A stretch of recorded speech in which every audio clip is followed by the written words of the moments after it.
Many video games throughout history try to capture different eras, and honestly, some do it beautifully. You've got Dishonored, which riffs off the atmosphere of the Black Death, or Ghost of Tsushima, which throws us right into the first Mongol invasion of Japan. Developers love recreating moments in time, but today's video looks at a very specific moment when Rockstar Games decided to take their shot at the Old West. It all started with Red Dead Revolver, set in the 1800s during the American frontier. It was a cult classic, rough around the edges, but it proved Rockstar could make a Western. But that was just the prologue. With evolving technology and studio leveling up year after year, Rockstar decided to go all in and do it again. This time, embracing the second industrial revolution with open world mechanics inspired by their biggest franchise. What we ended up with was basically a Western version of GTA and one of the most influential games of its generation. Welcome to episode 20 of the Rockstar Takeover. Today, we're hunting down our old gang with Red Dead Redemption.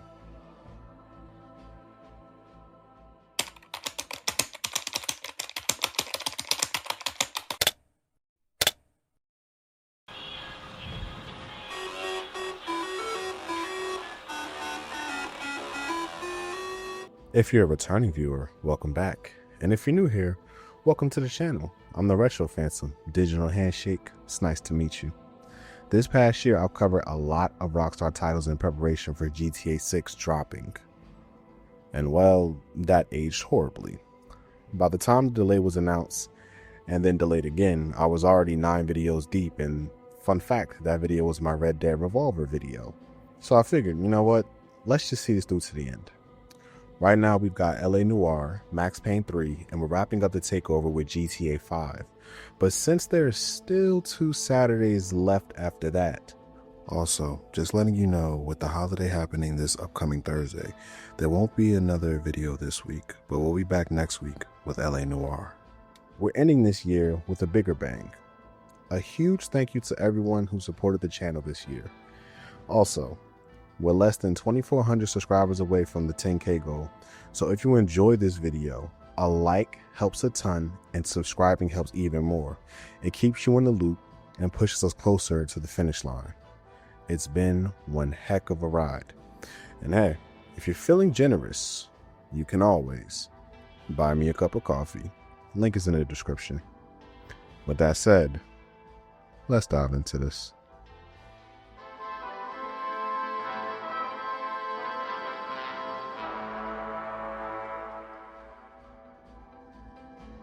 Okay, here's a quick recap of Rockstar San Diego. Now, if you've already seen my Midnight Club videos and my Red Dead Revolver video, feel free to advance the video past the recap. I'll give you a moment to do that now. Rockstar San Diego officially began life as Angel Studios, founded by Diego Angel after moving from Chicago to San Diego in the 1980s. They were a small animation studio at first, but by the early 90s, they were making tech demos with Silicon Graphics, the kind of work that got the attention of Nintendo. When Nintendo started building their dream team for the N64, Angel Studios made the cut right alongside DMA Design, the studio that would later become Rockstar North. From there, Angel Studios spent the late 90s bouncing between projects for big publishers. They made Ken Griffey Jr. baseball games. They ported Resident Evil 2 to the N64, which was a technological miracle at the time. And that partnership with Capcom eventually led to the earliest version of what would become Red Dead. The game actually began as a Capcom-led third-person shooter before shifting to a Western, inspired partly by the old Gunsmoke arcade games and Japanese film called Blind Man. Capcom took the lead creatively.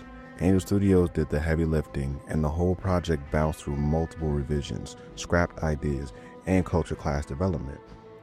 By 2002, Capcom was basically steering the ship, but the project was struggling, and that year, Rockstar acquired Angel Studios outright, rebranding the team as Rockstar San Diego. Capcom eventually pulled out of the project altogether, but Rockstar kept it alive. Under Rockstar, Development finally stabilized. The story was rewritten, gameplay was rebuilt, cutscenes and music were redone, and the entire tone shifted into something more cinematic and Rockstar style. The result was Red Dead Revolver, which finally released in 2004 for PS2 and Xbox. Yes, ironically, it even launched in Japan, despite Capcom abandoning it.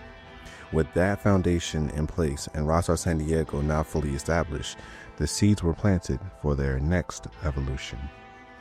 With the release of Red Dead Revolver, Rockstar already knew they had something special on their hands.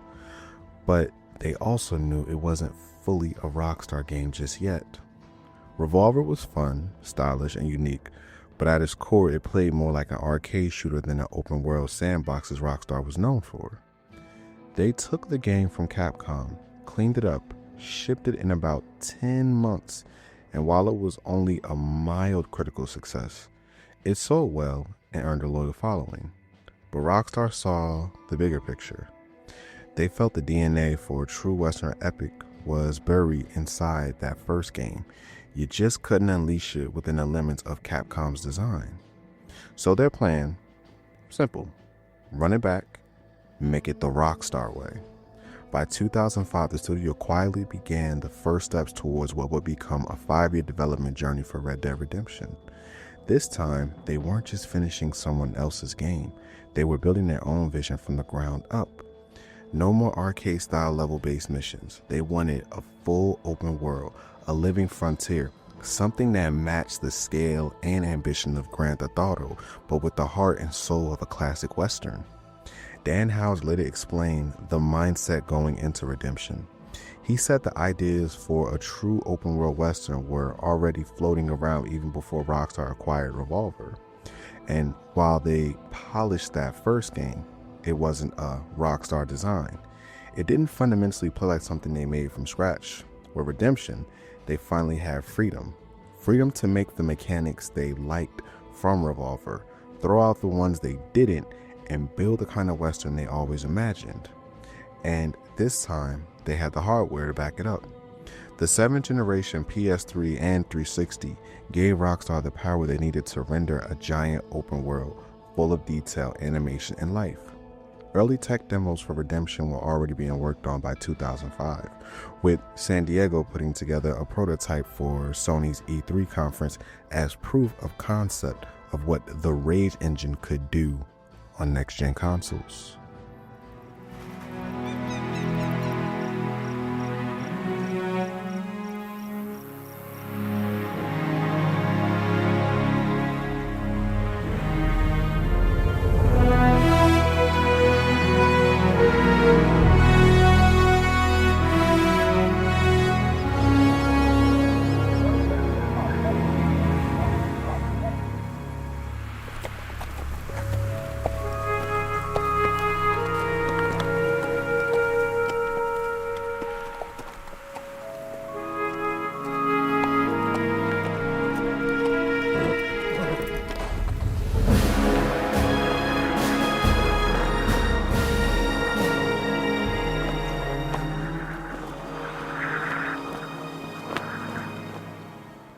Full development officially kicked off in 2006, once Rockstar San Diego assembled its core leadership team, lead designer and co-writer Christian Cantamessa, technical director Ted Carson, and art directors Josh Bass and Darren Bader.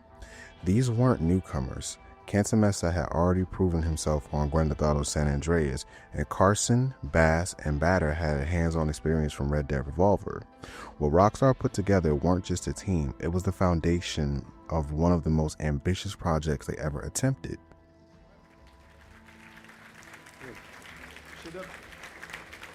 A masterpiece. Yeah, I'm not a fan, don't worry. So, Rockstar San Diego, you went along, there's about 15 people working. There's not a lot of you working on the game, on the Old West project. Have you got a particular memory of these first weeks of development with this small team? Well, first of all, that brought back a lot of memories. I haven't seen that game in a long time. It was kind of like a little bit like going back to the beginning. So many of these companies I worked for were beginnings. You know, Ubisoft Milan was the beginning, and Rockstar DMA design was certainly the beginning for GTA 3 and Manhunt, and so it was great to go back to San Diego, and that studio, as Angel Studio, had been going for years and had made some great games. But for the Red Dead team, it was the beginning, and certainly it was a compact group of people. Back in the day, there was the Midnight Club franchise was the bread and butter of the studio. Great games, great driving games, and they were like over there. There was just a handful of us over here, the Western boys, and then Rockstar was building their internal engine development team, and so it wasn't by any stretch of the imagination. It wasn't a small studio. But the team working on Red Dead was a small team. And it was in a sort of exploratory phase to figure out what game we're going to make. What's this Western game going to be? Because there was a few ideas, obviously, and Sam Hauser and Dan Hauser always have a very clear idea of what the game needs to be. But in terms of like the story, the world, the map, all that was still kind of like a big question mark. And also the biggest question mark was how do you make a GTA-like game where you don't drive cars, there's no buildings or very few, there's no traffic to drive around. What are you gonna do in the game? So that was like sort of like what was going on. Then there's the story, but also what are we going to do in this game? This is going to be like this large amount of land with nothing to do, just by yourself, the most boring game ever made. And to pull it off, San Diego wasn't working alone. Their 180-person core team ended up collaborating with Rockstar Studios all over the world. By the time the production reached full scale, over 1,000 developers had touched Red Dead Redemption, making it one of the largest projects Rockstar had ever assembled up to that point. Rockstar leads helped with on-site support, with their studio head Gordon Hall even relocating to the US for a year. Rockstar North, the masters behind GTA, consulted on world design and open world structure. Rockstar Toronto came in later and upgraded visual assets, especially when the game transitioned from PS2 era concepts to high definition PS3 and 360 hardware. And then there was Rockstar New England. It was brought in to assist development, but later outspoken about the endless crunch they faced, with several former employees saying the intense workload didn't just strain the team, it effectively froze the development of a Bully sequel. It's one of those behind-the-scenes realities that shows just how massive and all-consuming Redemption's development really was. Financially, this wasn't a small gamble either. Analysts estimate the budget it landed somewhere between $80 to $100 million, making Red Dead Redemption one of the most expensive games ever made at the time. On the writing side, the game's script was a monster. 1,500 pages completed over 2 years.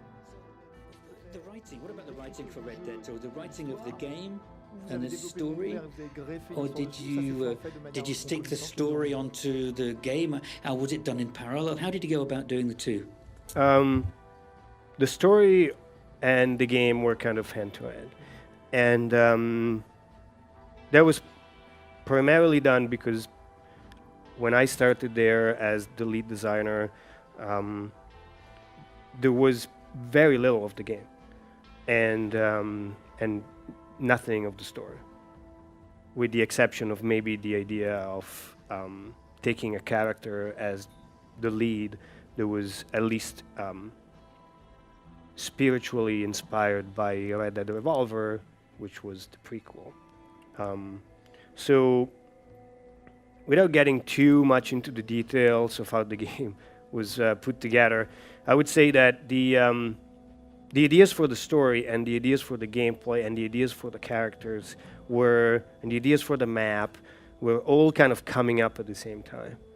And again, it was a case of having great, amazing talent on the team. Darren Bader, the art director of the game, is an illustrator and a painter whose work I could hang in my living room. I mean, the guy did like cards for Magic the Gathering, you know, the Dungeons and Dragons books, like beautiful stuff. He would paint.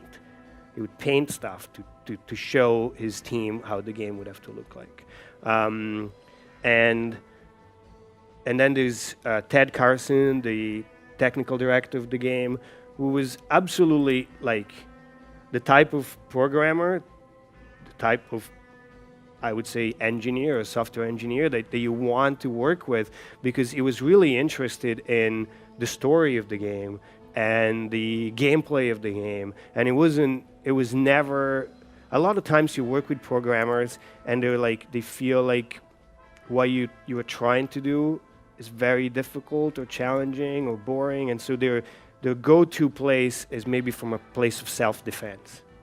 And with Ted and consequently the team we built around him, it was a place of welcoming and yes, we can do better than that. You want to do a rope? We can do better than that. We can do a lasso. You want to do clothes? We can do better than that. We can have flags everywhere and clothing on the characters. And this was in a time when clothing wasn't that common. Let's put it everywhere. So it was really coming from a place of everything is possible. For the art, everything's possible. For the technology, everything is possible. For the animation, Sang-Soon Park, the lead animator, working in tandem with like the leads, the lead animation team in New York and the motion capture direction, Rod Edge. Everybody coming from a place of like a horse, yeah, we can make a horse and it's gonna look like the real thing.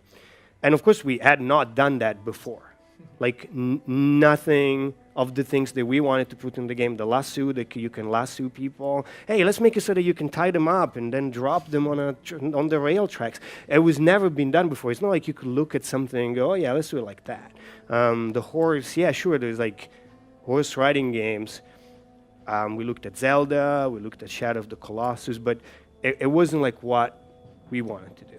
And these people just dove in, and they built a team that allowed them to always commit, always take the risk.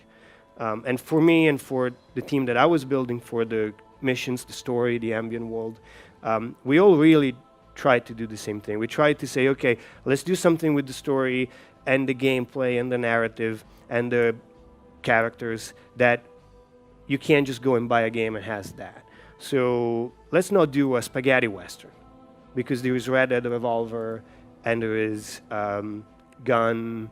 Let's do a game that is, more like a Sam Peckinpah movie, and that's when we started talking internally, and I don't know who came up with it. Maybe I came up with it. I don't know if I want to take the credit for it, but I remember very vividly writing a post-it and gluing it to my screen, and that post-it was "The Death of the West."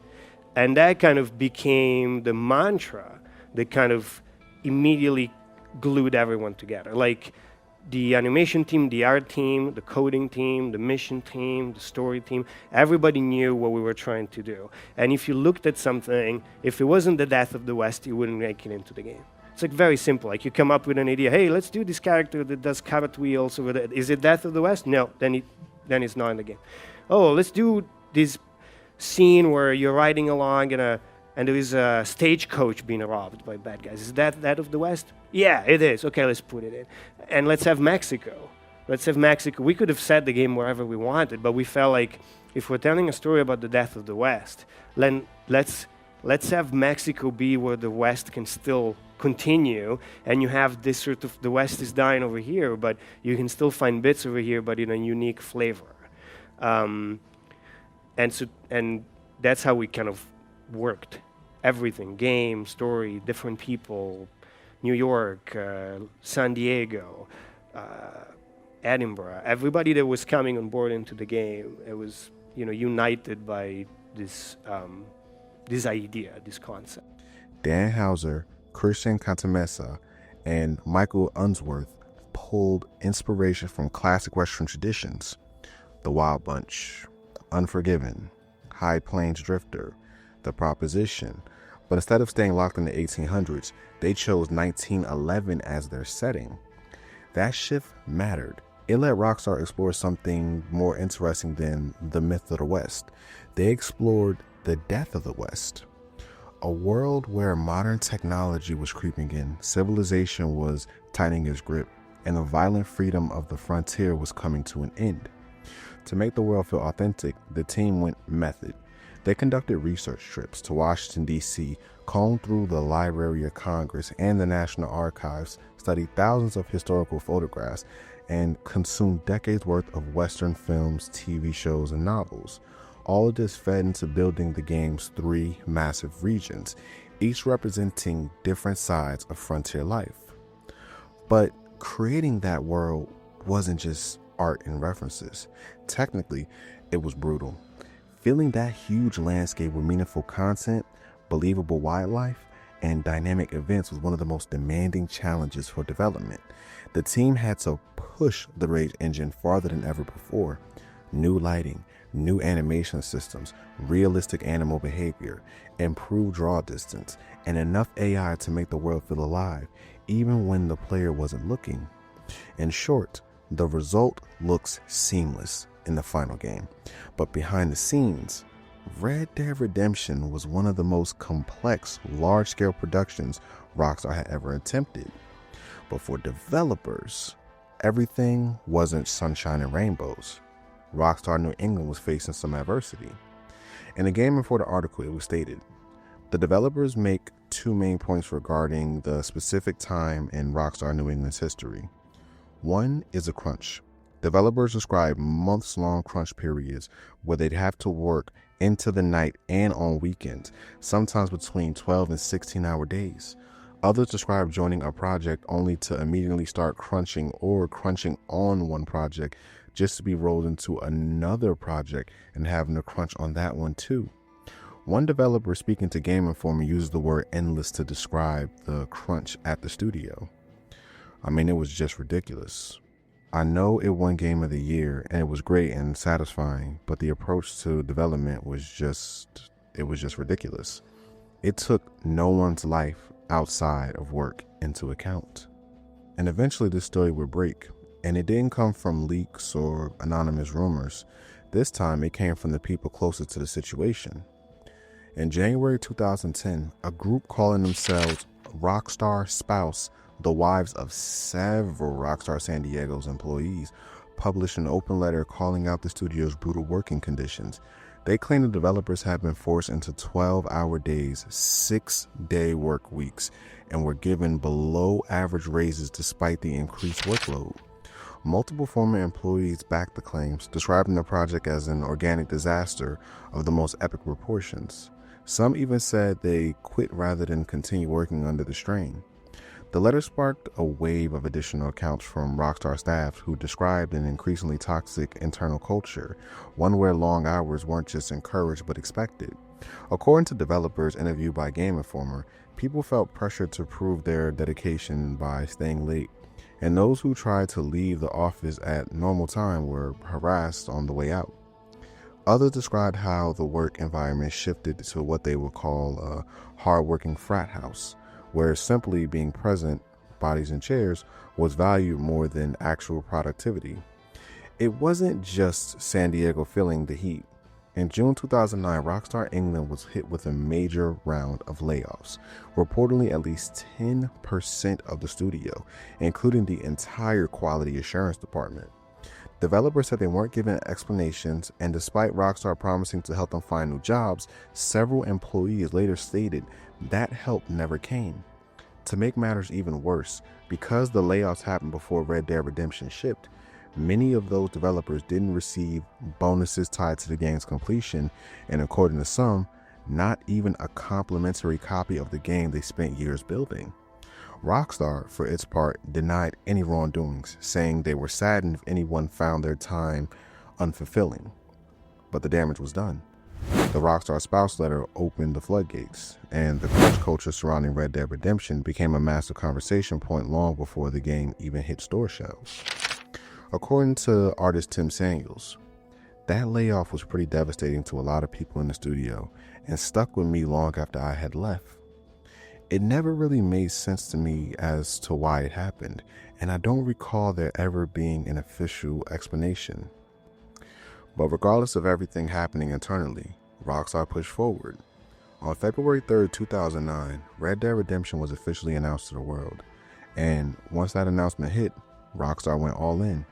The debut trailer released on May 6, 2009, and it introduced players to the rugged, weary, iconic fate of John Marston. From that moment, the hype engine was locked in. Rockstar launched one of its biggest marketing pushes to date. They partnered with outlets like IGN, GameSpot, Microsoft, YouTube, and LoveFilm, rolling out cinematic trailers, viral campaigns, deep dive previews, and exclusive gameplay reveals. If you were online in 2009, you saw Red Dead Redemption everywhere. Then came the pre-order incentives. Because it wouldn't be a Rockstar launch without them, retailers offered bonus items like exclusive horses, outfits, and weapons to get fans locked in early. Rockstar even released a special edition package with the game's soundtrack, leaning heavily into the classic Western vibes the game was built on. In March of 2010, players got their first taste of the game at PAX East with a 15 to 30 minute playable demo that blew people away. And Rockstar wasn't finished.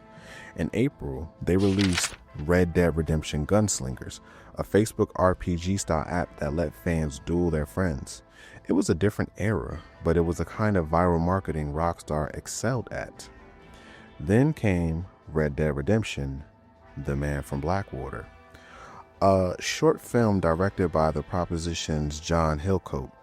Fox aired it May 2010, giving mainstream audiences a preview of the tone, characters, and dusty grit of the game's early missions. Where the coyotes wail and the wind blows free, and when I die,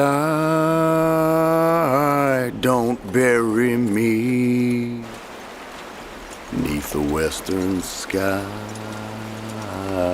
on the lone prairie. Oh, bury me not on the lone prairie. These words came soft and painfully from the pallid lips of a youth who lay on his dying bed at the break of day. On his dying bed at the break of day.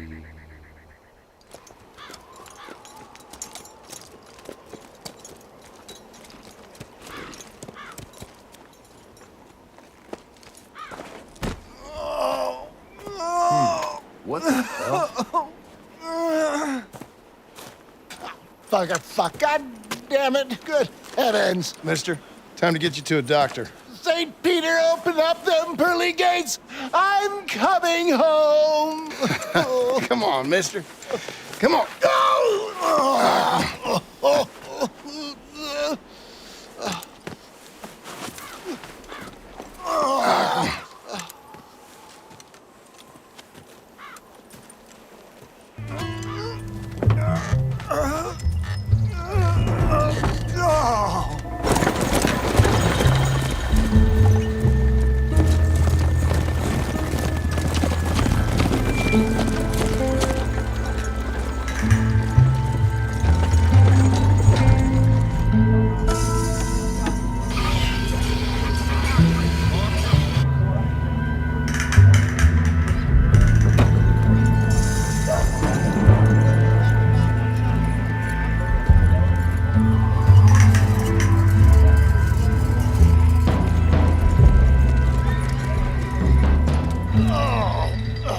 Where the devil are we?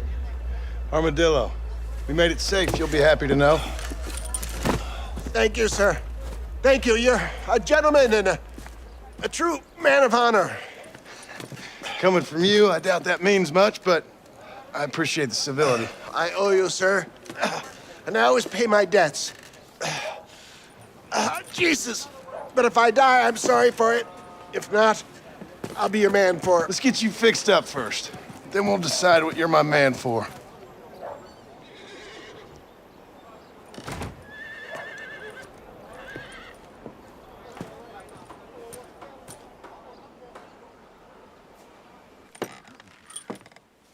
Excuse me. Hey, hey, you got a visitor. Shut up, you! Now what you want? My name's John Marston. I'm looking for Fort Mercer. Fort Mercer.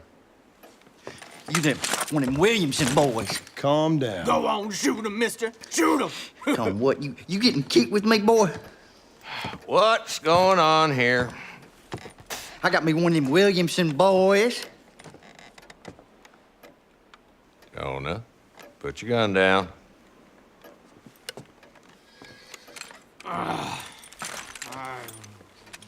You must be the man from Blackwater. Jonah, get out of here for a minute. Yes, sir, Mr. Johnson, sir. And you. Oh, I done seen enough of your hide around here, friend. I think there's some school children down the way you can go and frighten. Oh, hardy fucking har. What are you doing here, Mr. Marston? Apart from frightening my deputies.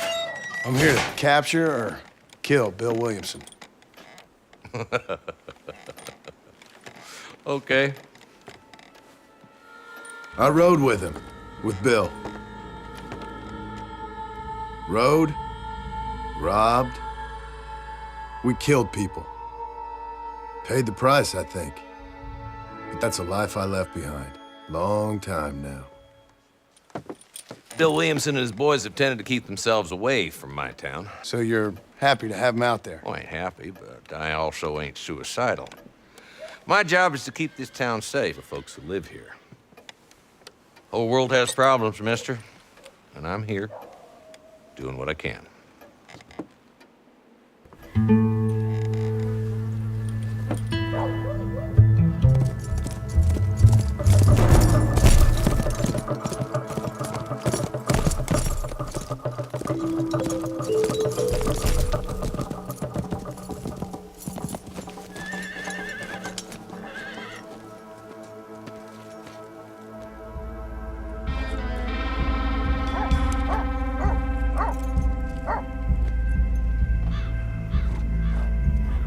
You sure ain't making it easy, Bill.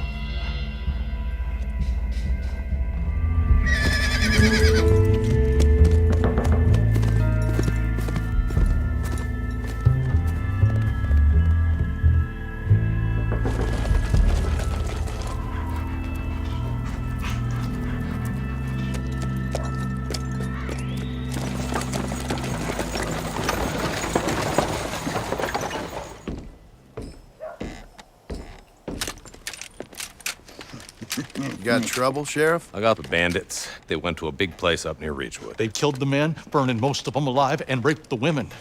Women folk then got their throats slit. One of them survived and walked in. Anyway, we got a posse gathering up near Ridgewood. Will you ride with us? Uh-huh.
Holy sweet mother of mercy. Please, please don't shoot me. Some bandits came by and took us hostage. They're holed up in the farmhouse. Some of my family is being kept hostage inside.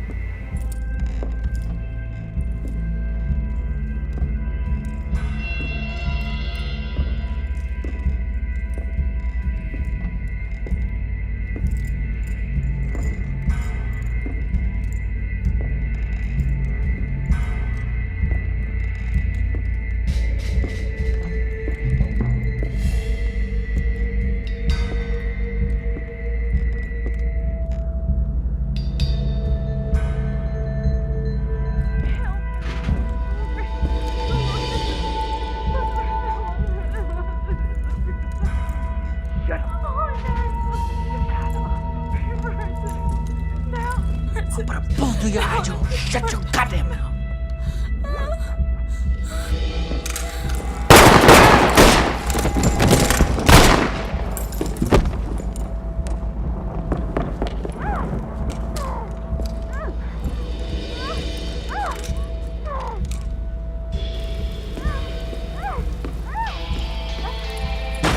You can't touch me.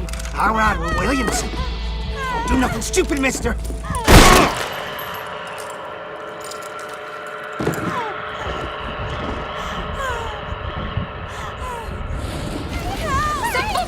To the south, but then some robbers started chasing him down like wild dogs.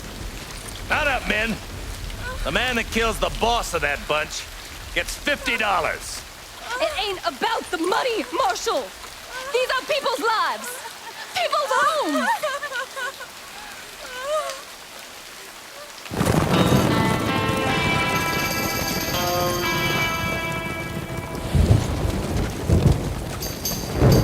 Williamson!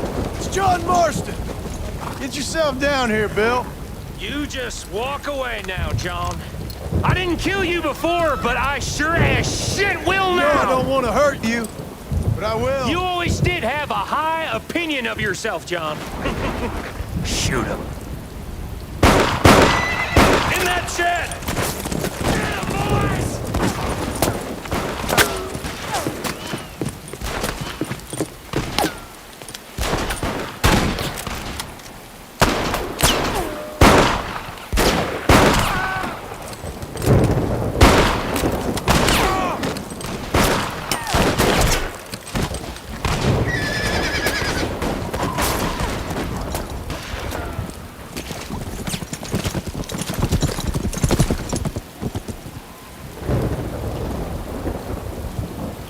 Now, about Williamson.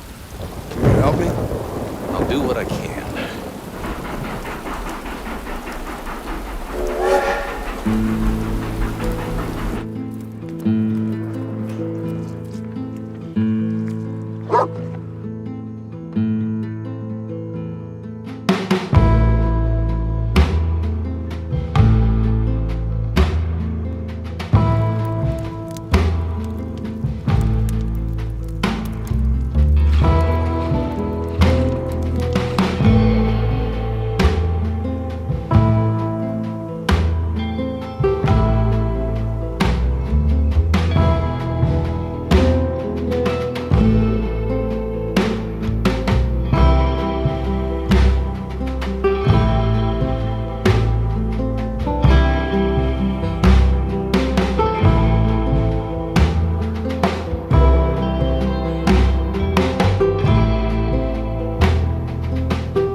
Howdy, miss. What are you doing out here? I'm thinking. You want me to take you back into town, ma'am? Jenny. You can call me Jenny. All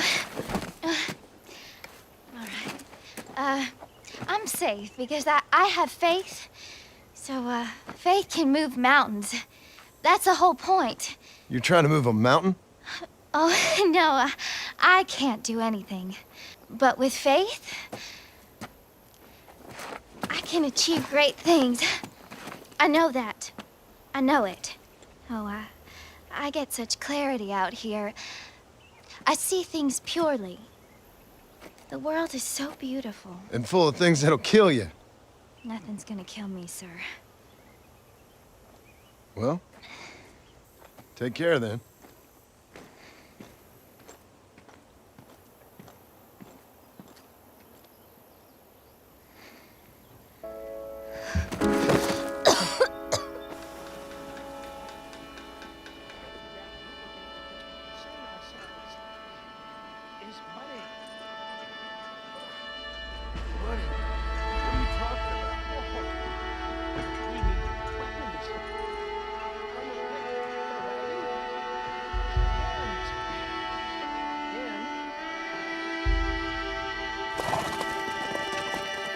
Friends, hard-working souls of Cholla Springs, gather round, gather round. Do you suffer from rheumatism? Well, I represent the only company that makes the genuine article that cures headaches, neuralgia, swelling, sprains, and it adds vitality and vigor to the healthy man. But can you prove it, old man? Oh, I'm sure there's some customer here who could prove the qualities of it by taking a drink right now. You, sir, come up here. Step right up. That's the spirit. Ladies and gentlemen, pay close attention. This poor, wretched volunteer, entirely unknown to me, will demonstrate the effects of Dr. West Dickens' own patent tonic. Be you a cowpoke or athlete, this miraculous elixir developed with the wisdom of the East keeps the muscles supple and relaxes the cords. It loosens the joints and gives a feeling of youth and vigor to the whole system. Not possible, I hear you say. Well, doubt no longer. Faith can move mountains, but I ask not for faith. I am a man of science, and today science will be vindicated. Your eyesight has greatly improved. Is that not so, friend? Yep.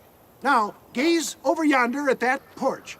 If you squint, you may just be able to make out the skull that's hanging there. Go ahead, friend.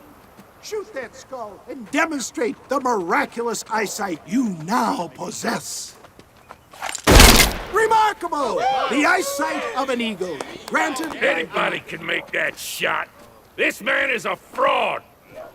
If your eye's so damn sharp, why don't you try shooting my hat out of the air? My friends, our test case has been challenged to shoot a gentleman's hat out of the sky above our heads. You can fool these people, but you ain't fooling me. Right! Let's just see how sharp you is with a moving target. Have you ever seen such an eye? Behold the power of the elixir, plucked out of the sky. Hey, you think you can put a hole in a man's hat and just walk away, do you? Watch out! He's got a gun! Who the hell do you think you are? Marvelous shot, dear boy. The kind of deadly accuracy that can only be afforded by the West Dickens elixir. Come, I have plenty for all.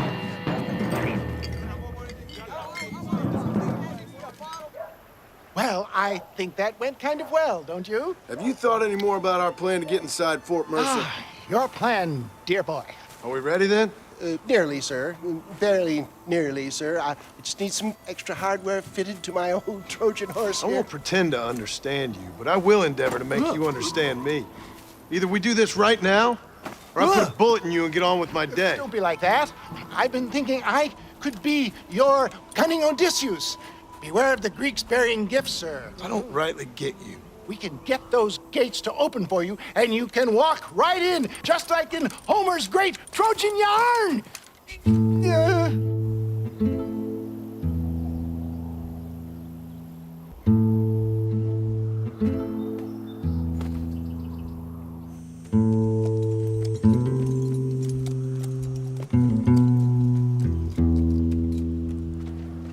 Oh, it's like that, is it?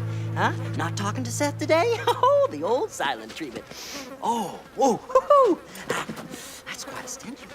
Excuse me, are you Seth? Who are you? I'm a friend of Mr. West Dickens.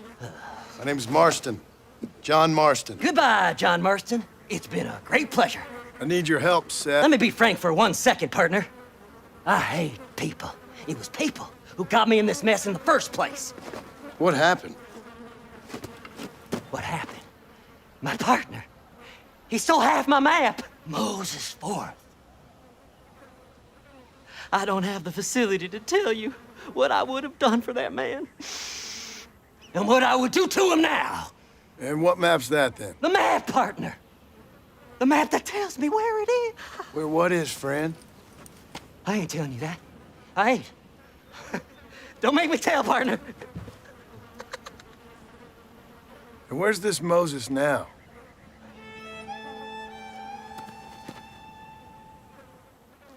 He's at Benedict Point. Well, come on, Seth. Let's go see Moses, get you your map back.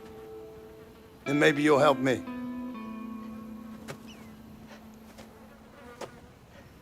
All right, partner. Let's go.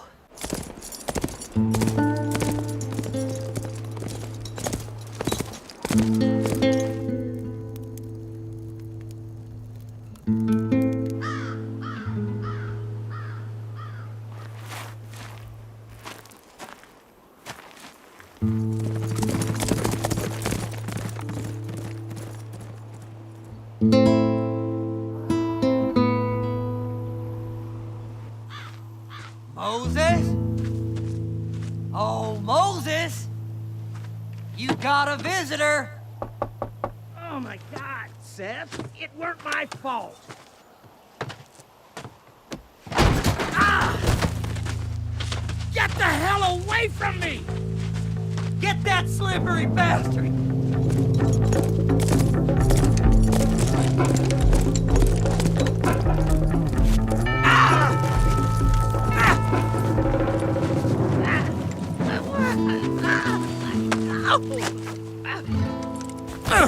Moses, you son of a bitch! Where's my damn map? Damn you, Seth! Damn you, Seth! You've always been a twisty little freak.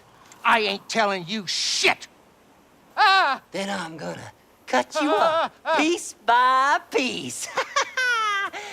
Till you find your tongue. Friend, this man's gone crazy in the sun. I suggest you take my advice and start talking. Shut up, Marston! I want to cut into a bona fide man's flesh. Ain't never cut into a live one before. Odd Fellows Rest. It's in Odd Fellows Rest. At Fort Mercer? Yes. Well, ain't that a damn shame? I was starting to enjoy myself. I think you gone pissed yourself, Moses.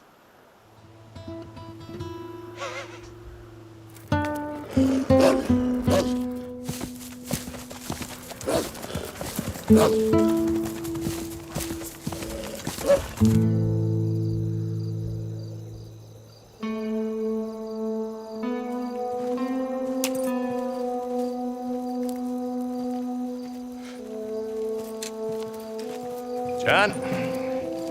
Marshal? Gentlemen!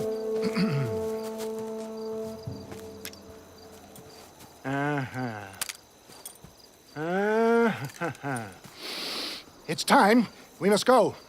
Why? What's happening? Seth has managed to get himself inside. But we can't leave it too long, or they will soon realize how very curious he is and remove him from the premises. Or slit his throat and watch him bleed to death. But for a minute, he will delight and amuse them. That's when he'll get us inside.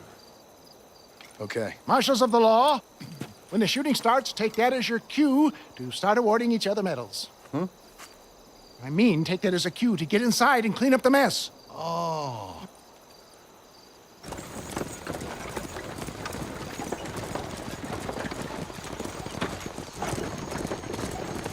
Hey there!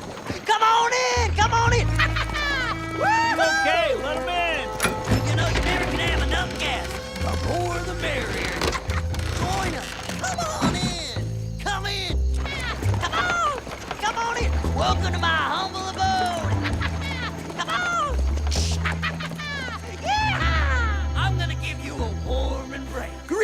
Greetings, my good men. What would you say if I said immortality was at hand? What would you say if I told you I could turn a man into a beautiful woman? Impossible, yes, once, but no more. I have here in this wagon some of the finest goods, the best medicines, and the newest inventions available for you and your families. This miraculous elixir can keep the muscles supple and relax the cords. Why, some men have reported to me that after drinking it for 1 month, they can chew through steel.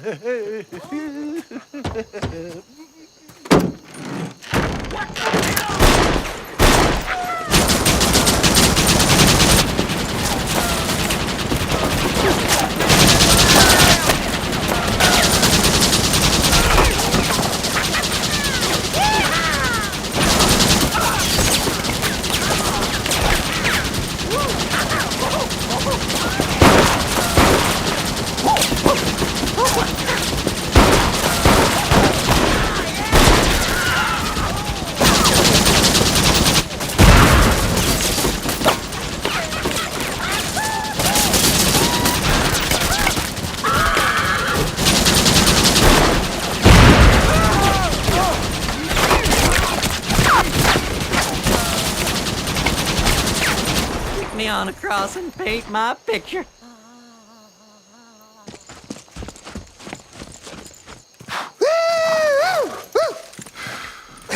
Fucking dang pig! Them cocksucking son bitches escaped the other side of the fort. All right, let's go.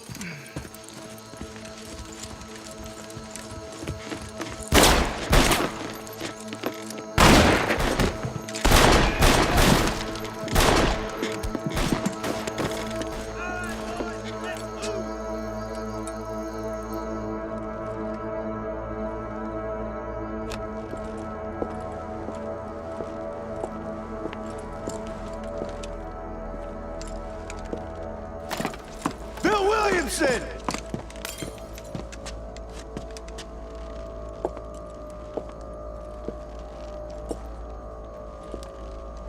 Bill!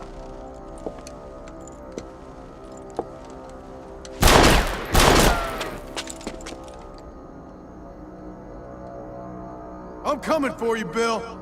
It's over. It ain't over till it's over!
I see the light at the end of this very long, long tunnel.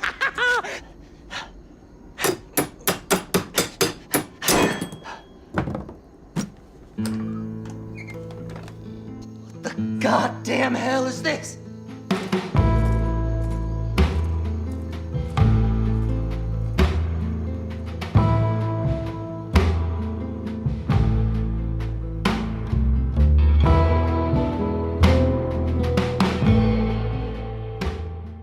And during all of this, Rockstar themselves couldn't stop praising what the team had built. Sam Hauser said it best. The team at San Diego has massively exceeded our expectations with the sheer depth of experiences in Red Dead Redemption. The seamless combination of breathtaking beauty and intense action, all woven together with strong plot lines in a massive, vibrant, rural environment, is mind-blowing. Originally, Rockstar planned to launch Red Dead Redemption on April 27, 2010, but in true Rockstar fashion, even as you see today, the game needed just a little more time in the oven. The date was pushed back one final delay, and the game officially released on May 18, 2010. That last-minute push ended up being worth it, because what players got in return was one of the greatest westerns ever made, not just in gaming, but across the entire medium.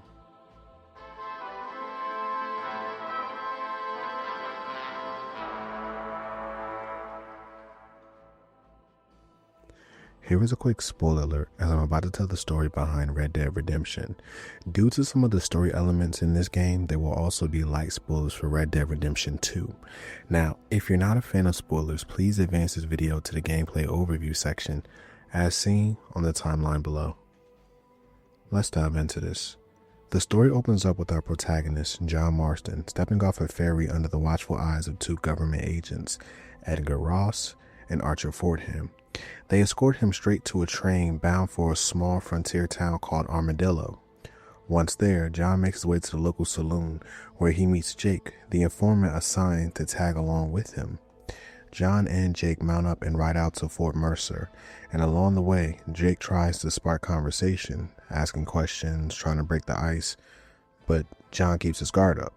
Eventually, they reach Fort Mercer, and Jake explains that a gang recently rolled in and took the place over. He leaves John there alone, riding off as John approaches the fort with a sense of grim purpose. John calls out for Bill Williamson, and it's clear the two share a long, complicated history. Bill appears with his crew, immediately warning John to turn around unless he wants to end up 6 feet under. John tries to reason with him, reminding Bill that he once saw him as a brother, and he's there to save him, not kill him. But Bill's men surround him with rifles aimed, and it becomes obvious that this reunion isn't going the way John hoped. John tells Bill that if he doesn't come along with him, the government will kill him, but Bill refuses. He mocks John for imploring him, laughs at the idea that John ever saved anyone but himself, and declares that he is the one in charge now. John reaches for his revolver, but one of Bill's men shoots him in the lower right torso.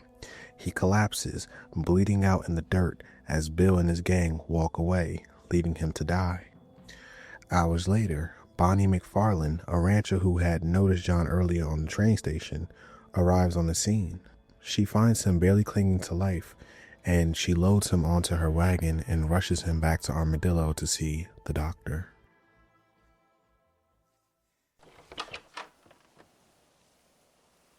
Well, you're alive. So it would seem. So, how do you feel? I don't know the polite word for it. I do. Stupid is the word we use around here. What were you doing? I was doing something stupid. Well, you'll be okay. Once you didn't die, the doctor said you'd be fine. He got the bullets out a couple days ago. Good. It cost us $15. I'm sorry, madam. Should have left me there to die. Did you want to die? I mean, was that it? Was that why you went straight out to Fort Mercer and picked a fight with the worst bandit in the county? To die, Mr. Mr. Marston. John Marston. Bonnie McFarlane. Miss Bonnie McFarlane. Well, you may be right, Miss McFarlane. I don't know. Huh. So what were you doing? I was trying to give Mr. Williamson a chance. For old time's sake. You know Bill Williamson? Knew him. Long time ago. Well, what was he like? Dumb. Just like you. Thank you, miss. See my hat? I have. And, what will you do now? Now I'm gonna take my time and go after him the less kind way. Well, that sounds very fun, Mr. Marston. Quite heroic, just like in those penny dreadfuls my brother used to read. Meanwhile, if you'll excuse me, I've got a ranch to run. Of course, if you're feeling better, why not take a ride with me later? Help me patrol the perimeter. You can earn back some of that money we wasted on doctor's bills. Of course. And thank you for saving my life, I mean. Next time, Mr. Marston, I strongly recommend you don't try to lose it quite so earnestly.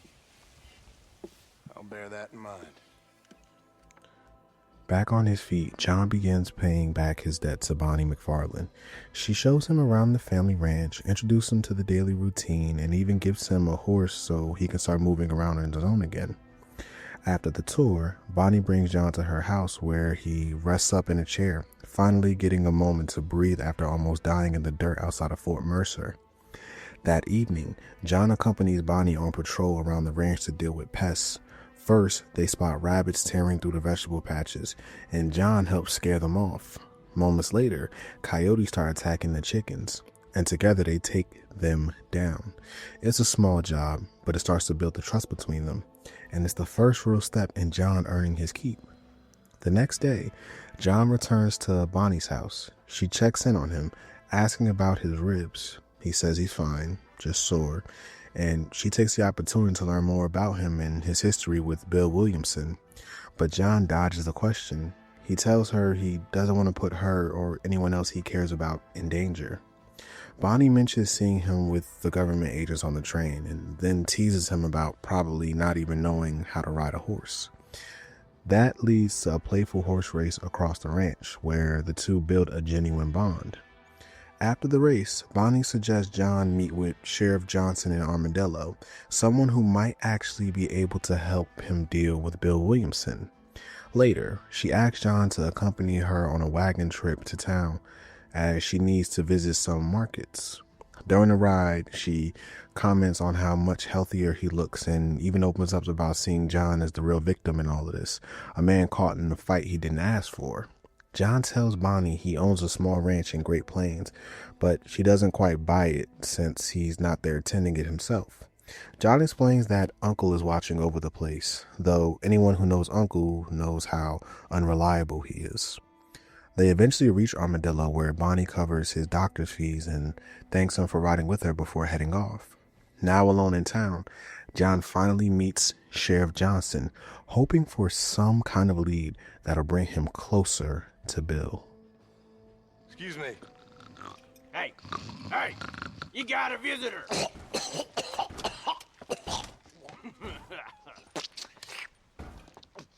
Shut up, you!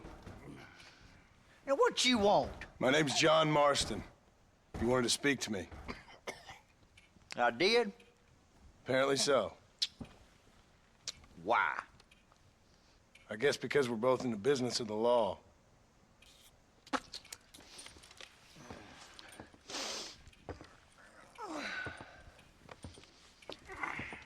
You that fella from the train company? No, I'm from Fort Mercer. Fort Mercer? You them one of them Williamson boys. Calm down. Go on, shoot him, mister. Shoot him. Come on, what? You getting cute with me, boy? What's going on here? I got me one of them Williamson boys. I got me one of them idiots who give marshals a bad name. Jonah, put your gun down.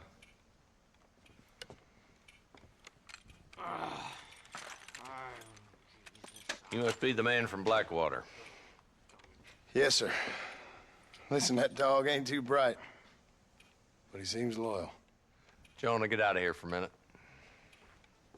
Yes, sir, Mr. Johnson, sir. And you. Oh, I done seen enough of your hide around here, friend. I think there's some school children down the way you can go and frighten. Oh, hardy fucking har. What are you doing here, Mr. Marston? Apart from frightening my deputies. I'm here to capture or kill Bill Williamson. Okay. Can you help me? He's outside my jurisdiction. He's in the next county. Of course, Bill Williamson and his boys have tended to keep themselves away from my town. So you're happy to have him out there. Well, I ain't happy, but I also ain't suicidal. My job is to keep this town safe, not clean up all of these 3 counties. It's hard enough around here. You know, I hear you speak, and suddenly I'm reminded of how some of the people I respected most in my life had a problem with authority. What's wrong with you? Well, I'm sure you and your fine friends have enjoyed spending your time running around pursuing noble causes. My cause is to keep this town from turning into a living hell for the folks who live here. Whole world has problems, mister, and I'm here doing what I can. Why? What's happening? Right now, I got the railway, the people who pay my salary, trying to get me to turn a blind eye to them burning down settlements up there. I got a bunch of cattle rustlers out near Box Canyon needs shutting down. Not forgetting the gang that keeps murdering homesteaders out in the back country. And I got a bunch of hoods over in the saloon, drunk, threatening to shoot up the whole town. That's all I got today. But it's early yet. Give me a couple more days. There'll be more. All right, tell you what.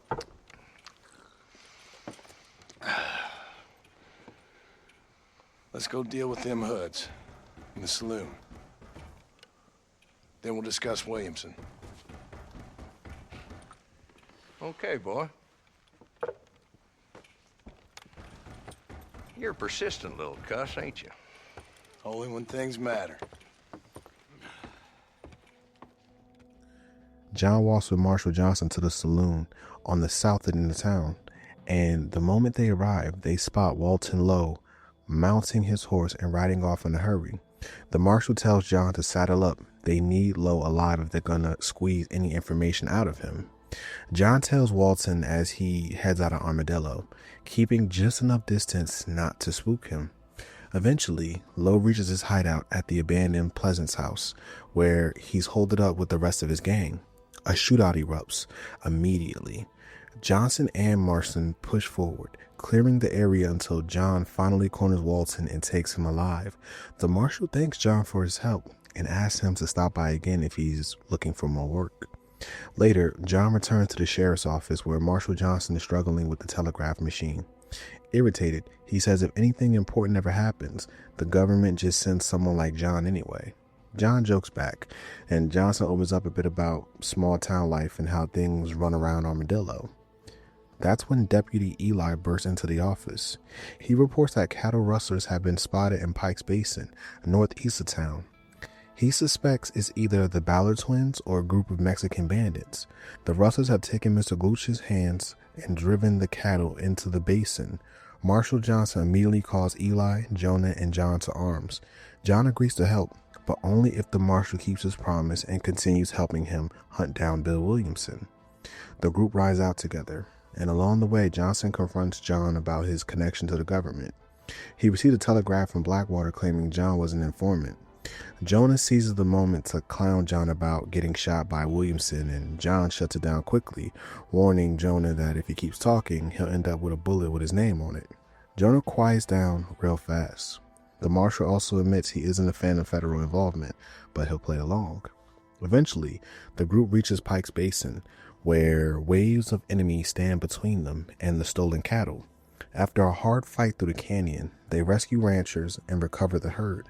John reminds the marshal about Williamson, and Johnson says he'll do what he can. But before he can leave, Eli brings up a new lead, Nigel West Dickens. A traveling snake oil salesman has gone missing. If anyone has the kind of information John needs, it's him. So John heads out to find the old swindler. Excuse me, sir, you need help? Mister, you alive? Fuck, God damn it. Good heavens. Excuse me? I said, no, I'm not okay. Do I look like I'm okay? You look pretty good for a corpse. Praise be. Move up, mister. Time to get you to a doctor or an undertaker. Whichever you need once we get to town. St. Peter, open up them pearly gates. I'm coming home. Come on, mister. Come on.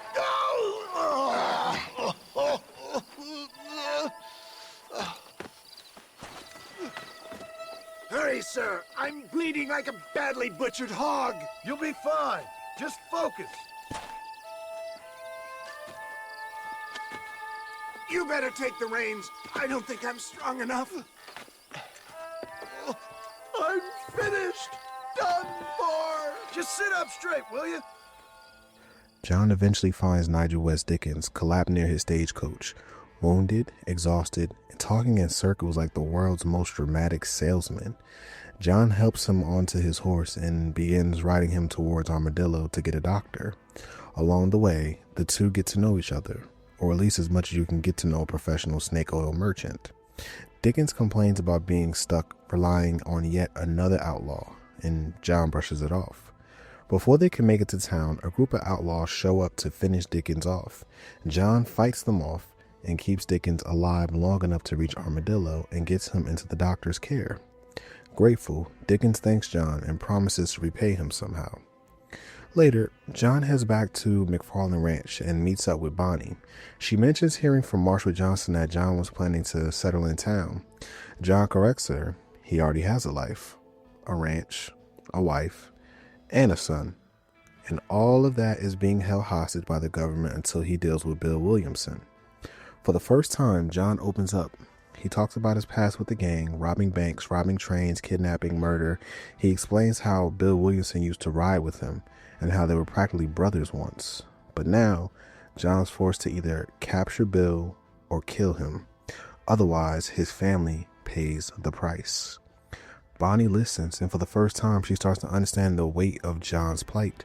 She shares her own fears about her father aging, about losing the ranch, about everything their livelihood depends on. John continues revealing pieces of his childhood and how he ended up with Dutch's gang in the first place. It's clear John wants to leave that life behind forever. After the talk, Bonnie asks John for help herding the cattle. On the way, she thanks him for opening up and calls him brave for doing everything he can for his family. Once they're finished herding, John returns to the McFarland house where Bonnie is inside with her father, Drew McFarland. Drew questions John about his mission, and the two end up bonding. Drew shares stories about the threats he survived, outlaws, drought, smallpox, even fighting off hostile tribes. He tells John that the government can sometimes be worse than the criminals they're chasing. Thankfully, both men see eye to eye, and Drew welcomes John's company. Later, Bonnie, Drew, and John ride out to collect wild horses. John manages to break one in, and Bonnie gives him a stallion, his first real partner on the road ahead. Soon after, a dangerous storm rolls in. John helps the McFarlands herd their cattle back into safety, fighting through the wind, rain, and chaos. Once the storm passes and his work with the ranch is done, John rides back out to find none other than Mr. West Dickens. I can tell you with no uncertainty that miracle cures are no laughing matter. I bid you good day, sir. Oh, Mr. Marston, good to see you. How have you been keeping? I'm well, Mr. Mr. West Dickens. Nigel West Dickens of East Cheap, London, New Waverly, New York, and Armadillo, New Austin. At your service. At my service. At everyone's service. At the service of science, of knowledge, of life. How are your wounds?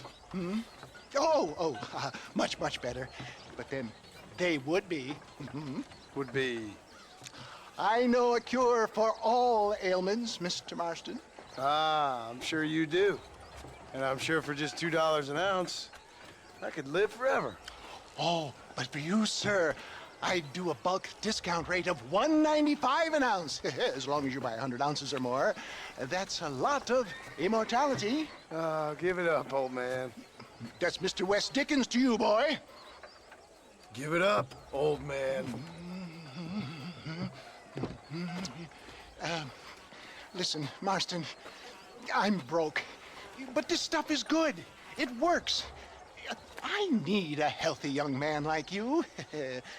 Come along, let's ride over to my newest customer at Ridgewood, and I'll explain while we go. Okay. John and Mr. West Dickens ride together towards Ridgewood Farm, trading barbs the entire way. John tells him straight up, that he's heard all about his so-called miracle elixirs and the way he swindles folks out of their money. Dickens insists his tonic is legitimate, claiming it cures everything from headaches to heartbreak, but John sees right through him. That's when Dickens pitches a plan. If John pretends to be yet another bystander and volunteers to try the tonic, they can convince the crowd it works. John reluctantly agrees, and Dickens drops him off in a distance away so they won't look like they arrived together. A little later, John blends into the audience as Wes Dickens delivers his over-the-top performance, hyping up his tonic like it's liquid gold. He calls for a volunteer, picks John, and hands him the bottle. John drinks it, immediately coughing it out, but the show must go on. To prove the tonic improves eyesight, John is asked to shoot a skull sitting on top of a nearby house. He nails the shot, but one skeptical spectator still isn't buying it, calling Dickens a fraud. The man tosses his hat into the air to see if John can hit it. John fires, setting the hat spinning, unfortunately with a few holes in it. The angry man steps up and challenges John to a brawl, which quickly escalates into a full duel. In the duel, John disarms him, clearly by shooting the gun out of his hand. The crowd is stunned, and suddenly everyone, including the skeptic, rushes to buy Dickens' tonic. Dickens thanks John for putting on a good show, and John reminds him he still has business to take care of. That's when Dickens mentions Seth, a man who might be able to help John get inside of Williams's fortress.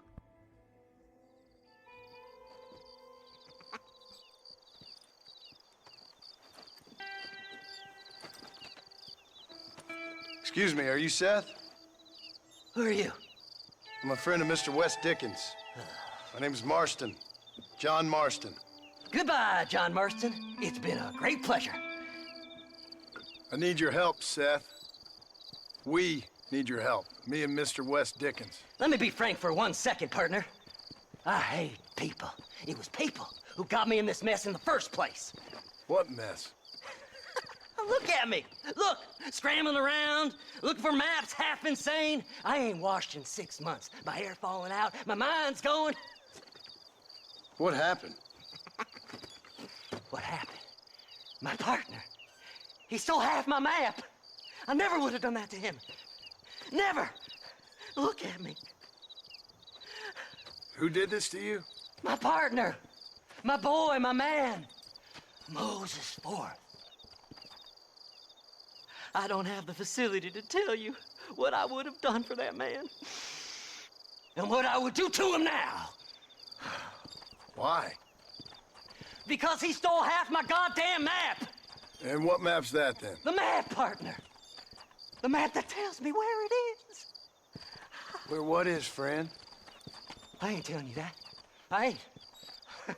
Don't make me tell, partner. It's mine. It's mine, all mine. Sure. And where's this Moses now?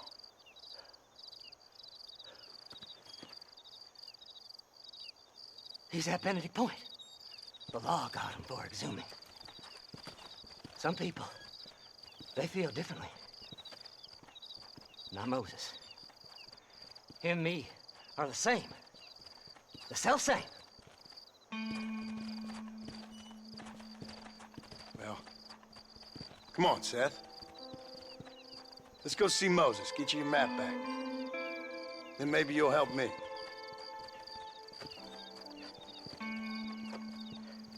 All right, partner. Let's go.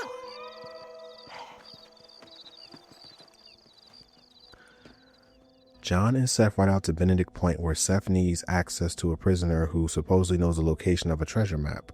To create a distraction, John steals a lawman's horse, giving Seth the opening he needs. It works, but it also lands John with a small bounty on his head. After shaking off the bounty hunters and returning to Seth, the duo heads out to visit Moses, Seth's former partner. When they arrive, Moses immediately tries to make a run for it. John chases him down, hogties him, and drags him back to Seth at Benedict Point. Seth demands to know where the map is, but Moses refuses, until Seth gets through to him. Moses finally cracks and reveals the map is hidden at Oddfellow's Rest. To make up for John's trouble, Seth hands over a pardon letter, clearing that bounty off his head. Once the paperwork is squared away at the telegraph office, Seth thanks John for help and rides off. John stops him long enough to say one thing. When it's time to deal with Bill Williamson, Seth better be ready. With Seth handled for now, John returns to Armadillo, where Marshal Johnson and his deputies are gearing up. Johnson tells John he needs another gun. A group of violent bandits has been wreaking havoc across the territory. Drinking, killing, assaulting women, arson, the whole 9 yards. A posse is already riding toward Ridgewood, and they need to catch up. On the way, Johnson asks about Wes Dickens, and John jokes that Dickens is as close to a scientist as he is to a preacher, which doesn't exactly reassure the deputies. They eventually reach the first crime scene. Bodies on the ground, dead horses, and a horrific trail of destruction. Following the trail, the posse arrives at Ridgewood Farm. They search the area and discover a barn that has been boarded shut. When they break it open, the scene is horrifying. Corpses, butchered animals, and someone's hanging.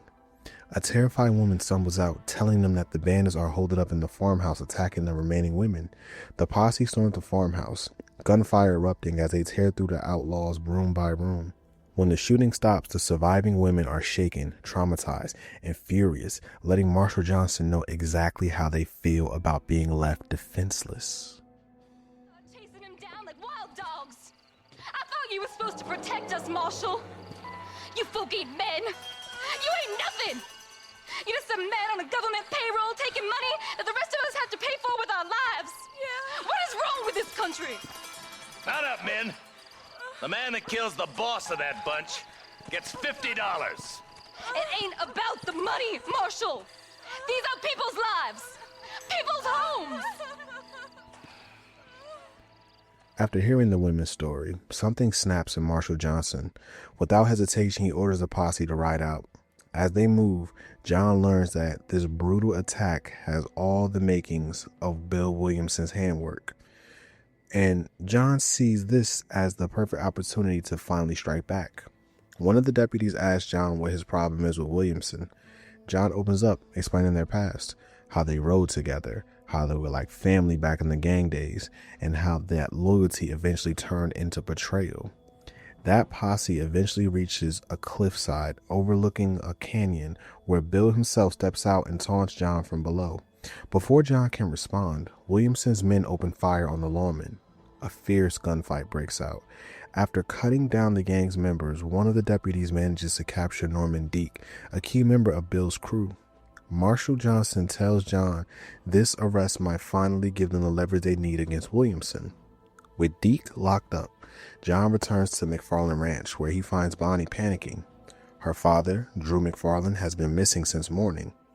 John immediately rides with her to search the surrounding land. They eventually discover Drew lying near a field of cold, dead bodies and butchered horses, signs that the Baller twins were responsible. They rush back to the ranch to grab a wagon, only to see the barn engulfed in flames with the horses trapped inside. Without hesitation, John climbs onto the roof, smashes his way through, and forces the barn doors open from the inside, leading the terrified horses back to safety. Bonnie and the ranch hands watch in shock as John emerges from the smoke, coughing but alive. They're grateful, and Bonnie is visibly shaken about how close they came to losing everything.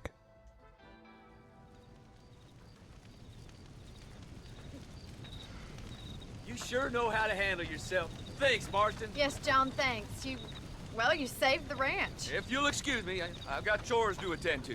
Hey, hold on a second over there. Sincerely, John. Thank you. Well, I did all I could, Miss McFarland. Sorry about all the damage. That gang seems to really want you out of here. Yeah, well, my father fought Indians. I scarcely think we're gonna be frightened by some white trash. White trash can be pretty frightening. Well, they don't frighten me. Good. John, my family owes you a great debt. I think you got enough debt. You saved my life. All I ask of you is this. If I get back home and get my farm started back up, you'll sell me some cattle. I prefer doing business with people I know. Of course, Mr. Marston. It'd be my pleasure. Well, you get some rest. I've got to go see how my father's bearing up.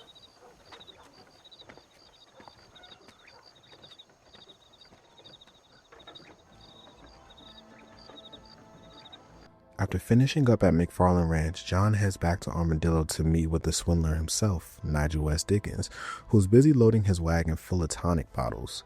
John tells him about meeting Seth and how chaotic that whole experience was, but he quickly pivots to what really matters, the plan to get into Williamson's fort. When Dickens admits he still hasn't thought of a plan, John snaps. Cornered, Dickens finally concedes and starts brainstorming. They're going to need money, heavy weapons, armor for the wagon, and a few extra hands they're going to storm Fort Mercer. Dickens suggests they start with the easiest thing first, cash. So he drags John into a cross-country race at Gaptooth Ridge, where John ends up winning and securing the prize money. After the race, John pushes again for details on the plan. Dickens tells him they'll need some serious firepower, which means visiting a man only known as Irish, an arms dealer with a complicated sense of loyalty. John finds Irish with his head being held underwater in a horse trough by two angry men. After John shoots the attackers, he finally gets a moment to question Irish about the machine gun they need. Nigel West Dickens said you'd help me locate a machine gun. And since I just saved your life... I can't thank you enough for taking care of those two degenerates. Untrustworthy, poor in personal hygiene, lacking in the finer qualities of a gentleman. What about the gun? It'd be my pleasure. She's magnificent, government issue. It'll be a bit of a ride, but we'll get there soon enough. Follow me, fella. Irish leads John to a cliff overlooking a cabin where the Gatling gun is supposedly being kept. A shootout erupts as John fights his way down to the ridge, clearing out the men guarding the area. But when he finally reaches the cabin, it's empty. The gun is gone. Furious, John storms back to Benedict Point to confront Irish again. He finds him drunk and barely standing. John demands answers, and Irish claims he's found another lead. John warns him that if he doesn't produce a working machine gun within an hour, things are going to get ugly. They ride to Gaptooth Breach, a mine controlled by a group of workers who supposedly have a Gatling gun. John storms the mine alone, cuts through the armed workers, and eventually finds a gun stored in a mine cart. He pushes the cart through the tunnels and fights his way to the exit, and Irish uses a lift system to haul them both back to the surface. They load the machine gun onto the wagon, and Irish rides off to deliver it to West Dickens. With the firepower secured, John returns to Armadillo to update the marshal, and this is where things start to take a dark turn. Where is she, Marston? Who? Who? My daughter, you fucking scum! Where's Bonnie? I don't know. I haven't seen her since after the fire. Why? Why? Because she hadn't been seen since yesterday afternoon. You know, I don't think I can cope. If I lose another child... Now, Drew, nobody's lost anything yet. I'm sure she's fine. Oh, Mr. Marshall! Mr. Marshall! Come out, wherever you are! Who the hell's that? Hey, buddy! That'd be your next fucking mayor. Even better! Good day, Mr. McFarland. Get down from that horse, boy, or I'll shoot. I wouldn't recommend that, mister. Not if Drew McFarland wants to see his Bonnie back in one piece. Hey, Mr. McFarland! This is a nice girl you got there. Get out from there! You know, part of me's got to thinking I should just marry her myself. Give her a baby and that. What do you want? That's better. I want Norman Deek. I want him set free. Then you'll get your daughter back, mister. We don't do deals with outlaws, boy. Yeah, you do. Let's not waste each other's time pretending otherwise. Oh, government themselves ain't much more than a bunch of crooks. This is the land of opportunity, mister. And I'm giving you the opportunity to get your daughter back before 15 friends of mine take out all their anger and their loneliness on her. Where the hell is she? Where is she, boy? Bring Deke up to Tumbleweed in a couple hours. And don't get no funny ideas, or I will slit that whore's throat myself. You boys have a pleasant afternoon. Yeah! What do we do? We do as he says. You and me, Marshal. Mr. McFarland, I'll get you your daughter back. I owe her that.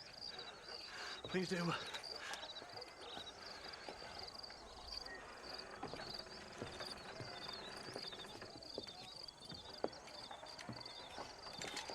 I'll teach you some respect for the law.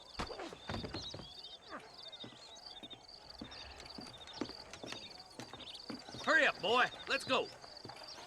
Quick as you can, deputy. Make sure he's tied on good. Stay with me, Marston. I won't let anything happen. Marshal Johnson and his deputies ride out with Norman Deke, using him as bait to reach Bonnie's captors. They eventually arrive at the ghost town of Tumbleweed, a place that already feels cursed before the gunfire even starts. John marches forward with Deke, calling out for Bonnie, hoping he isn't too late. As they approach the town center, 3 outlaws try to ambush them, but John drops them in 3 seconds. He pushes deeper into the ruins of Tumbleweed, fighting his way through the waves of Bill's men. When he reaches the gallows, he finds Bonnie with the noose around her neck, minutes, maybe seconds from death.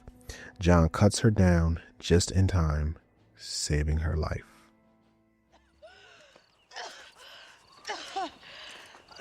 Bonnie, are you okay? I'm fine now, Mr. Marston. Thank you. Thank you. What the hell took you so long, you stupid man? Well, you weren't exactly helping me.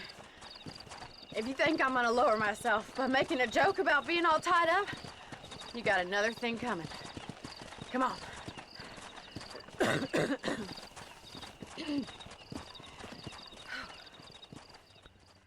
After that brutal encounter, John crosses paths with Nigel West Dickens again.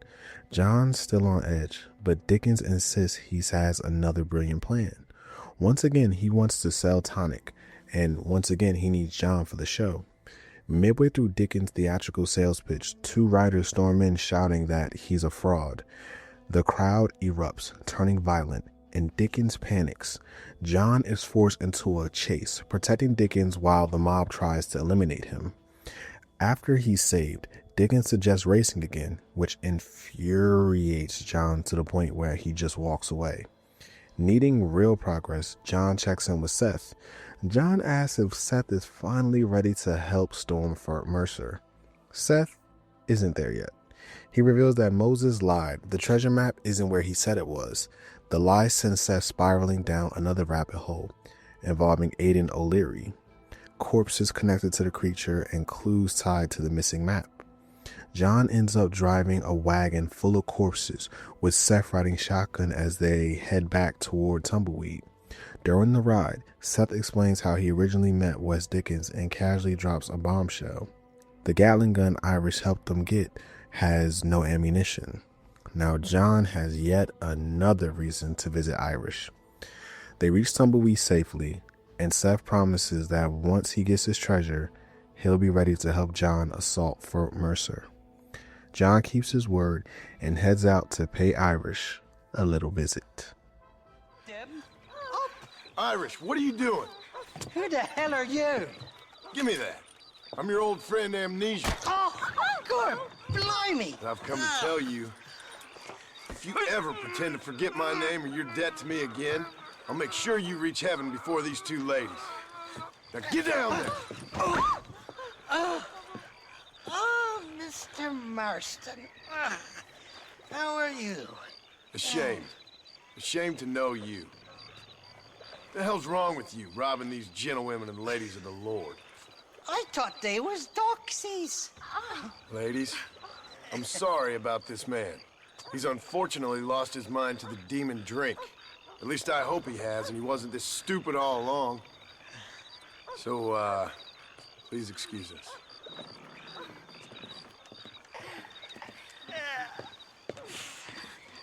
Now, Irish, that Gatling gun doesn't work. I find that rather upsetting, don't you? Oh, heartbreaking. Which is why I was just coming to see you when the drink got the better of me. Come on. I know where we can find the parts for you. Motherfucking Mary. John catches up with Irish again, and this time Irish finally has something useful to say. He reveals that his contact, Shaky, knows where they can get ammunition that's needed for the Gatling gun. The two ride out together. When they reach Shaky's warehouse, they hear trouble through the door. Shaky's being roughed up by a group of armed thugs. John storms inside, guns blazing, and cuts his way through the attackers. Once freed, Shaky leads John through the warehouse and helps him secure the badly needed Gatling gun ammunition. Now that the firepower is finally in place, John heads back to check on Seth. He finds him spiraling even deeper into the madness, digging up and burying bodies, muttering to himself, barely acknowledging reality. Seth eventually realizes the treasure is supposed to be inside, which is already occupied by bandits. John clears the place out, killing every outlaw inside and outside the building. Seth rushes in behind him and finally spots the treasure chest. He opens it with trembling hands, expecting gold, jewels, maybe a fortune. Instead, it's a glass eye. That's it. All the time, all that obsession, and Seth's treasure is literally worthless. He breaks down, devastated, but with nowhere else to turn, he finally agrees to help John with the assault on Fort Mercer. John checks in with Wes Dickens one last time. Dickens says they're almost ready. They just need a little more money for some extra armor for the wagon. That means one final race. John wins, secures the cash, and Dickens confirms it. Everything is in motion. It's time to assault Fort Mercer.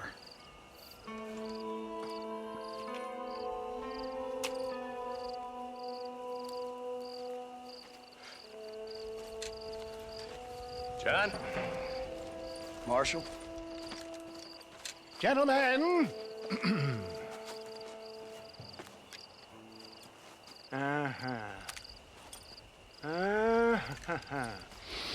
It's time. We must go. Why? What's happening? Seth has managed to get himself inside. But we can't leave it too long, or they will soon realize how very curious he is and remove him from the premises. Or slit his throat and watch him bleed to death. But for a minute, he will delight and amuse them. That's when he'll get us inside. Okay. Marshals of the law, when the shooting starts, take that as your cue to start awarding each other medals. Huh? I mean, take that as a cue to get inside and clean up the mess. Oh. All I care about is Williamson. It is vital we stop him. Agreed. That man is a stone-cold killer. Williamson's a proud fool. The question is which will win out between his pride and his instinct for survival. John rides towards the fort concealed in Wes Dickens' armor wagon. Dickens coaches him. When he taps the roof, it's showtime. Then, as always, Dickens launches into another theatrical spiel about his tonic, trying to sell snake oil to a fortress full of outlaws. When the tap comes, John bursts out, unleashing hell from the Gatling gun on Williamson's men. Dickens sprints over for cover while John tears through wave after wave of outlaws. Moments later, Marshal Johnson and his deputies arrive to reinforce the assault. Together, they push inside Fort Mercer, clearing every building, every corridor, every hideout. But there's a problem. Bill Williamson is nowhere to be found. As they finish sweeping the fort, Dickens runs back in a panic. Another group of outlaws is riding in to retake the place. John mans the Gatling gun again and mows them down, protecting the newly captured stronghold. Once the dust settles, John finally gets the truth. Bill escaped. He's crossed into Mexico, and that means John's journey is far from over. He says, Bill's already run off to Mexico yesterday morning. You'll never get him. Javier Escuela. He's gone to see Javier Escuela. That should make things interesting. Where in Mexico? How should I know? Oh! Where in Mexico, you little shit? Someplace near Chuparosa, I think he said. That's bandit country. chupa feckin' Rosa. Oh, I'll take you there, John. I'm real popular down there. You just meet me at the ferry. I've got lots of friends down south. I'll see you at the ferry, Irish. I'll just get me things. I'm sorry about this, John. I guess you'll be heading to Mexico? So it would seem. How is it down there? Wonderful. A sweet, peace-loving people with a love of social justice. May you always find coin in your pocket. It's been a pleasure spending time with you, boy. You too, Mr. West Dickens. Marshal? All right, boys. That's enough.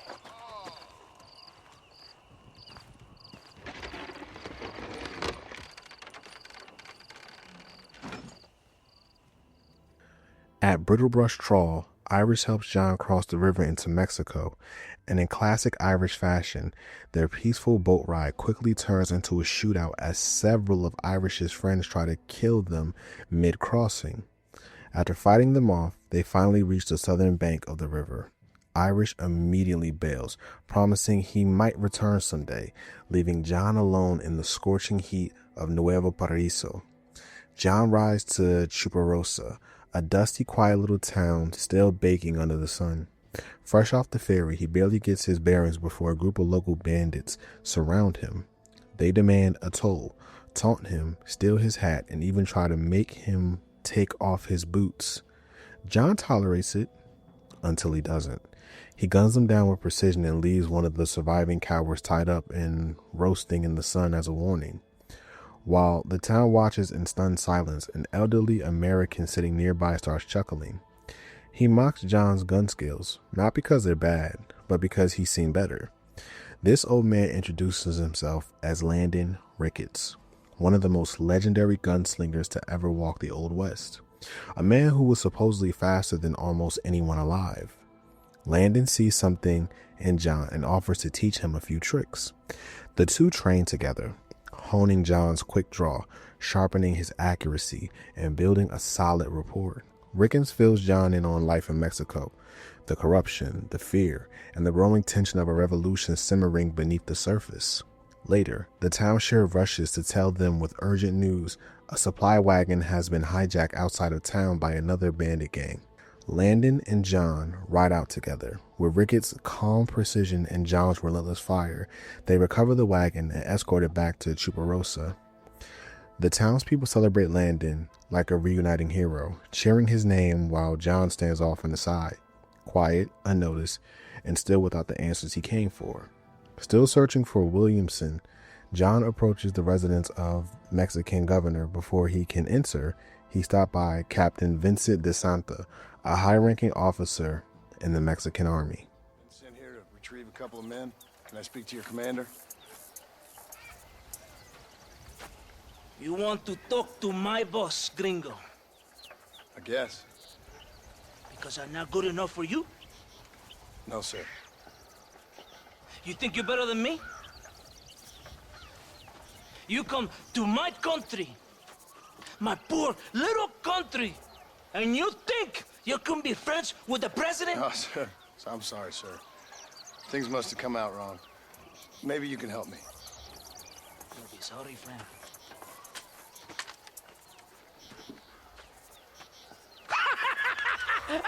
Relax, amigo, relax. How you? Sure. Somewhere between a threatening stare and the soldier's arm to the teeth. Yeah, you had me. Welcome to Mexico, amigo. Let's come meet, drink, and then we'll talk. My name is Capitan Vicente de Santa. John Marston. My country is in pain, John Marston. Terrible pain. The rebels have seized the people by the throat and destroy a way of life. I'm no politician, sir. And I am no soldier, tequila. But we are both beholding to our time. A brave man, perhaps you've heard of him. Coronel Allende. He's trying to preserve the order in our province. To keep our civilization alive. It is tough. people are confused and usually swayed. Sometimes in the service of what is right, you gotta do terrible things. It breaks my heart. I also am no moralist, sir. I wish I enjoy your freedoms, Mr. Marston. I'm trying to find a man, an American, an outlaw named Bill Williamson. I believe he came here to seek protection from another outlaw named Javier Escuela. You're no moralist, but you hunt outlaws? So it would seem. You heard anything of these men? I am the government, or what is left of it. Outlaws seek each other. They're possibly hiding with thieves and killers who pose as freedom fighters in the hills around here. They're united under one traitor named Abraham Reyes. Where could I find this Reyes? If I knew, I would be there, hunting him with everything that is true within me. Reyes finds you. Like cholera. Something like that. But it's possible, though. My men are trying to lure him into a trap. Possibly you could ride with us. And if everything goes okay, I'm sure the Coronel will help you. Okay.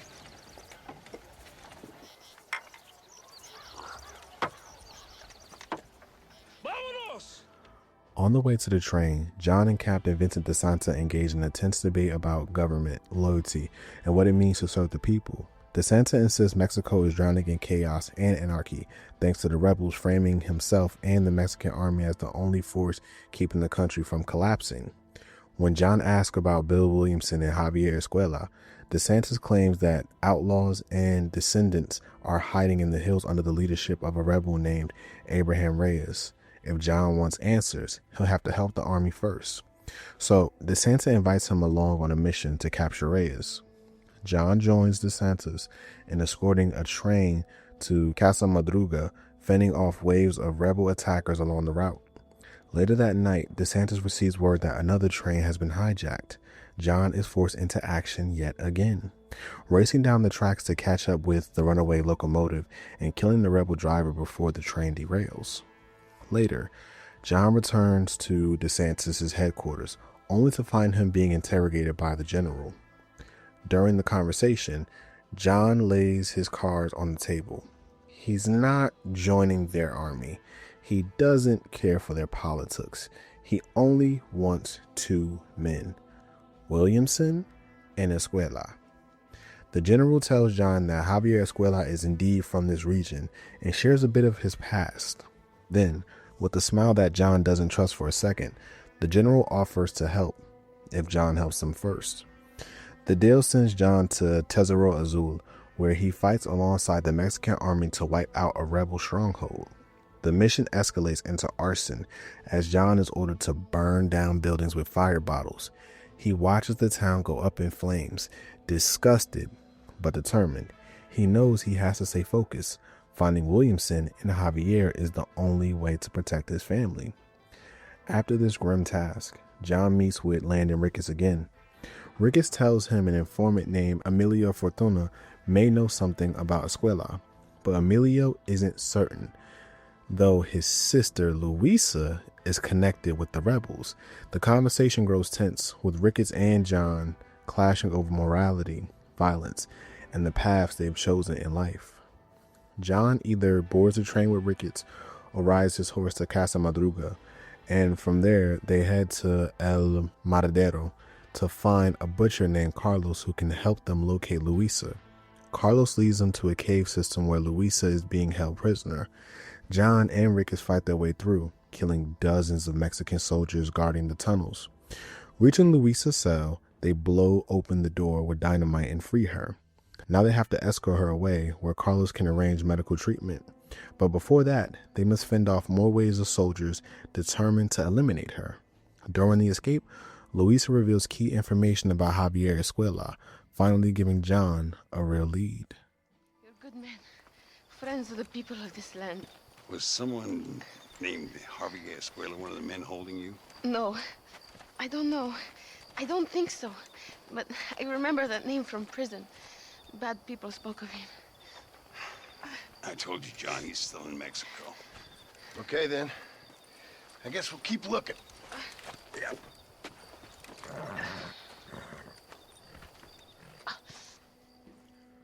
The next morning, John rides with Captain De Santa, who claims the army has been betrayed by the rebels.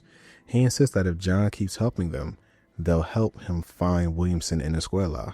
It's the same promise John has heard a dozen times by now, but he has no other leads, so he goes along.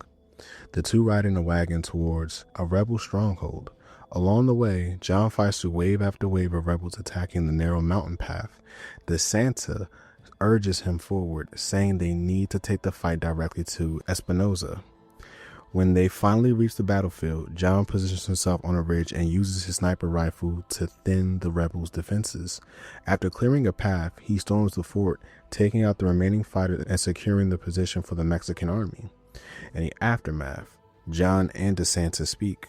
Behind them, executions are taking place. Rebels are lined up and shot. De Santa tries to distract John with promises of women, wine, and comfort, but John stands firm.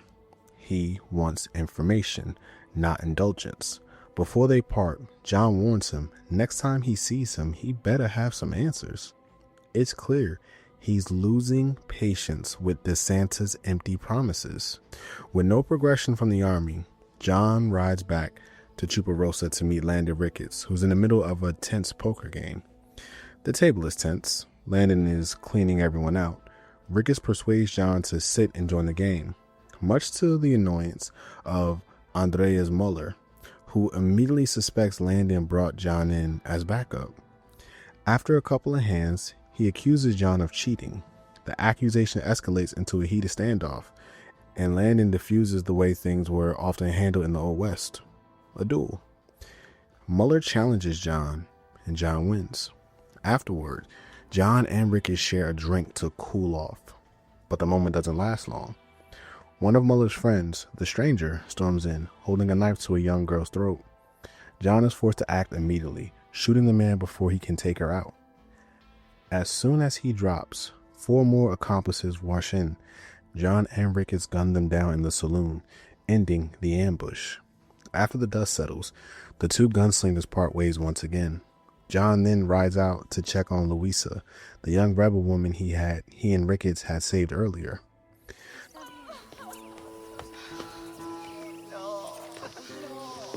Señor Marston, mamá, papá, este es el gringo que me salvó. Muchas gracias. My family's indebted to you. Forgive my English. What's happening? Great and terrible things. The revolution is coming. The country will be in turmoil once more. This time, we hope it's the last time. Does that seem likely? With Abraham Reyes, anything is possible. Where's your family going? My parents and my brother are headed to the hills. My sister has to flee. The army have an unfortunate way of treating women. And you? Don't worry about me, Mr. Marston. I'm living in history. I'm not afraid to die. Your nobility's almost as affecting as your naivete. I would rather be dead than a cynic like you, Mr. Marston. I would too. I know you're not really like that. You saved me. Luisa, ¿quién va a salvar a Miranda? Tenemos que llevar al puerto. Su barco sale al anochecer. No queda tiempo. Mr. Marston, can I ask one more favor of you? Can you take my sister to the docks? We are sending her to work for a kind man in the Yucatan. She's too young for revolution. Okay. Anything I can do to help out? The boat leaves at sundown. Miranda, vamos. Oh, adiós, Miranda. Ten cuidado. Adiós. John takes control of the coach while Miranda climbs into the passenger seat. Time is against them. He has to get her to the docks before showdown. She's young, terrified, and not built for the horrors of revolution. As they ride, soldiers fire upon them at every checkpoint, but John pushes the wagon through the gunfire, fighting off the patrols along the way. They reach the docks just in time. Miranda thanks John for keeping her safe and for giving her a chance at a future outside of this war. With that weight off his shoulders, John rides back to confront Captain De Santa, hoping this time he'll actually have some answers. What he finds instead is horrifying. De Santa and a few guys are forcefully shoving women into a carriage intended to entertain Colonel Allende.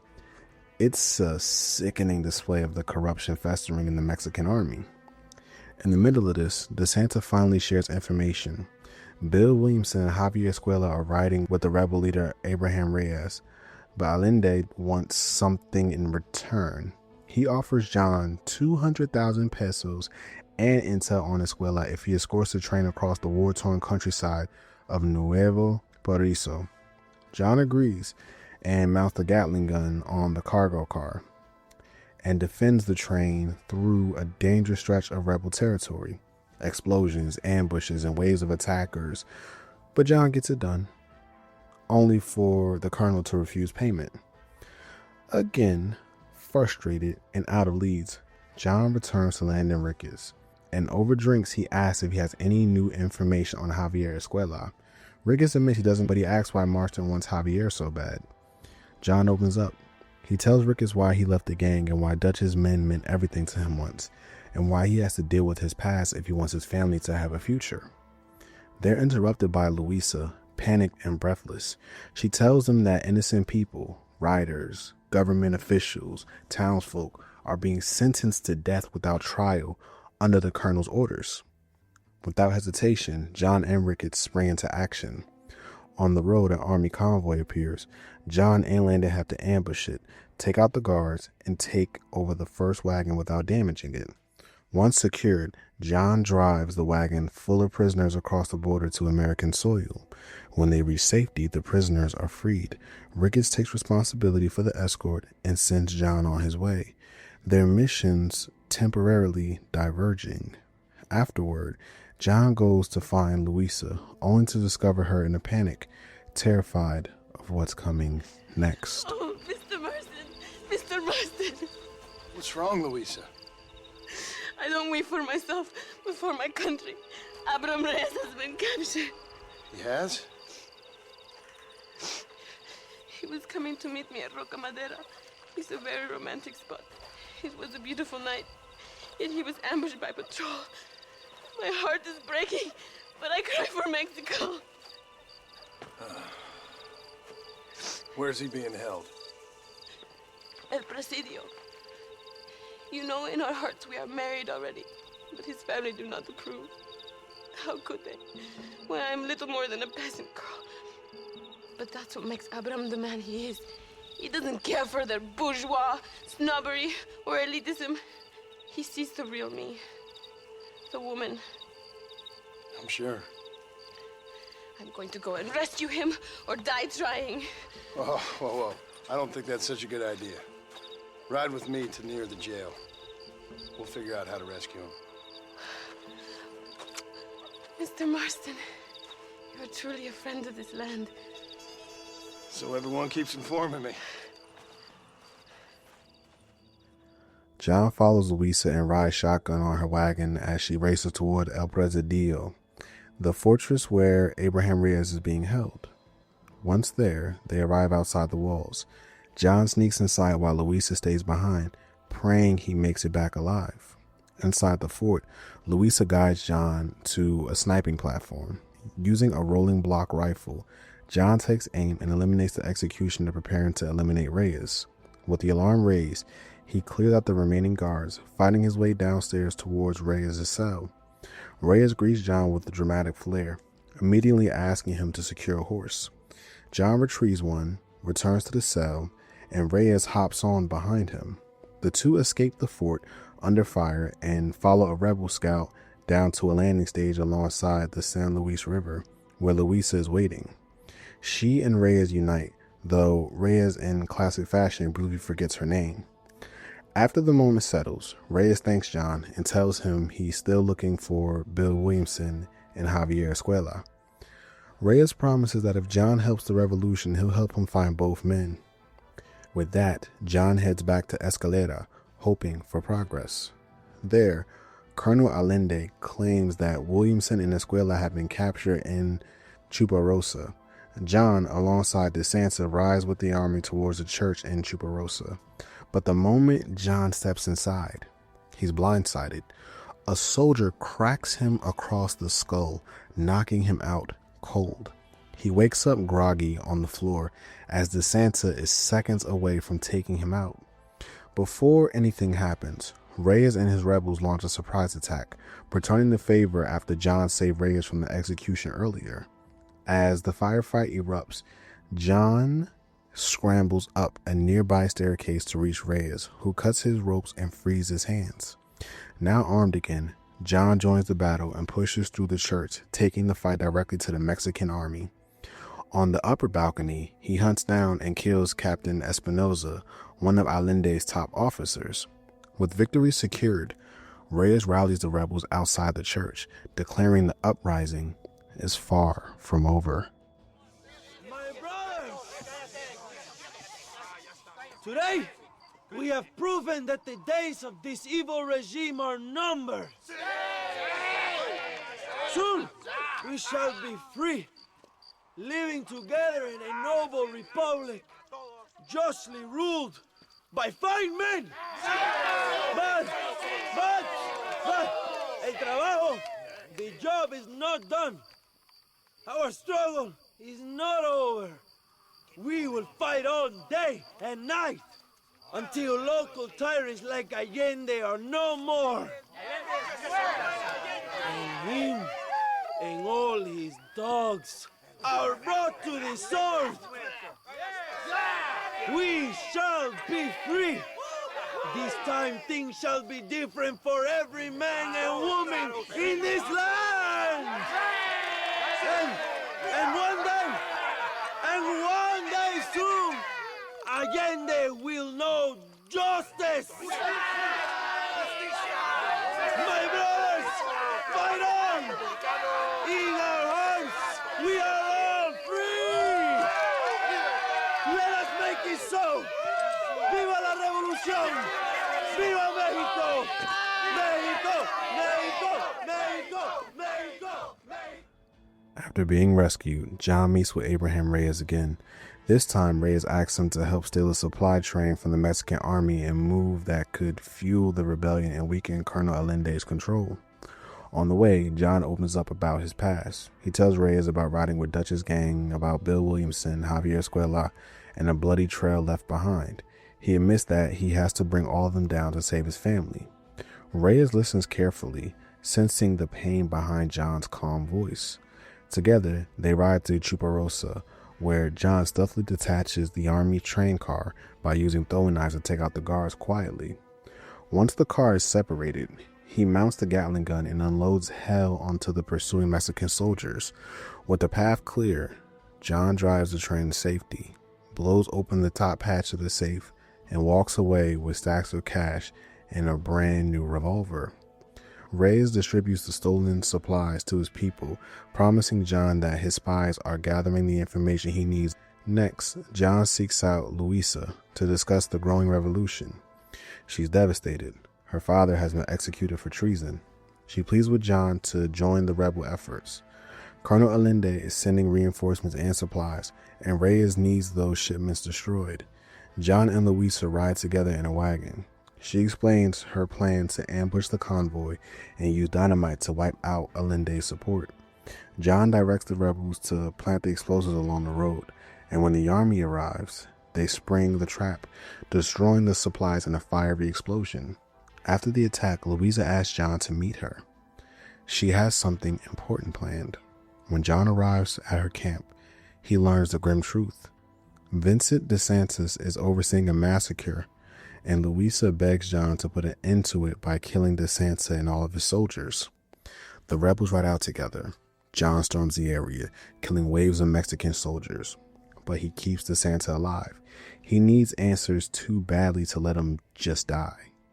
John chases the fleeing captain down, hogties him, and begins interrogating him like Batman, demanding to know where Williamson and Escuela are hiding.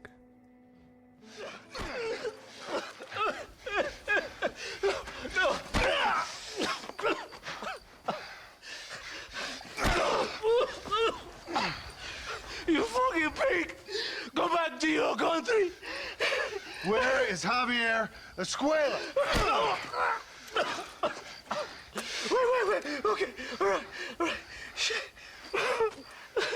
All right. Casa Madrugada. It's hold up there.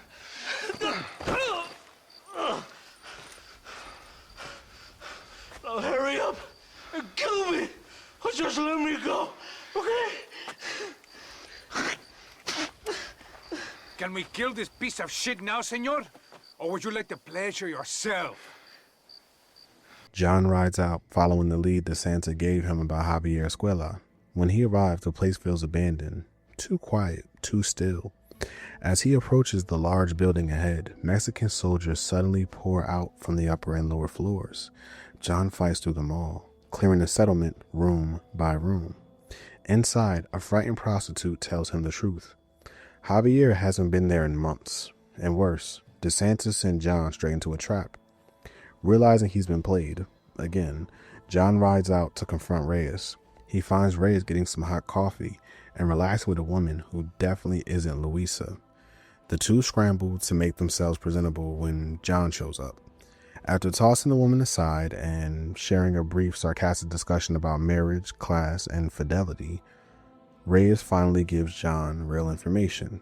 Javier Escuela is hiding inside the Mexican army at El Presidio. Reyes invites John to join his rebels as they prepare to take the fortress by force. Together, they ride toward El Presidio with a wagon full of TNT. The rebels ram the front gate, while John jumps clear just before the explosion. The gates blast open, and rebel soldiers storm inside, taking out the guards pouring out of the courtyard. John searches through 3 different buildings inside the fortress until he finally finds Javier Escuela. The reunion is bitter. Brothers turned strangers. Former riders, now enemies. Javier tries bargaining for his life, promising he can take John straight to Dutch and Bill. But before John can react, Javier shoves a crate at him and jumps out of a window, fleeing for his horse. John gives chase. Whether he chooses to hog-tie him or put him down permanently is up to his choice. Escuela's running days will come to an end that night. Army reinforcements arrive, forcing John into another firefight before he secures Javier and finally gets a win on this long, bloody journey.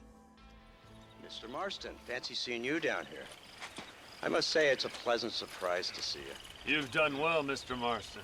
Now, Javier here gets to see how far the hand of justice can reach. Come on, you. Get in the damn automobile. Can we assume one of my commitments is cleared? Unfortunately, nothing is cleared, John, until your obligations are met. We need you to find Williamson, then head to Blackwater as quick as you can. We have reason to believe that Dutch Vanderland is in the area. Oh, your wife sends her regards. After handing Escuela over to Ross, John returns to business. But Mexico has erupted into full-blown chaos. The Mexican army has executed rebels in Escalera, and Abraham Reyes has been captured. John arrives to find the civilians battling soldiers in the streets. He fights his way through the mayhem, reaches Reyes, who is tied up and moments away from execution. Luisa rushes in to save him, but is gunned down by 2 soldiers. John puts both of them down instantly. A 3rd soldier challenges John to a duel. And of course, if you know the story, John wins. After freeing more rebel prisoners, an all-out assault begins. Reyes' rebels sweep through Escalera, overwhelming the army's defenses. John storms the governor's mansion, where he finds Colonel Allende and Bill Williamson trying to escape out the back. John chases them down a hidden stairway and kills the soldiers covering their retreat. He mounts a horse and pursues the fleeing stagecoach through the countryside. When the coach finally crashes, Allende tries to buy his life by offering Williamson. At this point, John chooses who lives and who dies. But no matter what, Reyes' men will execute whoever John spares. Either way, Bill Williamson falls that night too. Colonel Allende falls as well. And just like that, the rebels win Mexico, and John is one step closer to finishing this nightmare. Allende is dead! Mexico is mine!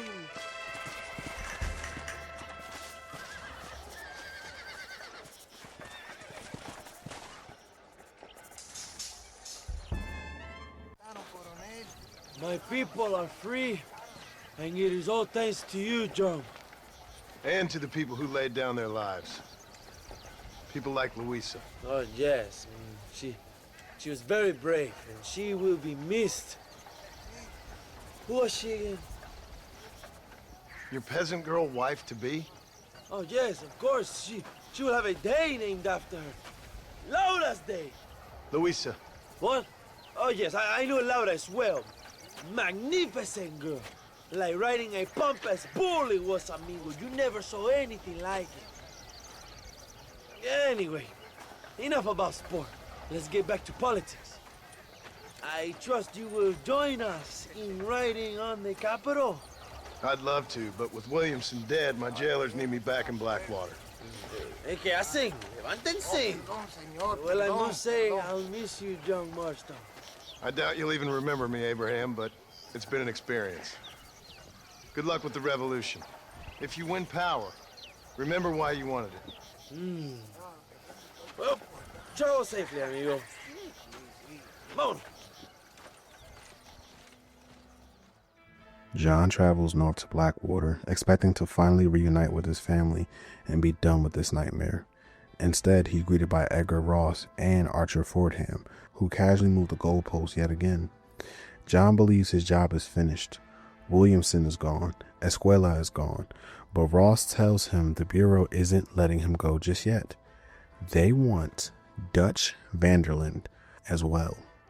And until Dutch is dead, they'll continue to take care of John's wife and son. John has no choice but to keep going. Ross hands John a high-powered pistol, saying they received information about Dutch's whereabouts, the wrecked ship in Serendipity, sitting abandoned on the docks. When they arrive, Fordham notes how strangely empty the area looks, even for Blackwater. John senses the trap immediately, but he follows Fordham across the docks and inside the rotting ship, where they hear cries of what sounds like a teenage boy echoing through the stairwells.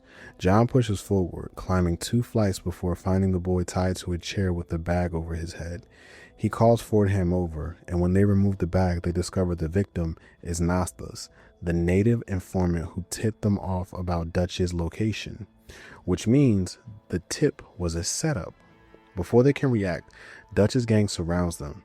Trapped inside the ship, Fordham orders John to carry Nastas to safety.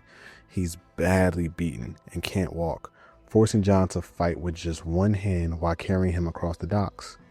John pushes through ambush after ambush and eventually reaches Blackwater, where Agent Ross takes Nastas to Professor McDougal, a researcher obsessed with studying the native problem. Ross tells John to meet up with the professor. Their next lead depends on it. So John heads out to find the eccentric professor. Simply incredible. Hello, Professor. Oh, hello, sir. Oh, Mr. Marston, sir. Good day, good day. How are you? Well, my family's health and well-being are being threatened by some unscrupulous government agents, and my own hard-won freedom is under duress. But these problems aside, I suppose I'm fair. Yes, the problems of civilizing nomads.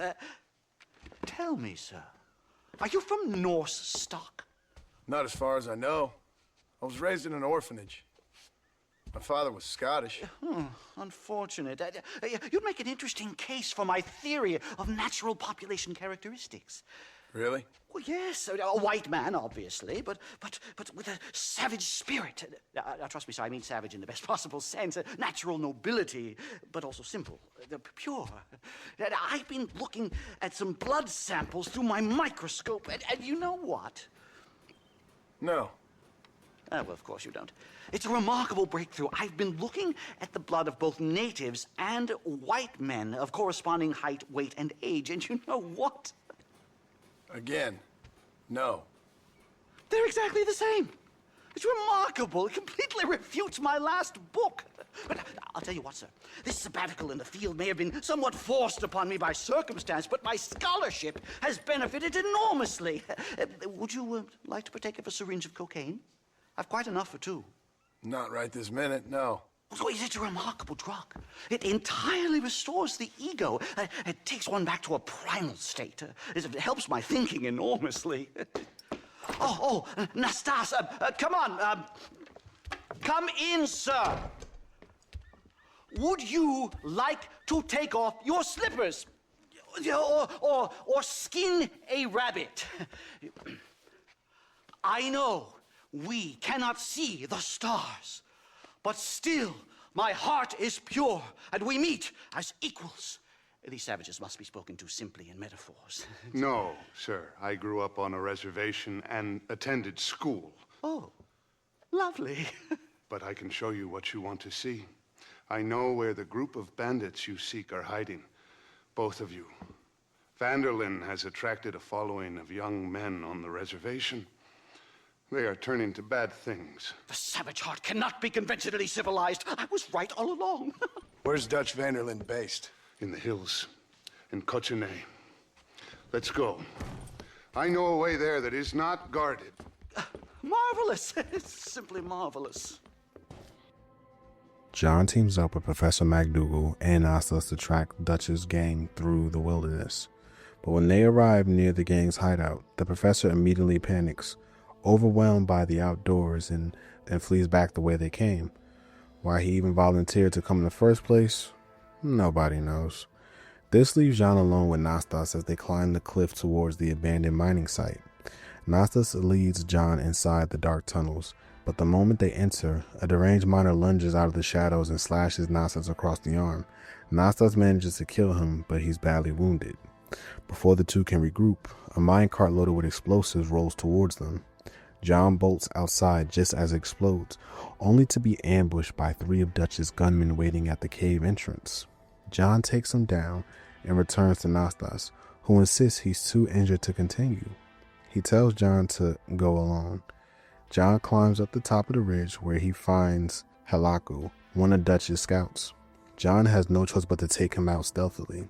With the area secure, he pulls out a pair of binoculars and spots Dutch in the distance, stepping out from the tree line. Dutch immediately notices him. A single rifle shot rings out, shooting the binoculars and knocking John unconscious. When he comes to, he's back in Blackwater, surrounded by McDougal and Nastas. The professor insists they can reason with the natives aligned with Dutch, but Nastas warns them that Dutch's influence has already changed them. Negotiations will not be simple. While they debate on the next move, John heads out to meet Agent Ross again. Ross sends John and a special posse onto a rooftop across from the Blackwater Bank, where Dutch's men are in the middle of a robbery. John and the agent snipe the gang members before they can escape, but when they breach the bank, the tension spikes. Dutch is inside holding hostages, and he's not backing down. Oh, it's nice to see you, John. Hello, Dutch. How's Abigail? Well, I hope. Ain't seen her for a while. 'Cause you've been chasing me? Let the woman go, Dutch. Of course. Of course. How's your little boy? He ain't so little now. No, he must be what? 15? 16? Doesn't time fly? Don't adjust. It's over, man. Of course. Of course. I surrendered, John. You're the master now.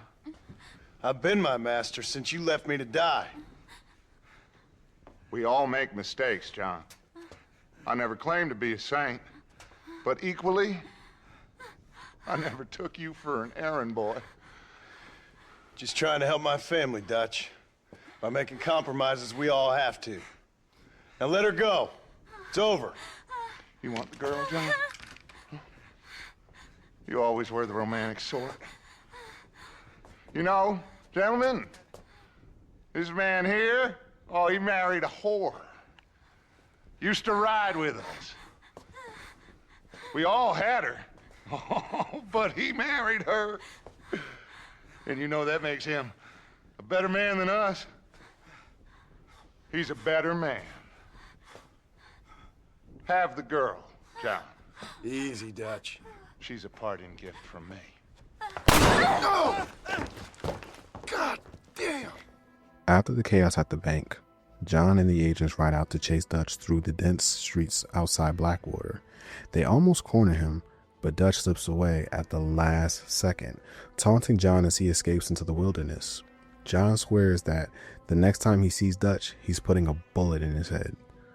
Back in Blackwater, John returns to meet with Professor MacDougal, who claims that Nastas has arranged a peace meeting with some of Dutch's men. MacDougal, ever the naive academic, believes it'll be a meeting of the minds, Indians and whites, academics and criminals, coming together for enlightenment, according to him. John is not convinced, but he rides along. When they reach the meeting site, it becomes obvious the entire thing is a setup. Gunfire erupts from the cliffs. Nastas is fatally shot in the ambush, killed before he can even escape. John is forced to fight his way through Dutch's gang, protecting the terrified MacDougal as they flee towards Blackwater. Later, when John visits the professor again, he finds him frantically stuffing books and papers into a suitcase. The man is shaking. MacDougal admits he's had enough. Too many close calls, too many bullets. He's heading back to Yale and abandoning his research on the savages. He's done with the West. But before John can reply, a rifle shot blasts through the window. Dutch Vanderlyn is outside, calling John's name into the night. The town is surrounded by native followers, forcing John to act fast. His new objective: get MacDougal out of Blackwater alive. John escorts the professor through the chaotic streets as arrows and bullets rain down from the rooftops and tree lines. They ride hard to Manzanita Post, where MacDougal boards a train back to civilization, relieved to be alive. John watches the train disappear onto the horizon, one final loose end tied up. I could have told you that for nothing. Ah, but they'll give me a prize in New Haven for this. Well, they bloody better. Well, goodbye, Mr. Marston. Best of luck, dear friend.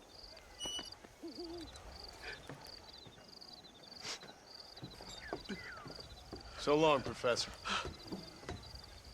So long, sir.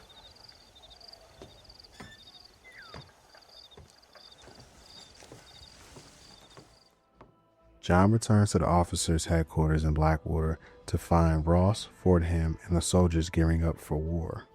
Weapons are being loaded, crates are being stacked, and the entire office feels tense. John storms in and demands to know where is his family. The agents don't flinch. They claim they gave John the chance to save his wife and son, and he failed. After the disaster at the bank, they say Dutch must be dealt with immediately. He's too dangerous, too unpredictable, and too close to unleashing chaos on the region. John realizes he has no choice. Even if he hates every one of these men, he has to keep moving forward. Reluctantly, he agrees to help. John rides off with the officers to launch their final assault on Dutch's gang. He climbs into an armored truck and mans the mounted machine gun. It's a short drive to the location. It's just outside Blackwater, where they set up a defensive position. It doesn't take long. Dutch's gang attacks in full force, barreling out of the woods in waves, but they're shredded by the machine gun. Survivors retreat to the tree line, and the armored truck pushes forward to pursue. Gunmen throw dynamite from behind rocks, but John cuts them down. A wagon loaded with explosives rushes towards them, but John blows it apart before it can get close. Then, disaster strikes. A massive explosion topples the armored truck, sending John flying into the dirt. Dazed but alive, he mounts a horse and joins Ross and the American army as they ride towards the location where Dutch's final stronghold is at. It's deep in the mountains. The ride is long and grueling, but eventually they reach the gates of Dutch's fort. Soldiers set charges and blow the entrance wide open. John pushes inside on foot as the massive shootout ignites between the army and Dutch's hardened gang members. Gunfire echoes across the cliffside as John fights his way through the fort, clearing out Dutch's last loyal followers. Then, finally, he comes face to face with Dutch. The tension is suffocating. Former brothers, mentor and student, two men who once believed the same future, now standing on opposite sides of a broken dream. We gotta stop meeting like this. Sure. I got a plan, John. You always got a plan, Dutch. This is a good one. I don't doubt it. We can't always fight nature, John. We can't fight change. Can't fight gravity. We can't fight nothing. My whole life, all I ever did was fight. Then give up, Dutch. But I can't give up, neither. I can't fight my own nature. That's a paradox, John. You see? Then I have to shoot you. When I'm gone, they'll just find another monster. They have to. Because they have to justify their wages. That's their business.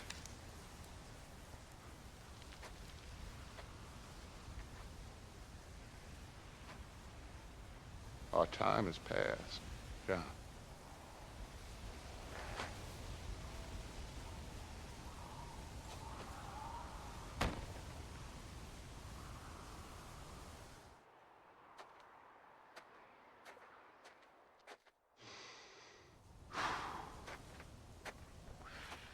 So at the end, you didn't have the guts to shoot him.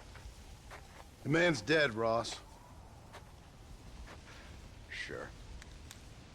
Can I see your gun?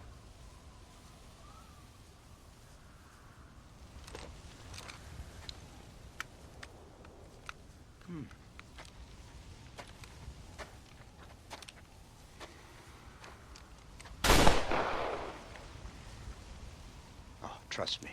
It looks better in the report that way. Where's my family? Your wife was killed in a prison riot last week. So, I'm only joking, dear boy. They were sent back to that Scrabble ranch of yours in Beecher's Hope. They're quite safe and sound. They better be. Thank you, Mr. Marston, for everything. I know this wasn't easy for you, but I have to say, you've done your country proud. Yeah, exactly. See you around, John. Try to stay out of trouble. Come on, Archer. Let's go find somebody else we can annoy. John Marston finally returns home to Beecher's Hope, reunited at last with his wife, Abigail, and his son, Jack. It should be the perfect ending, but reality hits fast. Despite Uncle supposed to be taking care of the ranch, the livestock are gone, either eaten by predators or stolen by rustlers. The place is a mess. So the next morning, John decides it's time to rebuild. He takes Jack with him to McFarland Ranch to pick up fresh cattle. On the ride over, father and son catch up, John learning just how much Jack grew while he was gone. Jack is getting a glimpse into the world his father was forced into. They meet with Bonnie McFarland, and John introduces Jack to her. She lets them choose some cattle, and together they herd them all the way back home. On the trail, John briefly has to take care of a few bandits and protect Jack, but eventually the two make it back safely. Back at the ranch, John finds Abigail in the kitchen, cooking. They reconnect, talking about their past, their future, and what Jack's life has to become, a life away from violence and outlaws. The emotional moment gets interrupted when Abigail asks John to scare out some crows eating all the corn. So John heads out, fires into the flock, and drives them off. Later, John finds Jack reading under a tree. John decides it's time for some real adventure. He takes Jack out hunting and teaches him how to track, kill, and skin elk, returning home energized and proud. But ranch life doesn't slow down. Uncle, always asleep on the job, is forgetting to herd the cattle. John drags him up, and together they do it. While moving the cattle, they spot a train in the distance heading towards Blackwater. Suddenly, explosive goes off along the tracks, and bandits swarmed in to rob the train. The blast scares the entire cattle into a stampede. John must choose whether to stay with the herd or stop the robbery. Either way, the job gets done. If John defends the train, he wipes out the bandits, and the conductor thanks him for saving everyone's lives. John returns to help Uncle gather the scattered herd.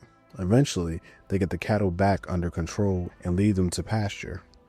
Life slowly returns to normal. John and Uncle round up wild horses to strengthen the ranch. John and Jack bond on more hunting trips. John even saves Jack when he tries to hunt a bear alone. He even pays back his old debts. Then one day, a telegram arrives. It's from Bonnie McFarland. Abigail, suspicious, asks John to read it out loud since she can't. Bonnie writes that she urgently needs corn. Her crops were devoured by pests. Abigail immediately points out the irony. The corn sacks at Breacher's Hope were the only items Uncle didn't get stolen. Abigail insists on coming with John to deliver the corn. On the ride, she grills him about Bonnie, clearly jealous, and John teases her for it. When they arrive, Abigail meets Bonnie, and surprisingly, the two get along well. John helps unload the corn while the two women talk. When John and Abigail ride off, Bonnie watches them leave, quietly lingering on the dirt road, suggesting she may have had feelings for John all along. Abigail, seeing nothing threatening in Bonnie's behavior, brightens up. She laughs, talks, and relaxes on the ride home. For the first time since the nightmare begun, the Marstons feel whole. Everything seems right, until everything goes wrong. Hey, Jack. Hey, Paul. Need a hand with that? No, sir, I got it. Looks like you have. You know, you're real good with them tools. Thank you, Paul. You'll make this land real nice one day. Me and your mother will do our part. By the time your turn comes, hell, this could be the nicest farm in the county. Maybe, Paul.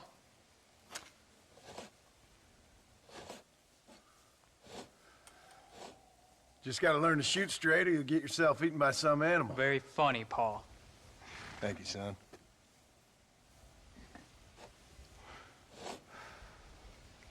Soon it'll be quail season. We should have some fun then. Is there anything you don't like shooting, Paul? Well, I ain't met the thing yet, but as soon as I do, I'll let you know. You can even put it in one of them books you read. Yeah, maybe I'll do that. Today, John Marston stopped shooting. Now, I ain't no literary man, but I don't think that'll sell. People like shooting in them things. I think you may be right there, Paul. So, you ever hear talk about them machines that can make a man fly? Well, sure, Paul. Everybody knows about that. You know they're going to be bringing one of those machines around the country next year for a demonstration? One of them machines can turn men into angels. One of them machines can turn men into angels. John, come here. John, come here, quick. Take a look at that. Jack, go into the house, lock all the doors. Whatever happens, don't come outside. You hear me? Whatever happens. Okay. Come here, son. Whatever happens, keep the doors locked and your mother inside. Promise me, son. Promise me. Who is it, Paul? It's just some old friends. Me and Uncle take care of it. Now you go inside and you keep the doors and the windows locked. I hear you. Then run! Yeah, run, boy. Well, old man, looks like things is about to get settled once and for all. So it seems. A shootout erupts at Breacher's Hope as the U.S. Army surrounds the ranch. Edgar Ross has finally come to finish the job. Despite John keeping his end of the bargain by hunting down Javier Escuela, Bill Williamson, and Dutch Vanderlyn, to Ross, loose ends are loose ends. As bullets tear through the farm, John immediately tells Jack to run inside and lock every door and window. No matter what, don't come out, he tells him. John and Uncle hold off the first wave of soldiers, charging in from the west, picking them off one by one. When the smoke clears, John rushes inside to Abigail and Jack. He repeats the order, Jack must stay in the house. But this time, Jack does not listen. He grabs a rifle and joins his father and uncle outside. Together, the three men fight through another wave of soldiers. The gunfire intensifies. Uncle takes a fatal shot and collapses. John and Jack keep fighting, refusing to fall. With another attack held off, John realizes the harsh truth. More soldiers are coming, and they won't stop until his family is gone. He rushes Abigail and Jack to the barn. They hold off yet another wave as the sky fills with gunfire and smoke. Inside the barn, Abigail and Jack are panicking. They want to run, to hide, to escape with John. But he knows the truth. He can't escape his past. But they still can. John saddles a horse and lifts Abigail and Jack onto it. He tells them to ride east and not stop, no matter what they hear, no matter what happens behind them. Abigail kisses him goodbye through tears, and Jack looks at him with fear, confusion, and heartbreak. They ride out the back of the barn to the open fields. John watches them disappear, the last faces he will ever see. He lowers his head, breathes deeply, and accepts what must come next. Then he turns towards the barn doors. He pushes them open. Outside stand over 20 soldiers, all armed, rifles pointed directly at him. Edgar Ross watches from the back, cigar glowing, eyes cold and indifferent. John steps forward. In cinematic fashion, the game switches to Deadeye. Time slows. John marks as many targets as he can. Every last shot is his defiance. His final stand as a father, as a husband, and as a man trying to rewrite his fate. He fires. It hits several soldiers, but it's not enough. A wall of bullets crashes into him. His clothes are soaked with blood. He stumbles to his knees, wheezing, choking, fighting for every breath. He stares up at the firing squad, defying until the end. Then he falls backwards. One last breath, one last look at the world. And John Marston dies, sacrificing himself to save his family he fought so hard to protect. Edgar Ross steps forward, cold as ever, blowing smoke as he stares at John's body with mild satisfaction. With a flick of his cigar and a dismissive nod, he orders the soldiers to move out. The army leaves the ranch in silence. In the distance, Abigail hears the gunfire and knows. She orders Jack to ride back. Now, Jack is the protagonist. Jack and Abigail arrive to find John's body laying in a pool of blood. Abigail collapses onto her husband, sobbing over the man she loved, the man who died trying to give his life, the man who died trying to give his family the life they always were denied. And here, one generation's trauma passes on to the next. Revenge is inherited, and the cycle continues.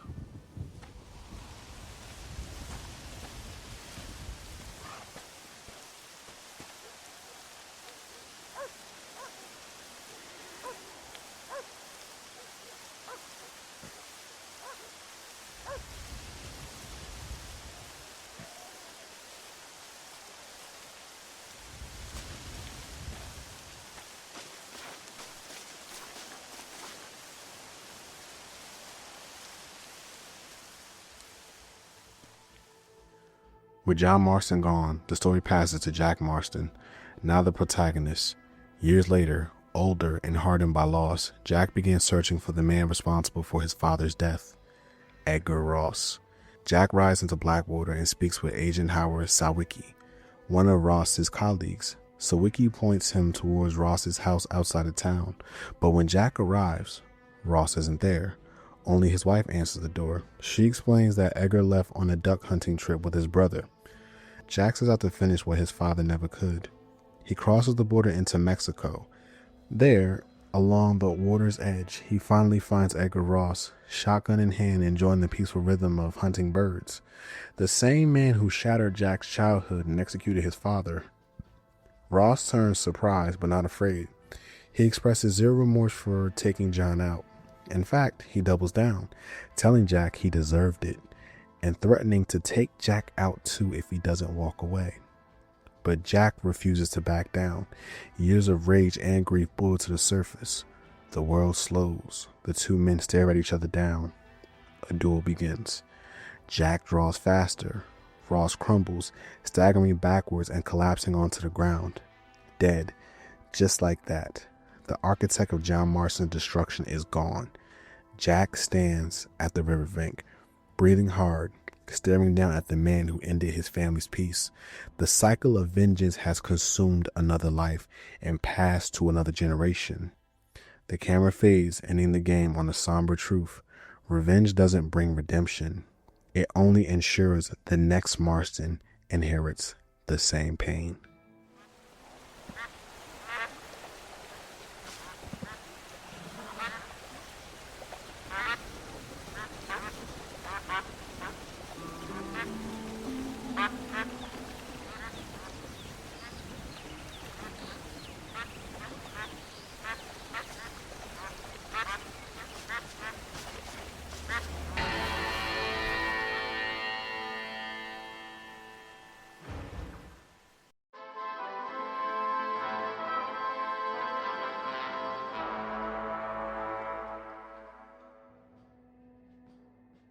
When you strip away the 6 shooters, the horses, and the sunsets, Red Dead Redemption isn't just a Western game.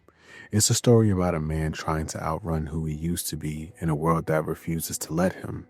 It's a tragedy about the cycle of violence, the illusion of freedom and control, and the false promise that if you just do what you're told long enough, you'll finally earn your redemption.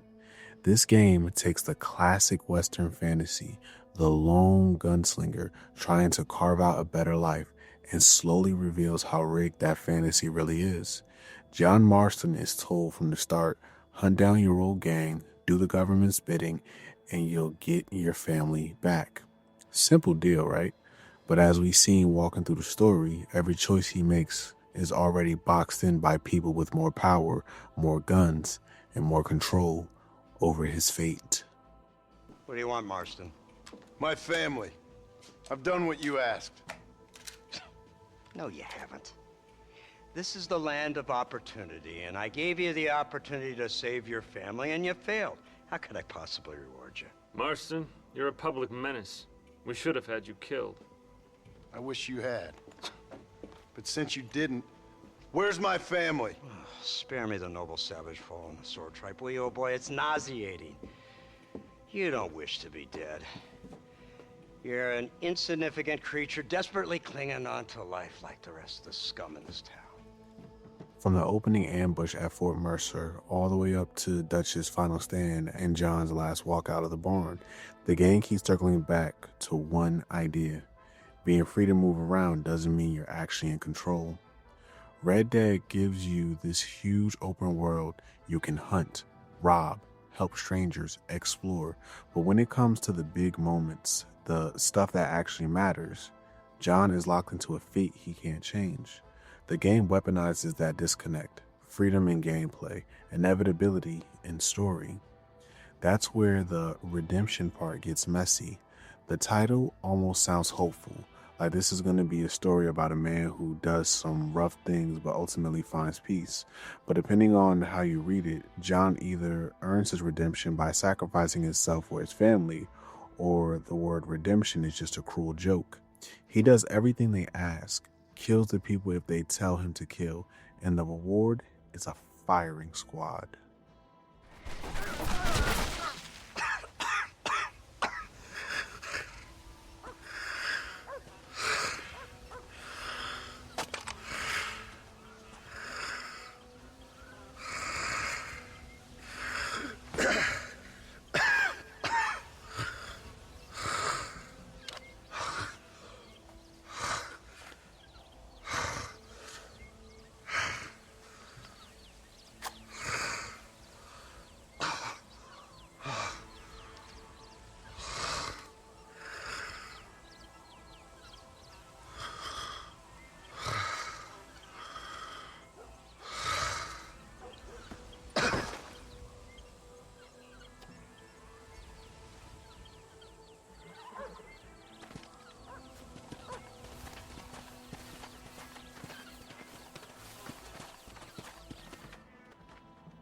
And the tragedy doesn't stop with him. The game takes that one step further with Jack. John spends the entire story trying to build a better future for his son, a life of books, not guns. But the epilogue shows us what actually sticks. Jack doesn't inherit the ranch, he inherits the revenge. He picks up the same tools, uses the same deadeye, and hunts down Edgar Ross the same way his father hunted down Bill and Javier. That's the cycle of violence in motion. John's redemption comes at the cost of turning his son into the same kind of man he never wanted him to be. Excuse me. You Edgar Ross? Do I know you? Forgive me for startling you, sir. I have a message for you. My name is Jack Marston. You knew my father. I see. I remember your father. I've come for you, Ross. And you, boy, have sure as shit found him. You killed my father. Your father killed himself with the life he lived. You killed him. I saw you. You keep saying that. You sent him to do your dirty work. Then you shot him like a dog. And I'll shoot you like one too, you little piece of trash. Now get out of here before I kill you as well. I ain't going nowhere, old man.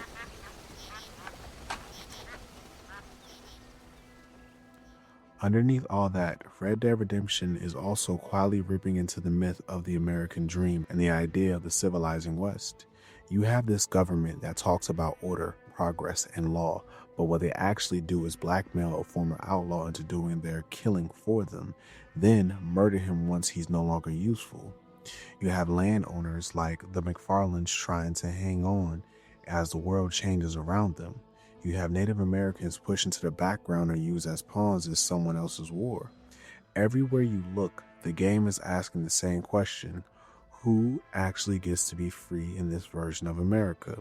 And who pays the price for that freedom? So for this analysis section, that's what we're going to dig into. Not just whether John is a good guy or a bad guy, but why redemption might be impossible for someone like him. How the cycle of violence shapes both John and Jack. How the game plays with freedom versus control, both in the story and how you actually play it. And how all of this ties into a larger picture of a dying West, a rising government, an American dream that was never built for the people like the Marstons in the first place. Red Dead Redemption sets up itself like a power fantasy about being the baddest gunslinger in the Old West, and then slowly reveals it's actually about how little power you have when the world decides what you're worth. I already have a life. Well, I had one, and I'm trying to reclaim it. Or maybe what you could say is I had two, and I'm trying to end one of them so the other can survive. You do so love to talk in riddles, Mr. Marston. Do you do that, I wonder, as a substitute for having anything interesting to say? Probably, Miss McFarland. Oh, call me Bonnie, you fool. Call me Bonnie. Miss McFarland, I'm married. I have a son.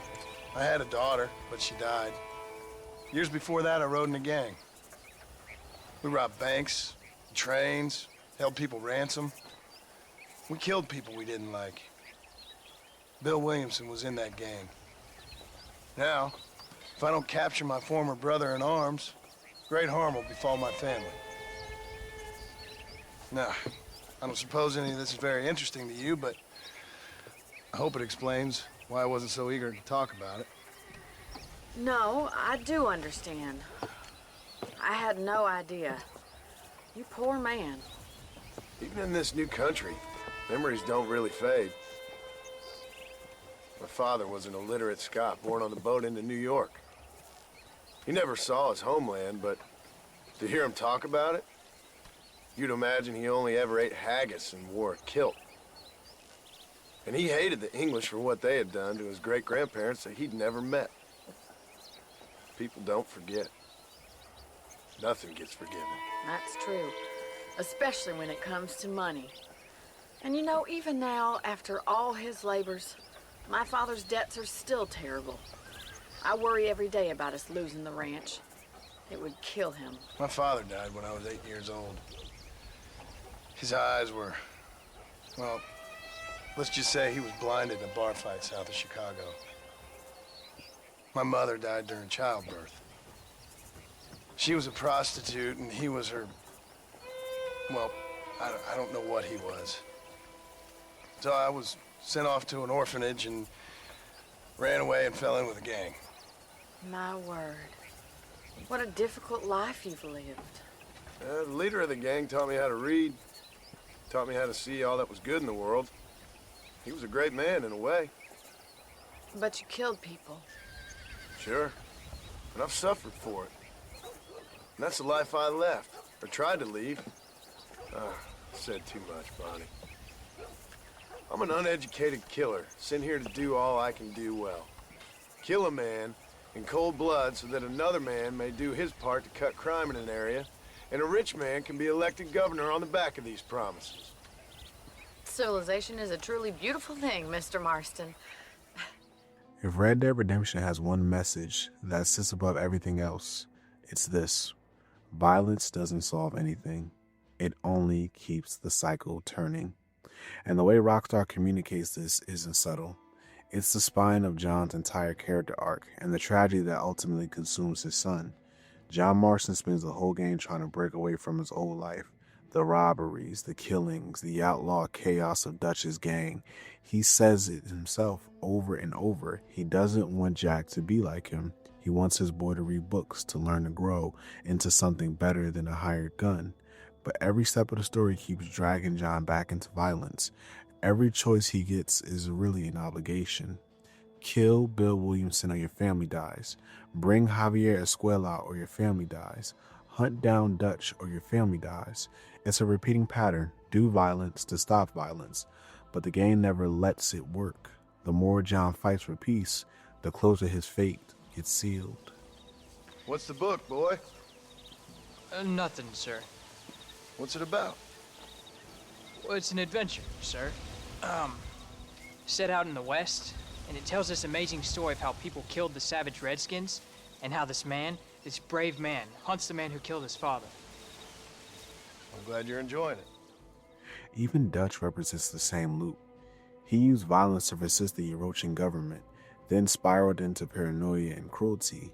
John used violence to build a new life for his family and ends up with the exact same fate, a bullet and a legacy of blood. That's what makes their final confrontation so powerful.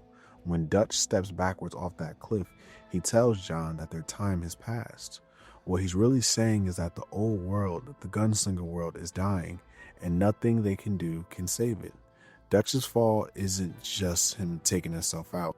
It's the end of an era. It's a warning that John refuses to listen to. We can't always fight nature, John. We can't fight change. Can't fight gravity. We can't fight nothing. My whole life, all I ever did was fight. Then give up, Dutch. But I can't give up, neither. I can't fight my own nature. That's a paradox, John. You see? Then I have to shoot you. When I'm gone, they'll just find another monster. They have to. Because they have to justify their wages. That's their business.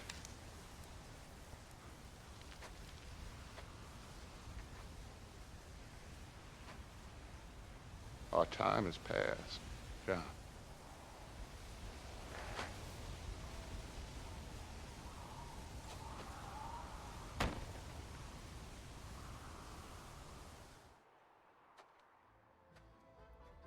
And then, of course, John's last stand at the barn is the ultimate expression of that cycle. He kills and kills and kills, trying to protect his family, and it only delays the inevitable. Violence surrounds him, violence consumes him, and violence ends him. He steps out of that barn knowing that he cannot break free. Only shield Abigail and Jack long enough for them to run. If the cycle is going to end, it can't end with him. But the tragedy, and this is where Red Dead Redemption hits his hardest, is that it doesn't end with him. It gets passed on. Despite all of John's efforts to raise Jack differently, what sticks? Not the books, not the lessons, not the warnings. The only thing Jack inherits is the weapon, the violence, the path. Jack kills Ross not because he wants a better life, but because the cycle demands a next link in the chain. The tragedy of Red Dead Redemption is simple. John spends the whole game fighting to protect his son from becoming him, and the world molds Jack into a carbon copy anyway. Violence begets violence. Revenge begets revenge. And redemption, if it exists at all, comes at the cost of everything. Redemption is right there in the title. Bold, dramatic, almost hopeful. But Red Dead Redemption takes that word and twists it into something far more complicated. The question the game keeps asking isn't, can a man be redeemed? It's, can a man who built his life on violence truly ever escape it? From the beginning, John is a man who wants out. He's tired. He's worn down. He's trying to be better for Abigail and Jack. But the world around him, the government, the changing West, even fate itself, refuses to let him leave the past behind. That's where the idea of redemption gets messy. Is redemption something you earn or something the world allows you to have? John does everything he's told. He faces the ghosts of his past head on, confronts Bill at Fort Mercer, hunts down Javier Escuela, stands against Dutch, brings closure to every outlawed tie he ever had. He believes, or maybe even hopes, that doing all of this buys his family's freedom and buys him peace. What you cooking? Same thing I've been cooking the past 15 years with the hope of poisoning you. Ain't working so well. Not yet. Be honest, though. Tastes bad enough to kill a man. I never was much of a cook, but I did try to be a good wife. And you have been. Given what we was and what we came from, I think we've gone and done okay. I look at Jack. I look at him, and I think we've been blessed. Maybe he can be something more. He's a good kid. He can be whatever he wants to be. He ain't gonna be no frontier gunslinger killing and running no gang, though. That way's over. Railroads and government and motor cars and everything gone and done away with all that. And he ain't gonna marry no orphaned working girl running with a bunch of hucksters, neither. If he meets one like you, I hope he'll marry her. Stop. For an illiterate gunslinger, you sure know how to make a girl blush. But the cruel reality hits when you step back. John isn't earning redemption. He's being used. No matter how many men he captures or kills, the government keeps moving the finish line because redemption isn't theirs to give, and John doesn't get to define it for himself. Mr. Marston, so glad to see you. How was your journey? Where's my wife and son? Being well looked after. Well looked after. I want to see him. Mr. Ross wants to speak with you. We've had some important developments. You want me to take out a gun and blow a fucking hole in your head right here? Right now? You want that? Mr. Marston. You want that? Mr. Marston, I ask you to calm down. Why? Why? I did what you asked. I got you Williamson and Escuela. It's over. Stop playing games with me. No one's playing games with you, Mr. Marston. But if we were to play some games, there'd be some interesting ones we could play. Think, sir? Like hanging you for murder, or confiscating all your property, like that little farm of yours, or having you put in an electric chair. Those are the sort of games we could play. But we choose to play a different game. So calm down and play along with us. Where's my wife? You know, I forget, but I hear it's very nice this time of year. Mr. Marston, please, I've never insulted your meager intelligence. Do not insult mine. We've done this little deal for your freedom in exchange for all your men from your old gang. You gave us Williamson and Escuela. We still don't have Vanderlyn, but now we know where he is. Then go and shoot him. No, sir. I want you to shoot him for me. And then I'll let you be. The last thing I want to do is make martyrs out of all these people. He could be killed by some petty squabble by another lowlife. We believe Vanderlyn is holed up with a group of renegades near the wreck of the Serendipity riverboat. Yes. Another group of renegades. Obviously, the first group, your group, has, shall we say, been disbanded. Some scholars say the title itself is ironic, that there was never a redemption waiting for him. Others argue John does achieve it by sacrificing himself for Abigail and Jack. And then there are those who see John's death as neither noble or transcendent, just another cog crushed by a machine bigger than him. The game intentionally keeps this ambiguous. Redemption in Red Dead Redemption isn't a clean Hollywood redemption story. It's muddy, compromised, sometimes contradictory. So at the end, you didn't have the guts to shoot. The man's dead, Ross. Sure. Can I see your gun?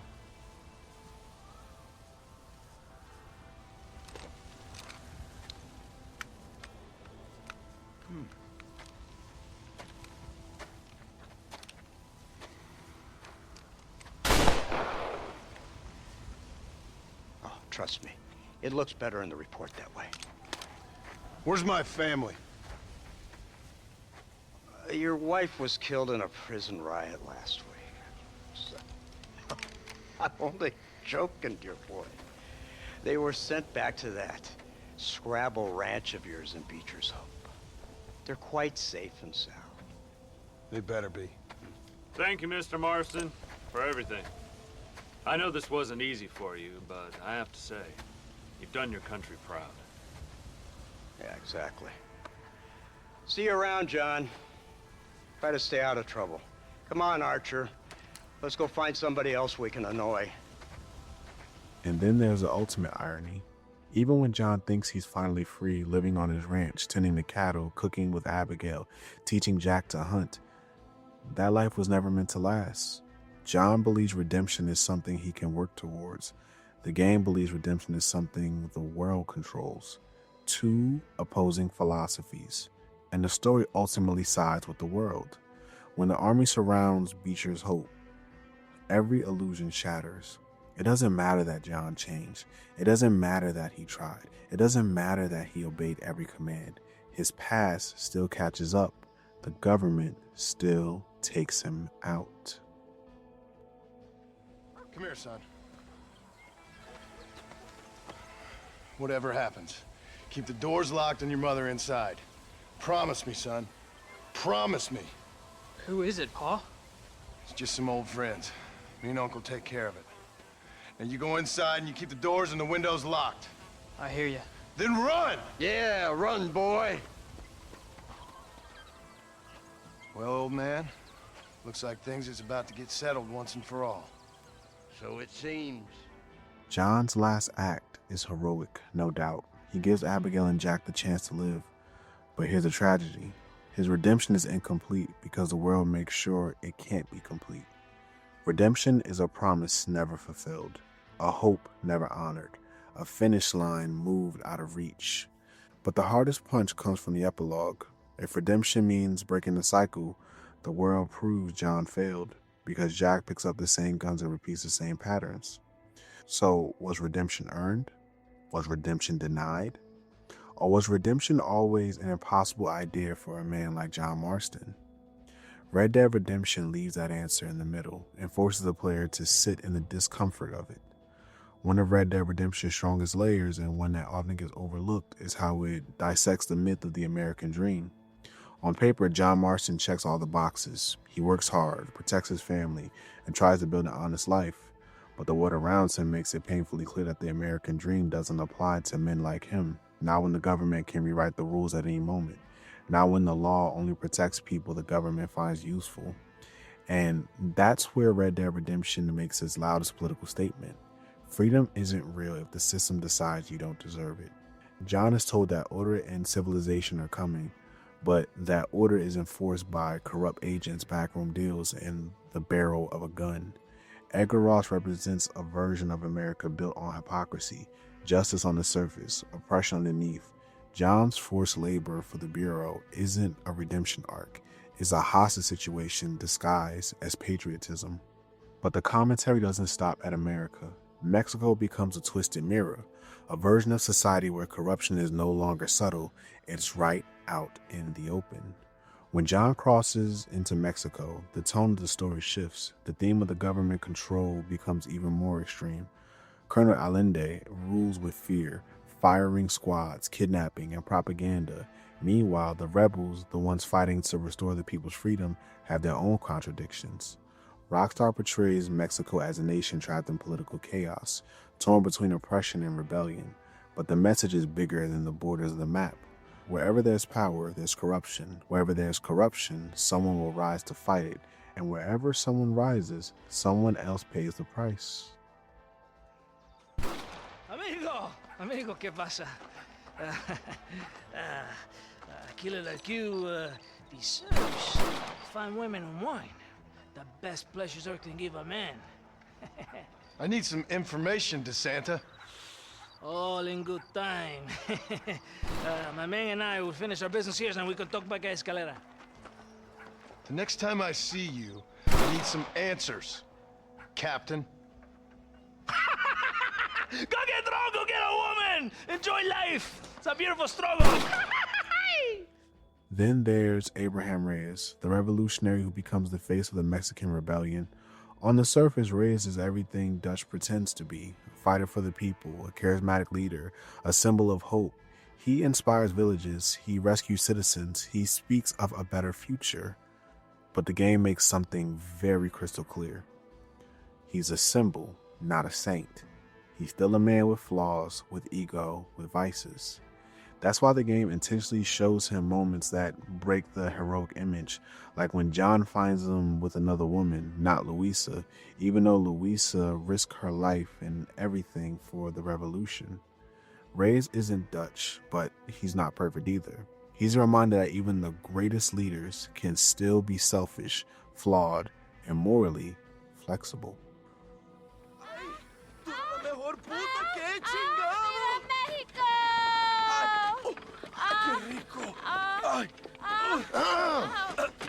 John, excuse me. Oye, mamita, cuando te vea la próxima vez que sea un poco más durito, ¿eh? And I mean rougher, huh? What would your most loyal follower, Luisa, say about that? Who? Luisa, the girl from Campo Morada? A gentleman never tells, but she was a most wonderful... I just say she was increíble. Yes. Let me tell you something. I strongly recommend her. You take her when you have the chance, my brother. She thinks she's your wife. My wife? These peasant girls, they believe every word a fellow says. So naive. It's really quite charming. I love peasants. Don't you love peasants? I love them. They have such purity. Are you gonna marry her? Ha! Marry a peasant? My dear boy, don't be absurd. I'm going to be the next president of Mexico. My wife will meet ambassadors, kings, other great men. The very thought that I would marry some peasant girl with a tight gun and the hands of a farmer, well, I really don't think so. My mother, que Dios la cuide, would turn in her grave. Interesting. Reyes' personal failings aren't just character moments. They tie into the game's political message. Revolution doesn't guarantee justice. New leaders don't automatically fix old problems. And after the revolution succeeds, what does Reyes do? He becomes the next leader, the next authority figure with power, the next man who must bring order to a lawless land. History repeats. Violence replaces violence. The oppressed become the powerful, and potentially the oppressors. Just like Jack replacing John, John replacing Dutch, the game echoes this theme. Power changes hand, but the cycle remains. This is why Red Dead Redemption hits harder than most Westerns. It doesn't just show two governments. It shows two systems, both flawed, both corrupt, both capable of the same violence under different slogans. John isn't fighting for America or Mexico. He's fighting for something both sides claim to represent, but never truly delivers. Freedom. For John, he's fighting for a life where he and his family can be free. And in both countries, that freedom is stolen from him. Before we talk about Blackwater itself, we need to take a quick history refresher, because if you're not familiar with the real American frontier, Red Dead Redemption might go over your head. From the early 1800s up until the dawn of the 20th century, the American West was this massive, barely governed expanse of land defined by cowboys, outlaws, wandering ranchers, native nations, and settlers trying to survive however they could. Technology was slow, law enforcement was small, communities were scattered, and survival often depended on your gun, your horse, and your reputation. But by the early 1900s, the time Red Dead Redemption takes place, that world was ending. Railroads connected states, telegraph lines shrunk distance, big cities formed, and industrialization swept across the country, transforming frontier life into something more modern, more controlled, and more regulated. The clash between the old world and the new world is backed into Red Dead Redemption's DNA, and nowhere is that contrast clearer than Blackwater. Everywhere else John goes, Armadillo, McFarland Ranch, Steve's Landing, Chuparosa, the world feels rugged and raw. People ride horses, earn their living off the land, fight off outlaws, and cling to the last remnants of the frontier life. John's primary weapon everywhere else is a revolver or a repeater, the iconic tools of the Old West. But when John enters Blackwater, it's like he stepped into the future. Blackwater has paved roads, street lamps, brick buildings, banks, hotels, bustling commerce, and most importantly, they're using automobiles. Everywhere else uses horses, Blackwater has cars. This shift is intentional. It visually marks Blackwater as a frontier's replacement. One world is dying, another is rising, and John Marston is standing directly in the crossfire. Even Bonnie McFarlane represents this shift. She and her father Drew maintain the ranch, living the traditional frontier lifestyle. But her brother, he's in New York working as a banker, completely abandoning the frontier life for a stable career in the modernized East Coast. It's a subtle detail, but an important one. Bonnie's brother is part of the future America is building. Bonnie and her father are examples of the old world fading into the background. Red Dead Redemption uses their family as a quiet metaphor. Modern society doesn't just kill the frontier, it leaves it behind. Even John's weapons reflect this cultural divide. Throughout the game, John uses traditional Old West tools, revolvers, Winchesters, double-barrel shotguns, bolt-action rifles. But as soon as he arrives in Blackwater, Ross gives him a high-powered pistol, which is a modern semi-automatic handgun. This weapon is nothing like the revolvers John has spent his whole life using. Faster reload, higher capacity, modern design, something a city cop or a federal agent would carry, not a rancher or a cowboy. Red Dead Redemption uses this moment to quietly say the world is already moved on from the kind of man John is. The frontier, for all this chaos, gave people like John freedom, gives people like John rules. In the frontier, John could choose his fights, choose his paths, live by personal moral codes. But in Blackwater, freedom is an illusion. Everything is controlled by the government, the bureau, the military, the wealthy elite. Men like Ross operate not with honor, but with paperwork and authority. The modern America. That's why the game limits your agency every time you're in Blackwater. Less freedom, more structure. Less gunfighting, more law enforcement. Less open land, more manipulated narrative. John isn't just out of place, he's out of time. Reyes and his revolution mirror the same transition from the old world to the new world, but with different stakes. Mexico was caught between a corrupt dictator and a flawed revolutionary. In both cases, power shifts hands, but life doesn't magically get better for the common people. This is the point. Civilization doesn't equal fairness. Progress doesn't equal justice. The world moving forward leaves casualties behind, and the Marstons are among them. One of the most underrated strengths of Red Dead Redemption is how it handles moral choice. Unlike games with obvious morality meters or binary good and evil endings, Red Dead quietly tracks your actions in a way that reveals something deeper. Not just about John or Jack, but about you, the player. The game constantly gives you moments where you decide the kind of man John Marston is. You can choose to eliminate Javier Escuela or bring him in alive, eliminate Bill Williamson or let the government handle him, eliminate De Santa on the spot or interrogate him, put a bullet in Colonel Allende or let Reyes do it, spare random strangers or rob them blind, turn in bounties alive for honor or dead for quick cash. John might be a man with a violent past, but the game gives him layers, complexities that show a human side underneath the gunslinger shell.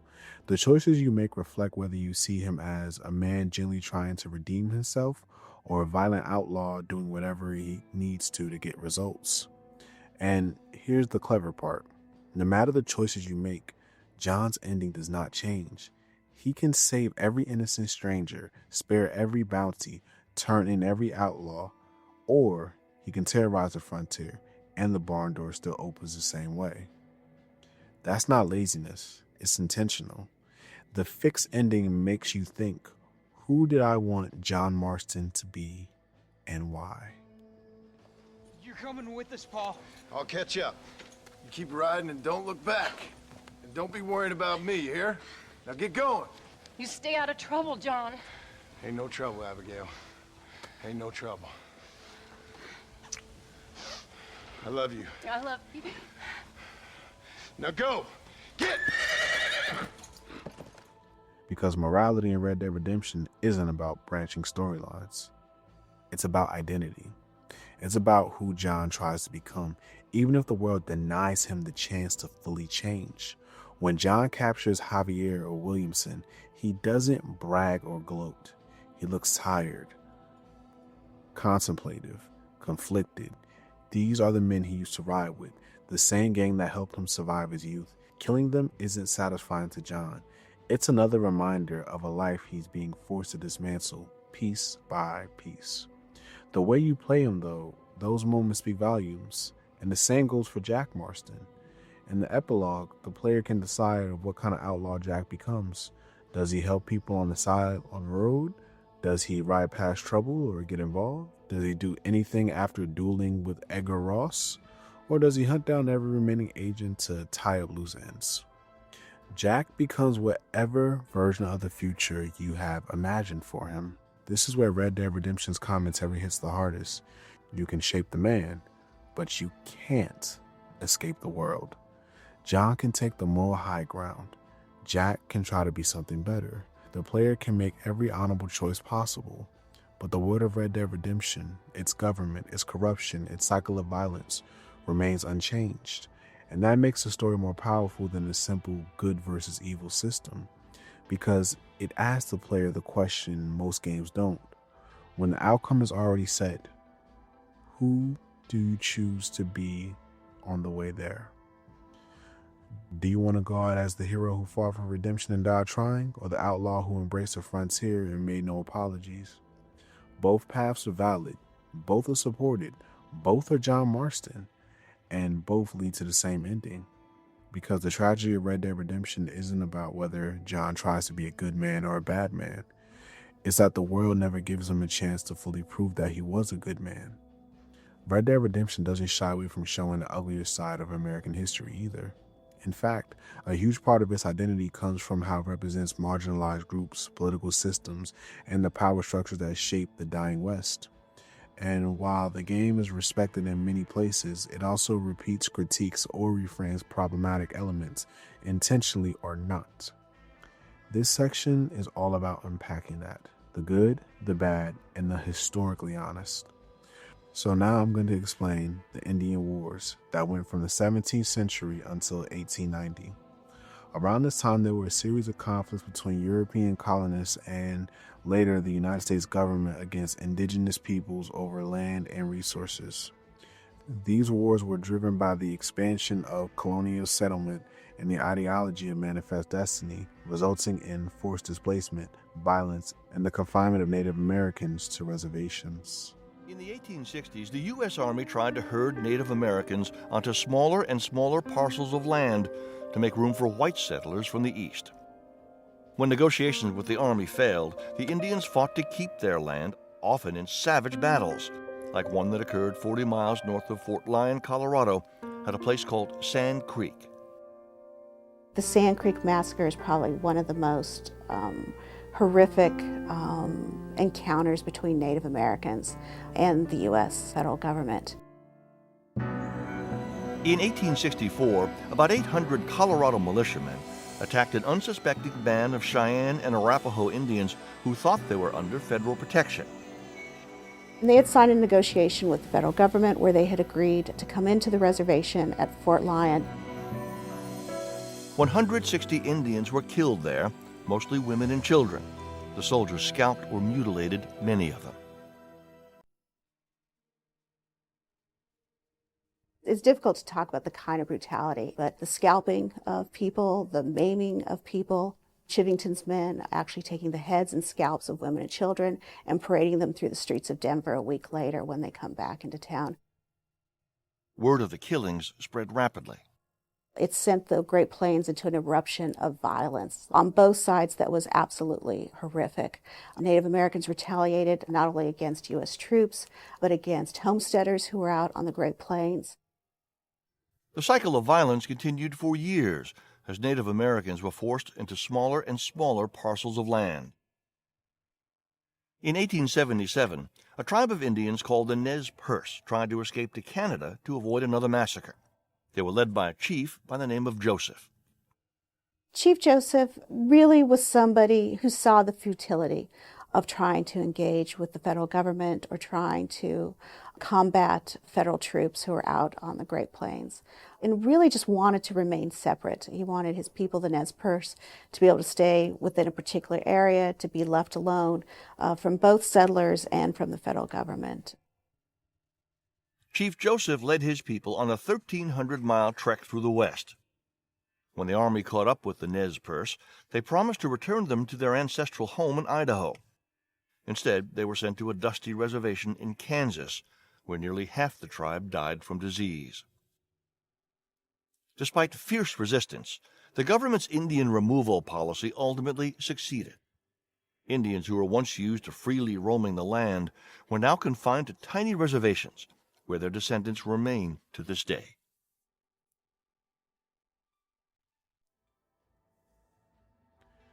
In the game, Native Americans are shown as marginalized, violently oppressed, forced to serve, manipulated by others' agendas, and casualties of government expansion. Characters like Nastas, who tries to help John, represent the painful truth that indigenous figures were often pulled into conflicts they didn't create, used by both sides, but respected by neither. Nastas' death and the reservation massacre missions mirror real historical tragedies. Scholars call this type of portrayal manifest manners, a softer Hollywood-branded version of indigenous suffering told through the perspective of white characters. The game's biggest critique is clear. In both history and in Red Dead Redemption, Native people are victims of systems built to erase them. But the game also inherits the same problematic tropes. Natives often appear only to advance John's goals. They rarely have independent story arcs. Their culture and voices are filtered through other characters. It's not malicious, it's structural. The Western genre itself was built on myth-making that erase indigenous peoples. Red Dead Redemption tries to comment on that, but sometimes falls into the same traps. Thank you, gentlemen. Friends of mine are with Vanderland. We must try to reason with them, sir. Vanderland's gang contains several natives. We must meet with them and try to save them from disaster. My people have already endured many disasters. Before, this was all our land. And now we have brought you civilization. Well, sure, it hasn't been easy, but it hasn't been easy for anyone, Nastas. Why, I knew a man in Yale whose father once shot 18 natives in one afternoon out in Wyoming. Oh, the man was quite traumatized. He took to lying with choir boys. For a wise man, you are a very stupid man, mister. Gentlemen, I'm gonna leave you to figure out right from wrong. You are simple-minded, sir. Thus, I do not blame you for not understanding reason. Then again... The game even touches upon this earlier with Drew McFarlane. When Drew tells John about his past, fighting in the Indian Wars, it's not bragging, it's not heroic, it's storytelling, it's survival. It's a man from a generation where violence wasn't optional, it was woven into the reality of frontier life. But even more importantly, Drew's words reveal the complicated, often uncomfortable truth of American settlement. To men like Drew, the land was something they earned. To Native Americans, it was something that was stolen.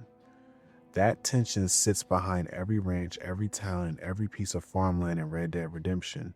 Drew represents that older generation of settlers who believed they were building civilization, saw themselves as protectors of their land and families, viewed native resistance as a threat, and benefited from a system that violently displaced indigenous people. He's not portrayed as a villain. He's portrayed as a man of his era, shaped by the conflicts the government created and fueled. Despite being a former participant in the Indian Wars, Drew isn't bloodthirsty. He speaks with regret, caution, and humility. He tells John how hard life is, how dangerous the frontier can be, and how he wishes things were different. He loves his ranch. He loves his daughter. He's proud of the land he built. But that land is built on a foundation of conflict, a very real reflection of American history. This single conversation reinforces the game's themes. Colonialism created the world John now rides through. The civilized West was built on the suffering of native people. Men like Drew survive, but they carry scars. Their children inherit the land without inheriting the full truth. Bonnie enjoys the benefits of the ranch her father fought for, but she doesn't share his burden or guilt. That generational disconnect becomes part of Red Dead Redemption's larger commentary. Pleasure to meet you, Mr. Marston. Please. So, my daughter informs me that you're here on some secret mission to remove some undesirables from the county. Something like that. I'm grateful for the hospitality, sir. Well, you know, we've lived here for 30 years now. Came here from the east. The land had never been settled. For 10 years, we fought the Indians. Tough men. And we had outlaws, and we had drought, and we had smallpox, terrible winters, cholera. I buried more of my children than I raised. Sorry to hear that, sir. I've seen strong men wither and die under that unforgiving sun. That whole herds of cattle take sick and die. But I've never once doubted my life here. No, sir. When I hear about this so-called federal government sending out agents to covertly murder and control people, then I start to worry. I mean, yeah, all right, Williamson is a menace, and men like him are the plague. But isn't a government agent a worse menace? And all that symbolizes, I mean.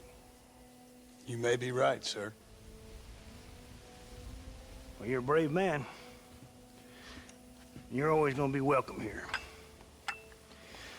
But you tell your friends out east that we don't want to live like that out here. That sneaking around and spying and secret missions. It's preposterous. Trust me, sir. I agree with you. Good. Good. Well, we won't insult you any further.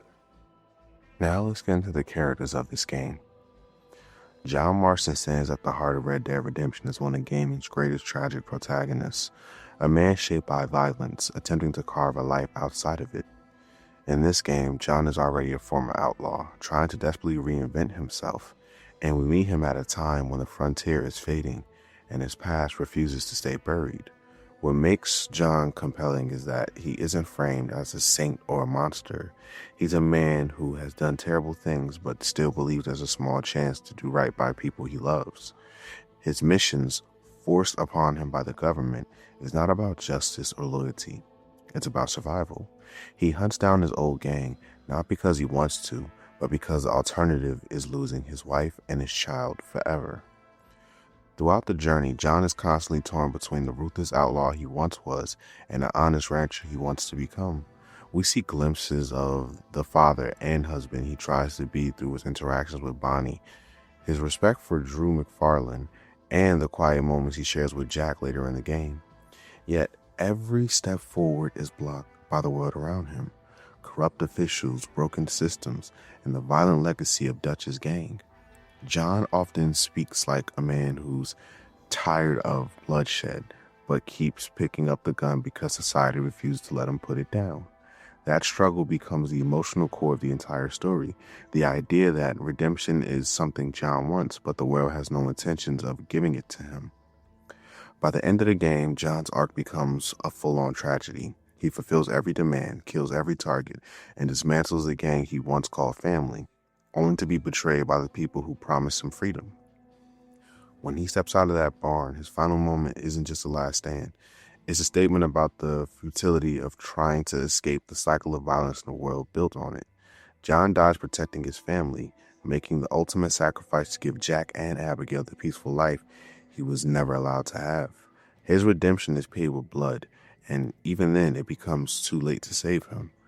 But it does give meaning to his journey. A reminder that in a world as cruel as Red Dead's, a man can still choose to die doing the right thing. Hey, Jack. Hey, Paul. Need a hand with that? No, sir, I got it. Looks like you have. You know, you're real good with them tools. Thank you, Paul. You'll make this land real nice one day. Me and your mother will do our part. By the time your turn comes, hell, this could be the nicest farm in the county. Maybe, Paul.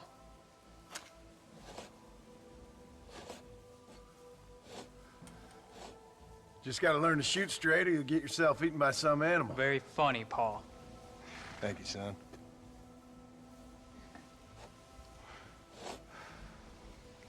Soon it'll be quail season. We should have some fun then. Is there anything you don't like shooting, Paul? Well, I ain't met the thing yet, but as soon as I do, I'll let you know. You can even put it in one of them books you read. Yeah, maybe I'll do that. Today, John Marston stopped shooting. Now, I ain't no literary man, but I don't think that'll sell. People like shooting in them things. I think you may be right there, Paul. So, you ever hear talk about them machines that can make a man fly? Well, sure, Paul. Everybody knows about that. You know they're going to be bringing one of those machines around the country next year for a demonstration? One of them machines can turn men into angels. One of them machines can turn men into angels. John, come here. John, come here, quick. Take a look at that. Jack, go into the house, lock all the doors. Whatever happens, don't come outside. You hear me? Whatever happens. Okay. Come here, son. Whatever happens, keep the doors locked and your mother inside. Promise me, son. Promise me. Who is it, Paul? It's just some old friends. Me and Uncle take care of it. Now you go inside and you keep the doors and the windows locked. I hear you. Then run! Yeah, run, boy. Well, old man, looks like things is about to get settled once and for all. So it seems. Abigail Marston represents the emotional core of John's entire journey, the person he's ultimately trying to fight for, and the one constant reminder of a life he wants to build. In Red Dead Redemption, she isn't framed as a stereotypical Western damsel, but as a woman who has survived the darkest corners of the frontier life. Abigail has lived in brothels, traveled with outlaws, raised a son in the middle of chaos, and somehow still found the strength to hold her family together. She's the reason John wants redemption in the first place, and every time she appears in the story, she grounds John in reality. A future is only possible if he can let go of the man he used to be. What stands out about Abigail in this game is that she isn't romanticized. She's honest, sometimes harsh, always practical. She reminds John of the real cost of the life they lived with Dutch's gang, whether it's confronting him about the violence he committed or reminding him that Jack deserves better than becoming another outlaw. Her scenes at Breacher's Hope highlight how much she values stability over glory. When she questions John about Bonnie McFarlane or clings to him after he returns home, we see a woman terrified of losing everything again. She knows the government won't let them walk away clean, but she's determined to squeeze whatever normalcy they can salvage from the world before it collapses on them. Abigail's role becomes even more powerful in the final act, where she must watch the only man she's ever truly loved walk out of the barn and sacrifice himself for her and Jack. Her grief in the aftermath, kneeling over John's body, holding him through the uncomfortable sobbing, is one of the most heartbreaking scenes in the entire game. She becomes the bridge between John's redemption and Jack's future, carrying that trauma with her until her eventual death, just a few years later. Through Abigail, Red Dead Redemption shows that the consequences of violence don't end with the men who pull the trigger.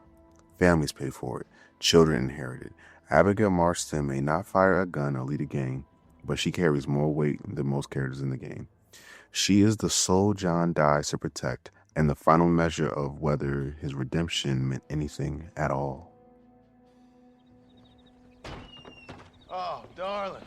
I never thought I'd see this day again. You no good hillbilly piece of shit! I thought you was dead! I thought you was dead, John, huh? Where you been? Where you been? You know where I've been, darling. You know. You saw Dutch, didn't you? Yeah, I saw him. And Bill? Yeah, I saw him too. And you didn't go back to him? I left that life. Just as you left yours. How'd they treat you? Oh, I can take care of myself, John. One guard got funny on me one time, but I wasn't so ladylike and he didn't try it again. Nor no one else. How's the boy? Oh, like you. And like me. Well, he's like a kid growing up without a father. That ain't fair. What is fair? Well, some trees flourish, others die. Some cattle grow strong, others are taken by wolves. Some men are born rich enough and dumb enough to enjoy their lives. Ain't nothing fair, you know that. We tried to change. I mean, ain't that what you're supposed to do? We did change. And it's over now.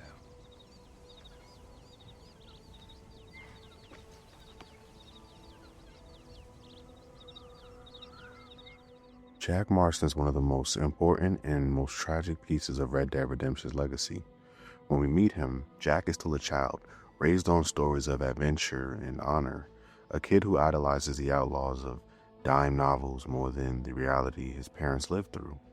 He looks up to John as an example of what a man should be, even though he doesn't fully understand the cost that came with that life. Throughout the story, Jack represents the innocence John is trying to protect. Every lesson John teaches him about tracking, hunting, and surviving is laced with either fear that Jack might one day fall into the same darkness he spent the whole game running from. What makes Jack compelling is that he isn't written as a carbon copy of John, but rather a reflection of what happens when a child is shaped by violence, even when that violence is meant to protect him. When John brings Jack into the world of ranching, chores, and responsibility, you see the potential for a different life, a peaceful one. Jack reads novels, studies, and dreams bigger than the frontier. But the moment Ross and the government arrive at Breach's Hope, everything that made Jack different begins to crack. John's death is the moment Jack loses not only his father, but his innocence. Watching his mother scream over John's body becomes the doorway into a new identity, the cycle of violence passing from father to son. By the time Jack takes over as the epilogue protagonist, he's no longer the bright, imaginative boy John tried to raise. He's hardened, focused, and consumed by the only thing the world ever taught him to rely on: revenge. In tracking down Edgar Ross and killing him, Jack completes the same cycle John fought so hard to break. It's not heroic, and it's not triumphant. It's tragic. Jack inherits the life John died trying to protect him from. His final duel shows that while John may have achieved redemption in his sacrifice, the world denied that same possibility to his son. Jack becomes living proof of the game's central message. Violence doesn't end, it echoes across generations, and someone always pays the price. Hello, sir. You work with the government? You one of them agents? Sure, son. Why you ask? Did you work with a man named Edgar Ross? I have something for him. Edgar Ross? No, but well knew of him. A fine man if he wanted results. Won himself a chest full of medals. I think he went and retired about a year ago.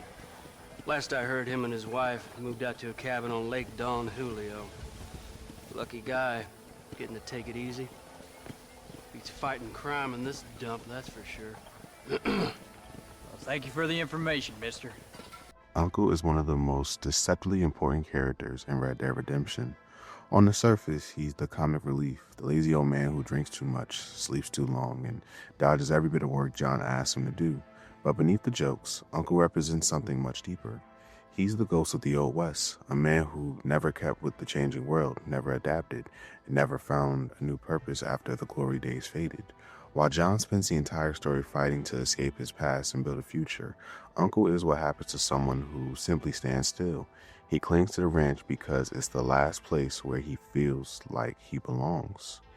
Throughout Breach Your Hope, Uncle's presence reinforces the theme that the frontier is dying, and the people who live their entire lives in it are dying with it. His stories are half exaggerated, half delusional echoes of a past that doesn't exist anymore. He calls himself a cured drunkard, a pioneer, and at one point even claims he helped settle half of the territories. John constantly calls him out, but there's a hidden sadness behind the insults. Uncle may be unreliable, but he's the last living reminder of John's outlaw family who isn't trying to kill him. When John goes out to work the ranch with him, there's a sense of familiarity, almost like Uncle is filling the void Dutch, Bill, and Javier once filled, but in a gentler, more harmless form. Uncle's death is one of the quiet tragedies of the game. When the army arrives at Breacher's Hope, the man who spent his entire story avoiding work and responsibility is suddenly the first one standing beside John, rifle in hand. For the first time, Uncle does exactly what John always wanted. He steps up, he fights, he protects the family, and he pays for it with his life. His death marks the moment everything collapses for the Marstons, and it's also a symbolic death of the Old West itself. The last frontier man dying at the hands of a modern American. Uncle may be remembered for his jokes, but in the end, he dies a hero. And in a story about redemption, he earns a small piece of his own. I am up. Get up! Oh. There, I'm up. Well, thank the good Lord you're back. Nothing worse for an old man than sleeping in the warm afternoon sun. You want a long sleep, Uncle? That can be arranged. It'll cost me less than food.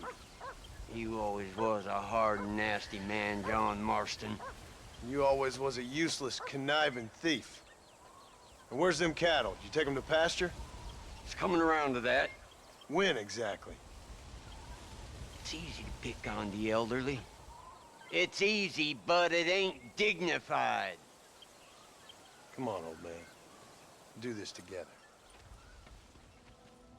Edgar Ross is one of the coldest and most quietly terrifying villains Rockstar has ever written, not because he's a brutal warlord or a deranged outlaw, but because he represents something far more real, the cruelty of government power wrapped in the language of justice. From the moment John meets Ross on the Blackwater docks, it becomes clear that Ross sees himself as the hero of the story. He truly believes he's cleaning up the West, that he's the one building a better life in America. But underneath that polished exterior lies a man who uses the law not as a shield, but as a weapon. Ross doesn't arrest criminals. He manipulates them, exploits them, and discards them when they're no longer useful. John Marston isn't a partner in Ross's mission. He's a tool, and Ross is perfectly fine throwing that tool away once the job is done. What makes Ross such a compelling antagonist is that he never gets his hands dirty. He lets the army do the shooting. He lets Fordham handle the details, and he lets John take out every man he rode with. Ross stands back with a cigar in his mouth and a smug confidence that the world will always bend to men like him. His betrayal of John is the ultimate proof of this worldview. John fulfills every demand, kills every target, and destroys the gang he once called family, and Ross still orders the hit on him without hesitation. To Ross, justice isn't about doing right or wrong. It's about cleaning the slate so the government can reshape the frontier in his image. Dutch said it best, they'll just find another monster, and Ross is the embodiment of that machine. Ross's final appearance in the epilogue brings the character full circle. Even after everything, after orchestrating John's death, tearing apart the Marston family, and shaping Jack's future in blood, Ross feels no guilt, no regret, no sense of consequence. When Jack confronts him, Ross dismisses John as a murderer and calls Jack a fool for pursuing him. In his mind, he is still the righteous man of the story, still the federal hero cleaning up the last of the Old West. His death isn't portrayed as justice, triumph, or karma. It's the last link in the chain of violence Ross created. Jack pulled the trigger not because the world becomes better, but because Ross made sure it couldn't become anything else. In the end, Ross doesn't die as a villain. He dies as a man who truly thought he was right, and that's what makes him unforgettable. Excuse me, you Edgar Ross? Do I know you? Forgive me for startling you, sir. I have a message for you. My name is Jack Marston. You knew my father. I see. I remember your father. I've come for you, Ross. And you, boy, have sure as shit found him. You killed my father. Your father killed himself with the life he lived. You killed him. I saw you. You keep saying that. You sent him to do your dirty work. Then you shot him like a dog. And I'll shoot you like one too, you little piece of trash. Now get out of here before I kill you as well. I ain't going nowhere, old man.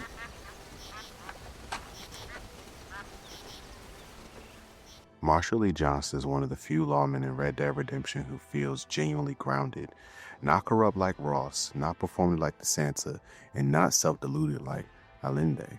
Johnson is the kind of sheriff who represents the last breath of the Old West justice, a man trying to keep the peace in a world that's growing too corrupt and too violent for him to control. When John first meets him in Armadillo, Johnson comes across as tired, frustrated, and painfully aware that the frontier he's sworn to protect is slipping through his fingers. But despite that, he's fair. He cares about his deputies, he cares about his town, and he respects John in a way most authority figures in the game never do. As the story progresses, Johnson becomes the moral counterweight to the federal agents who claim to represent civilization. He doesn't trust the government. He doesn't trust the push towards modernization, and he definitely doesn't trust the men ordering John around from the shadows. His scenes with John carry a sense of mutual understanding. Two men who've done bad things, lived hard lives, and are now trying to do something decent before the world moves on without them. Johnson helps John not because he sees him as a pawn, but because he recognizes a man who's trying to fix the mistakes of his past. His actions, from taking down Walton's gang to rescuing Ridgewood Farm, also highlight how fragile the frontier really is. One wrong move, one bad group of bandits, and everything falls apart. Marshall Johnson's significance becomes even clearer once John leaves New Austin. When you look back, you realize Johnson was one of the only men in the entire game who gave John a fair chance. He didn't manipulate him, he didn't hold his family hostage, and he didn't use his authority for personal gain. He's a relic, a reminder of a West where lawmen were flawed but honest, harsh but human. In a story filled with betrayal, corruption, and violence disguised as progress, Johnson stands out as one of the last good men left. And that contrast makes the rest of John's journey, especially his dealings with the government, feel even more tragic. I got me one of them Williamson boys. I got me one of them idiots who give marshals a bad name. Oh, no. Put your gun down.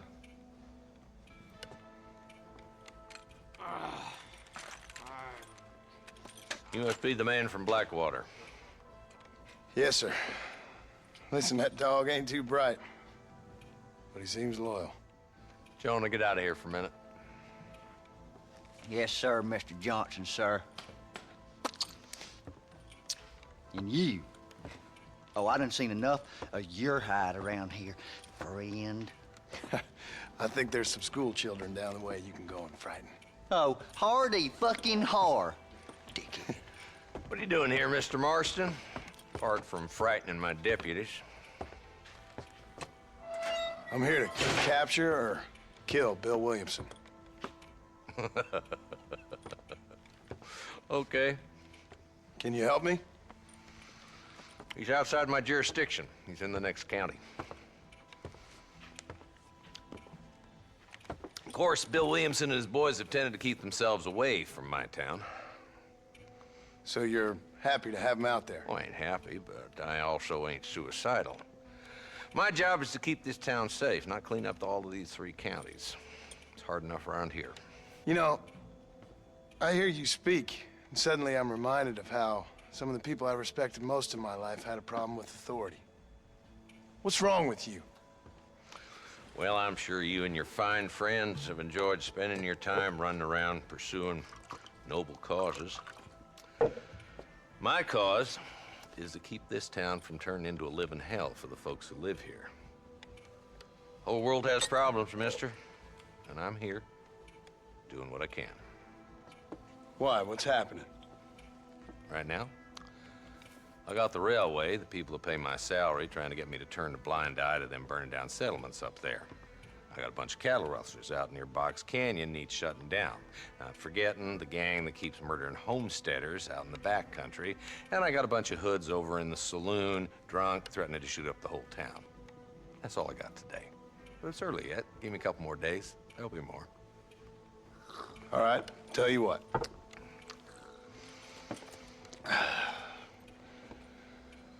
Let's go deal with them hoods in the saloon. Then we'll discuss Williamson. Okay, boy. You're a persistent little cuss, ain't you? Only when things matter. Bill Williamson is the first major ghost from John Marston's past that the player confronts, and he sets the emotional tone for the entire story.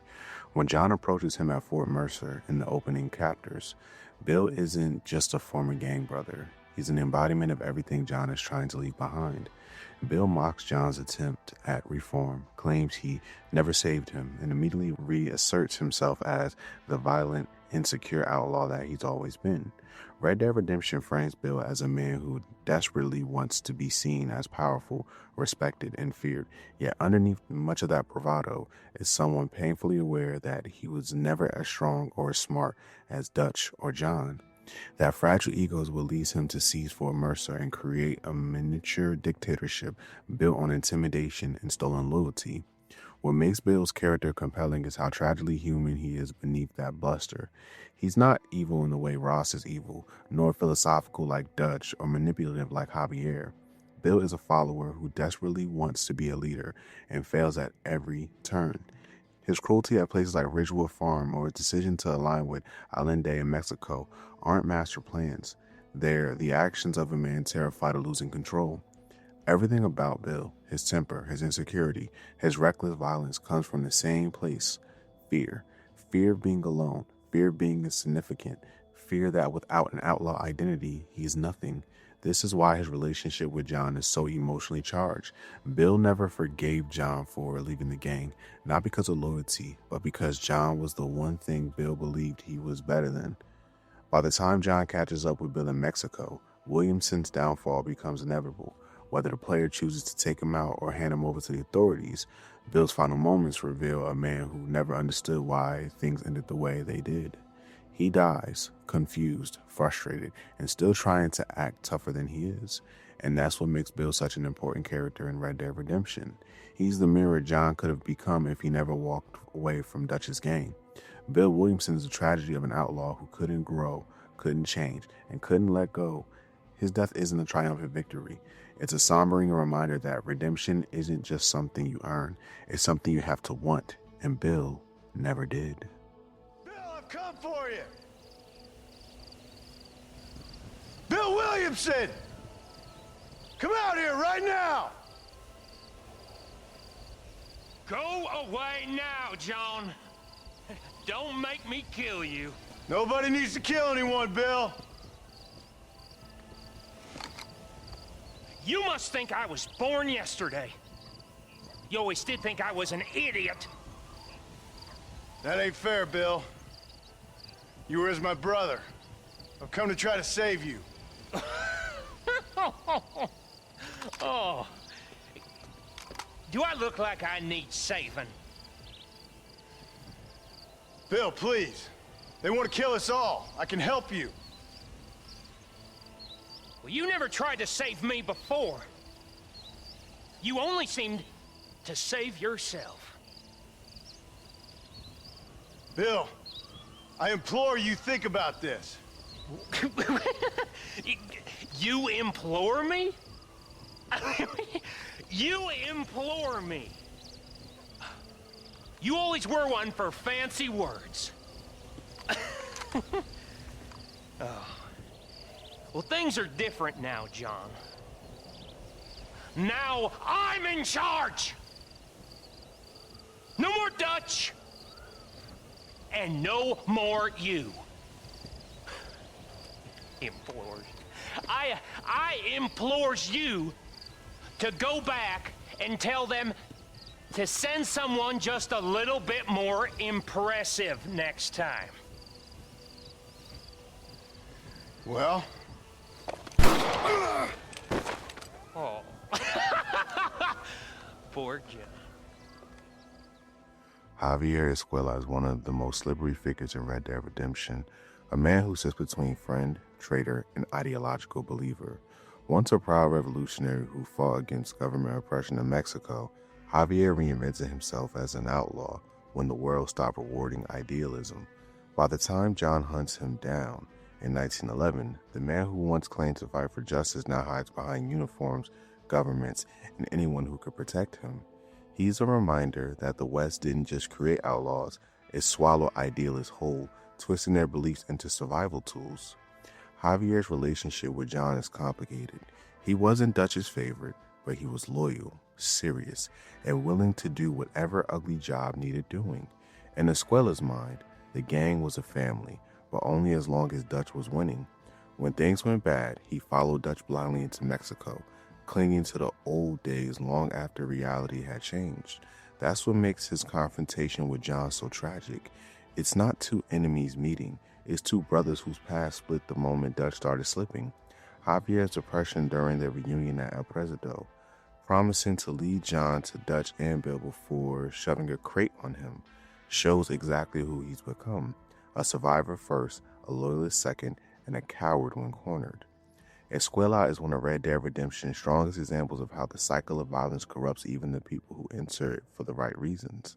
He started as a revolutionary, yet ends up hiding behind the very army that oppresses the poor. His story reflects the game's larger theme that redemption isn't guaranteed, and sometimes the past doesn't leave room for rewriting who you are. Whether the player chooses to take him out or capture him, the outcome doesn't change the truth. Javier is a man consumed by the world he tried to fight, a believer who became the very thing he once hated. In a game full of outlaws chasing redemption, Escuela stands out as a cautionary tale. Not everyone gets that chance. Old friend. It's been a long time. Hello, brother. It's good to see you. I heard you was coming. You took your time, no? Come on, you're not gonna shoot your own brother, are you? We was family. Yeah, we were. Then you and Dutch went crazy and family didn't mean so much. So now you do the government's work. And what do? You just work for a different government. Come on, brother. I think we should go our separate ways, huh? What you and Dutch did was wrong. And the way you left me was wrong. Now, I hate to judge, but as it turns out, it's you or me. The way I see it, might as well be you. We thought you was dead, brother. I promise. I'm telling the truth. Besides, I can give you Bill. And Dutch is in Colombia. I can take you straight to him. You left me to die? Whoa. To save your own skin, and now you expect me to care about you? You got it all wrong, brother. I've always loved you. Even now. Dutch Van der Linde is the walking contradiction at the heart of Red Dead Redemption.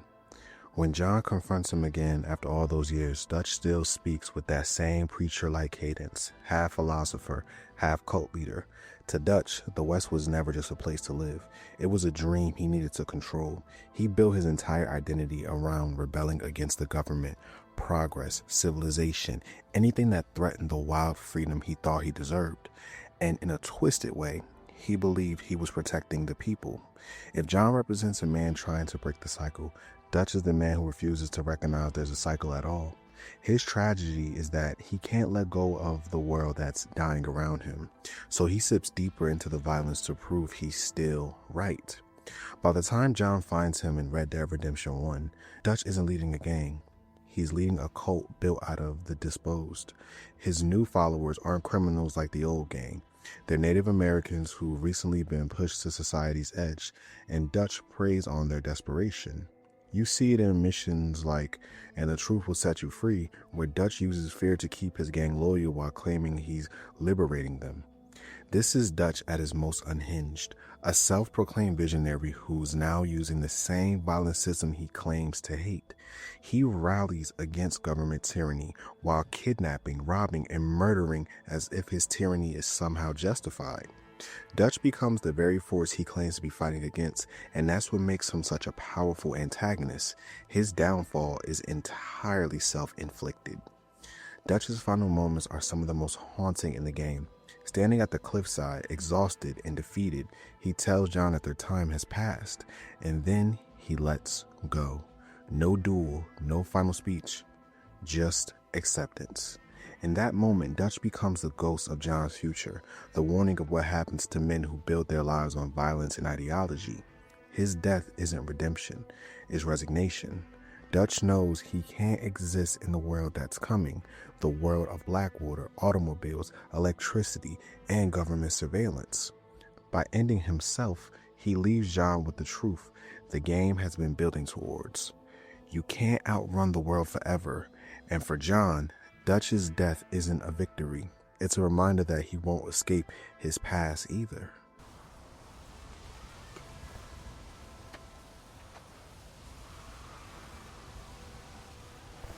Hello again, John.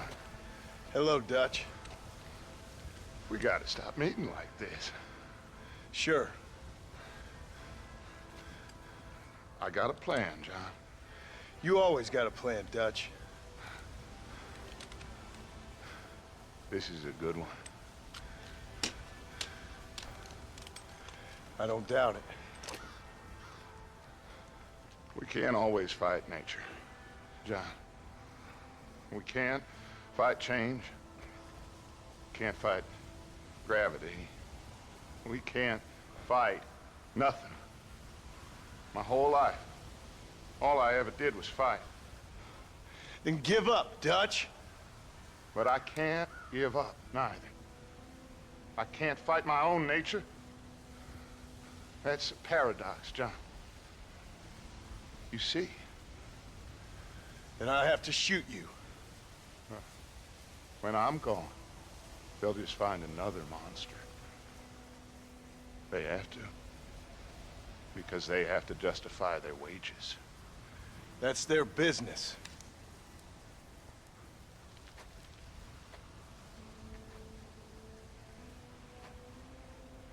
Our time has passed, John.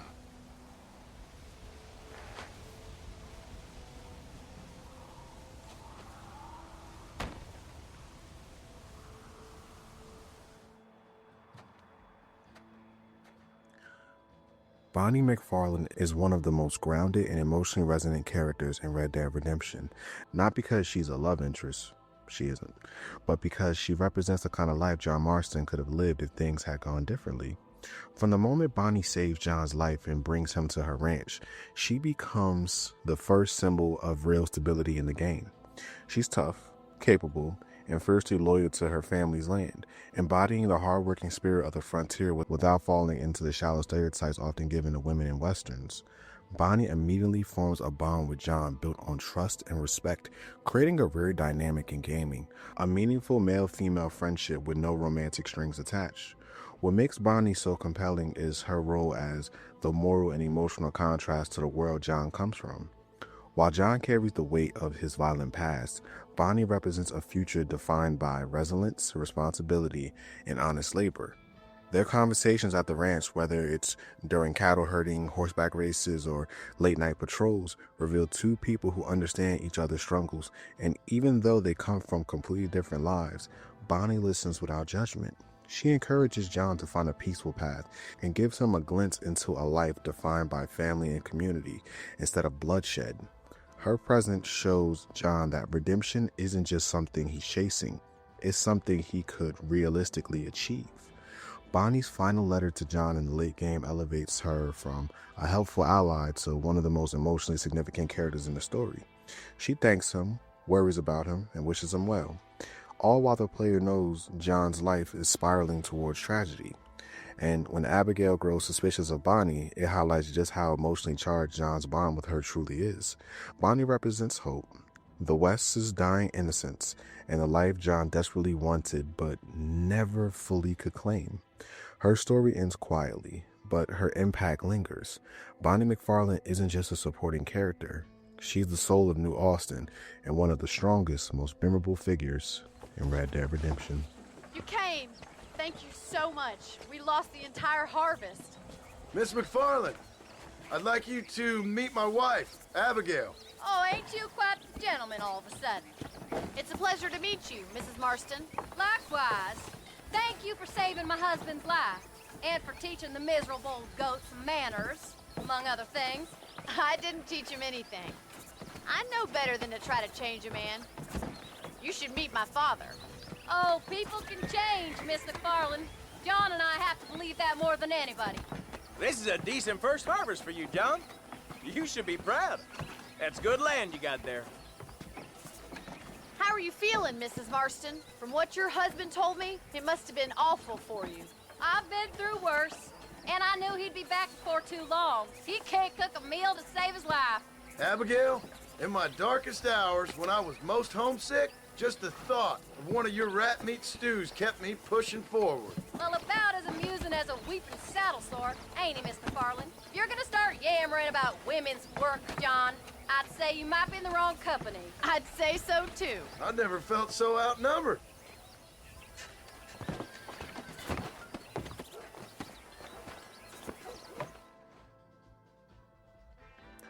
Drew McFarlane is one of the true pillars of stability John meets in New Austin, and he represents an older generation of frontier ranchers who built their lives through grit, tradition, and unspoken code of responsibility. Unlike the hustlers, liars, and opportunists John meets across the desert, Drew is grounded, a rancher who has survived droughts, cattle thieves, political instability, and even the lingering scars of the Indian Wars. He tells John firsthand about defending his land when the frontier was still untamed, tying him to real American history, and showing that these ranchers weren't just settlers, they were survivors navigating a violent and changing world. Drew becomes an anchor for John, a reminder that a man can build something honest out of chaos. What makes Drew compelling is how he embodies the slow erosion of the Old West. His son left the ranch to become a banker in New York, leaving Bonnie and an aging father to run the land. That detail alone speaks volumes about the shifting American identity. The future is moving towards cities, money, and industry, and Drew is fully aware of it. Even if he doesn't resent it, he also respects John's past without judging him, proving that he understands survival requires hard choices. Drew's history and frontier conflicts gives him a stoic, world-worn perspective. When he tells John about his land, his hardships, and the blood it took to keep it, he reinforces the theme that the game returns to often. No one in this world is clean, but everyone is trying to endure. Drew serves as a mentor, not just for John, but for the audience. He's the kind of Western character who reminds us that the frontier wasn't heroic. It was harsh, unforgiving, and built on the backs of people who rarely got celebrated. At the same time, Drew struggles foreshadow what happens to John. He represents the fate of men who give everything to the land, only to watch the world move on without them. His daughter Bonnie sees him as a hero, but his body is failing, the ranch is vulnerable, and the future is uncertain.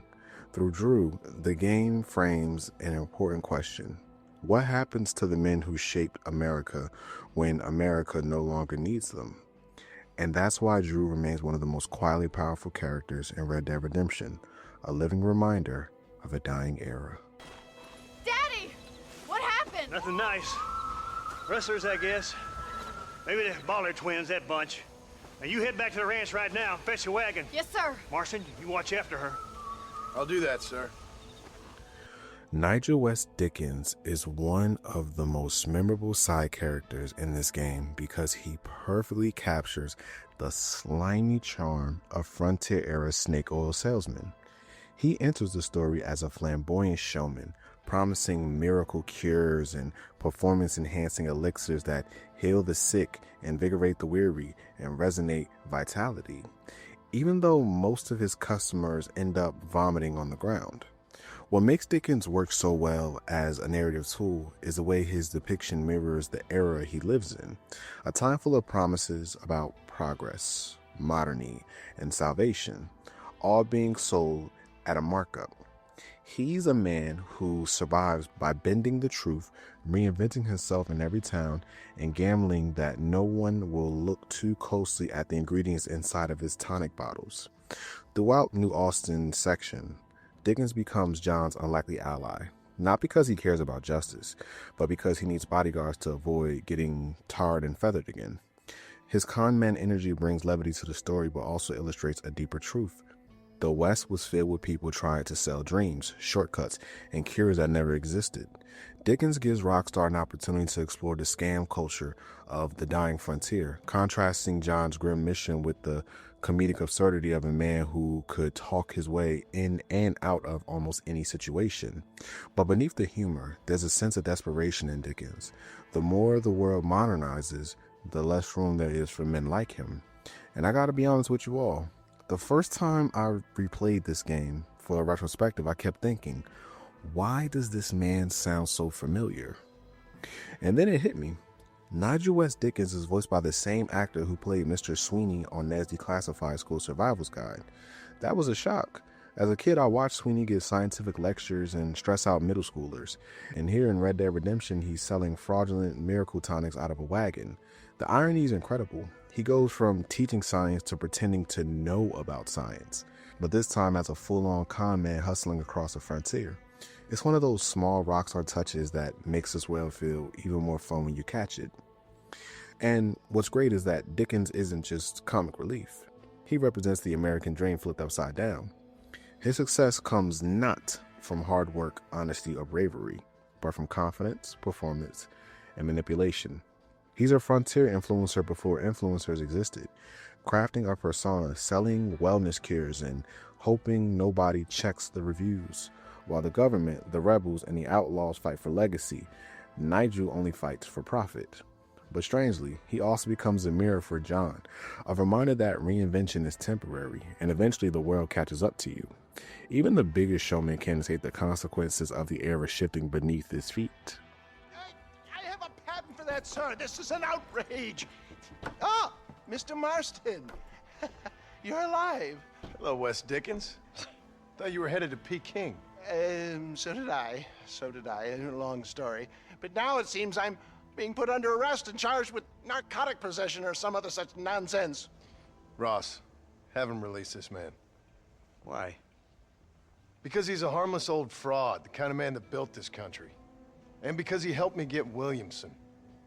Did you hear that, officer? The man's a hero. Let him go.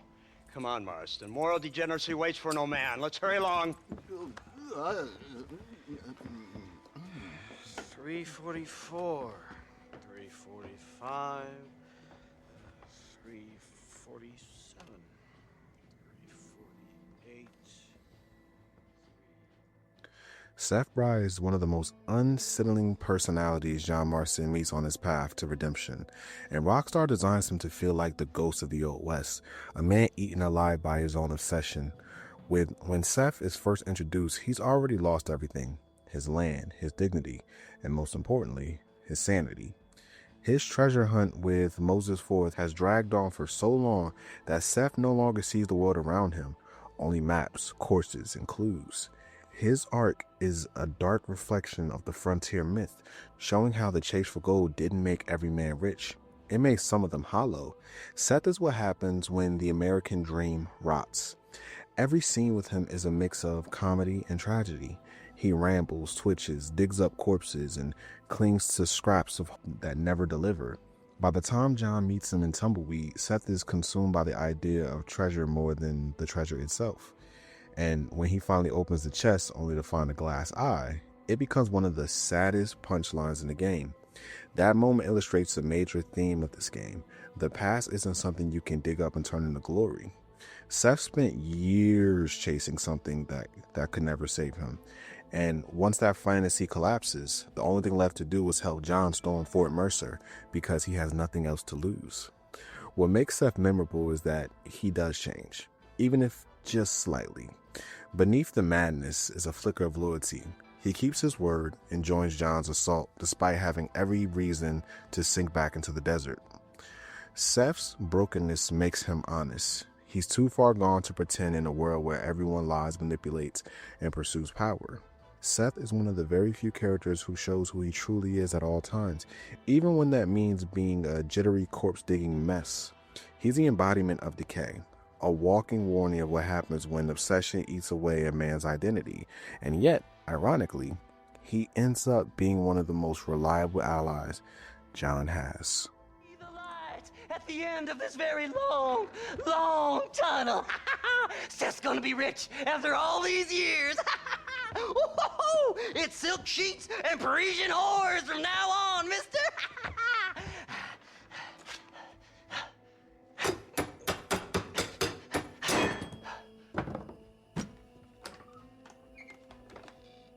What the goddamn hell is this? A glass eye? I'm sure whoever that belonged to treasured it very much. Stupid liars. Those stupid chicken shit maps. Making a damn fool of me. A glass eye! It's a glass eye! Stop with the tears and help me with Williamson's gang. And you can come up with another excuse to go exhume one of your old friends.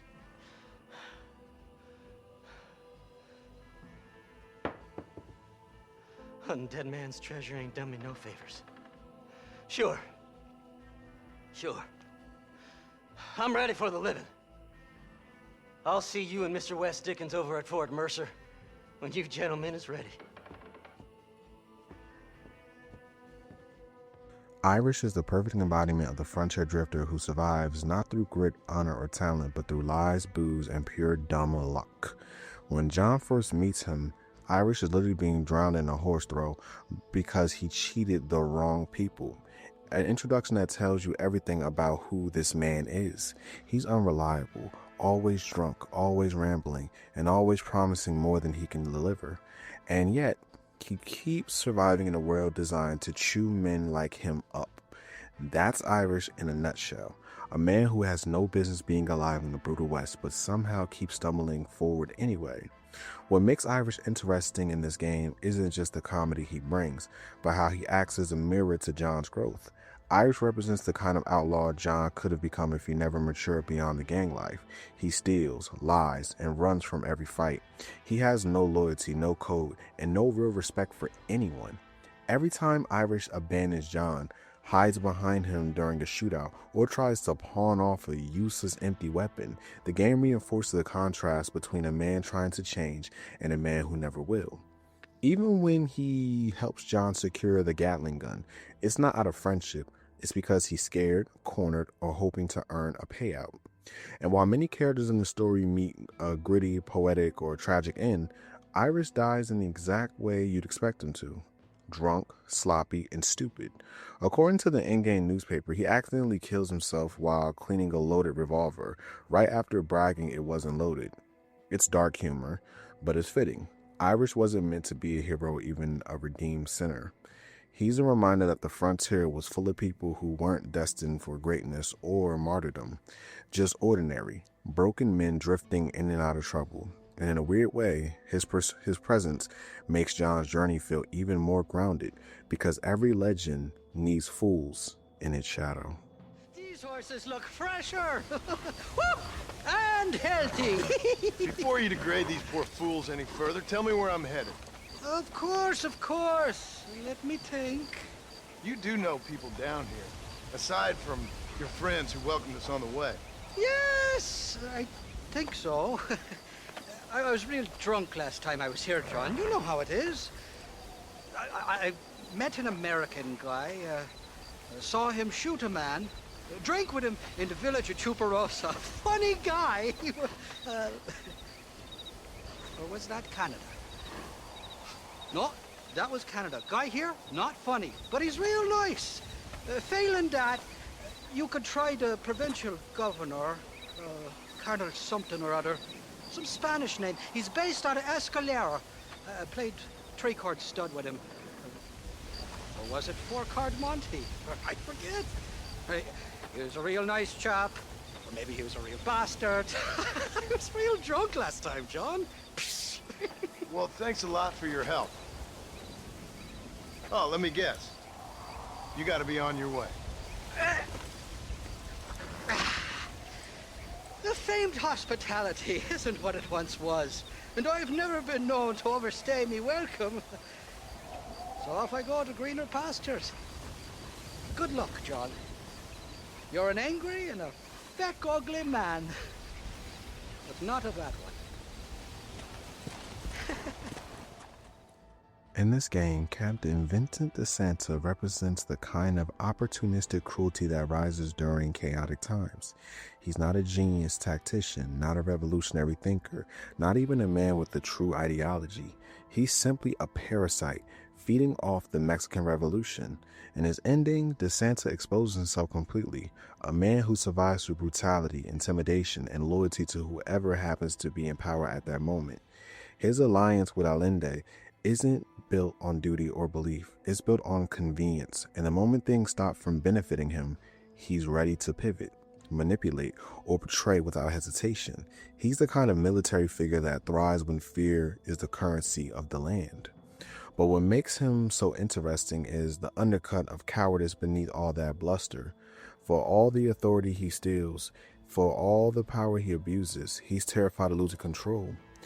His ending cements that idea. Stripped off the uniform and the protection it offered, he becomes nothing. That's why De Santa stands out. He's the embodiment of a corrupt system where cruelty isn't a means to an end, but the end of itself. Most antagonists in this game fail because they clash with fate, ideals, or the march of progress. But De Santa fails because he was never anything more than a bully wearing a badge.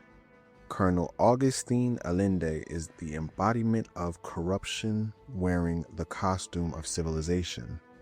In Mexico, he presents himself as a refined, educated leader, someone who believes he's the only man capable of saving Mexico from chaos. But the moment you step into his world, that thin veneer peels away. You see a tyrant who uses the Mexican army as his personal enforcement squad, kidnapping women, executing innocents, and crushing rebels not out of patriotism, but out of fear that he'll lose power. He's the type of man who lectures John about order and loyalty while commenting atrocities beyond closed doors. Allende doesn't just rule Mexico, he strangles it, convincing himself every cruelty is justified. What makes him so unsettling is that he isn't chaotic, he's calculated. Where De Santa is crude and bloodthirsty, Allende is poised, articulate, and disturbingly calm while orchestrating horrors. The missions with him, executing prisoners without trial, exploiting Luisa's people, and showing how an educated elite can be far more dangerous than a brute with a rifle. He manipulates John the same way he manipulates the country, promises help, offers money he never intends to pay, and keeps dangling information about Bill and Javier like bait.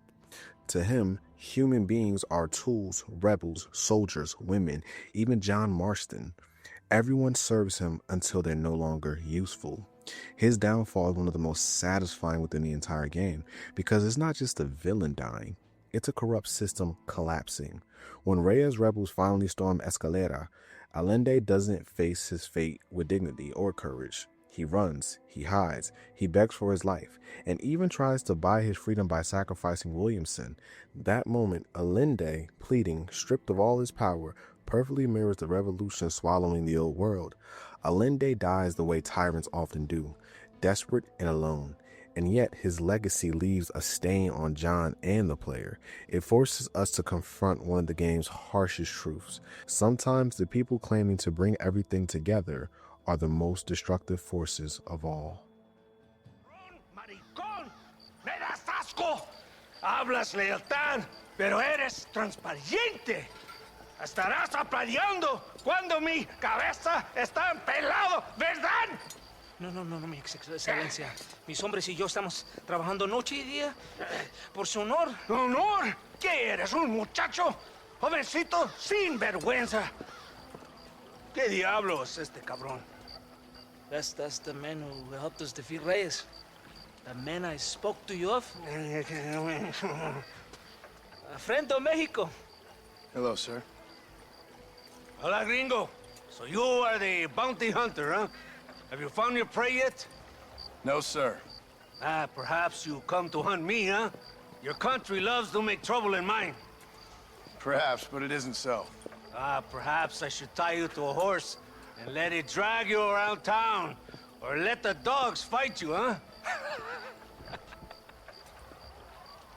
Then see what you say. I'd say the same thing. I'm here to bring two men to justice, nothing more. Your politics or ideas of entertainment are not my concern. Yeah, I suppose not. Pero son tuyos. Sinceramente, espero que me encontraste alguna compañía más interesante que esa bruja que me traíste anoche. Let me ask you this, sir. Do you know anything of the men I'm looking for? Escuela is from this province. His father was a borracho, a drunk who worked as a laborer on land cultivated by my uncle. Men like that are natural allies for Reyes. My people have lived and worked here for 100 years. We brought civilization. And these people, these fucking monkeys, despise us. We brought them God! And they turned their back on him. Now I fight to help them from themselves, to save them from themselves. I see in their faces that they would kill me if they could. Is she only a tyrant? That is the way it is. These people need a ruler. Well, sorry to hear that. Sorry? Why be sorry? It is a way of mankind. A fight between two forces. Que será, será. What will be, will be. But I know one thing, Senor Marston. Force, force, must be used if you're to have your own way. I'm sure. Now, perhaps you can do me a favor while I find these men for you. After we find the men, then I'll help in any way I can. You are in no position to negotiate. Now, por favor, a bunch of these idiots men are fighting at Tesoro Azul. Now you head there and you lend your support.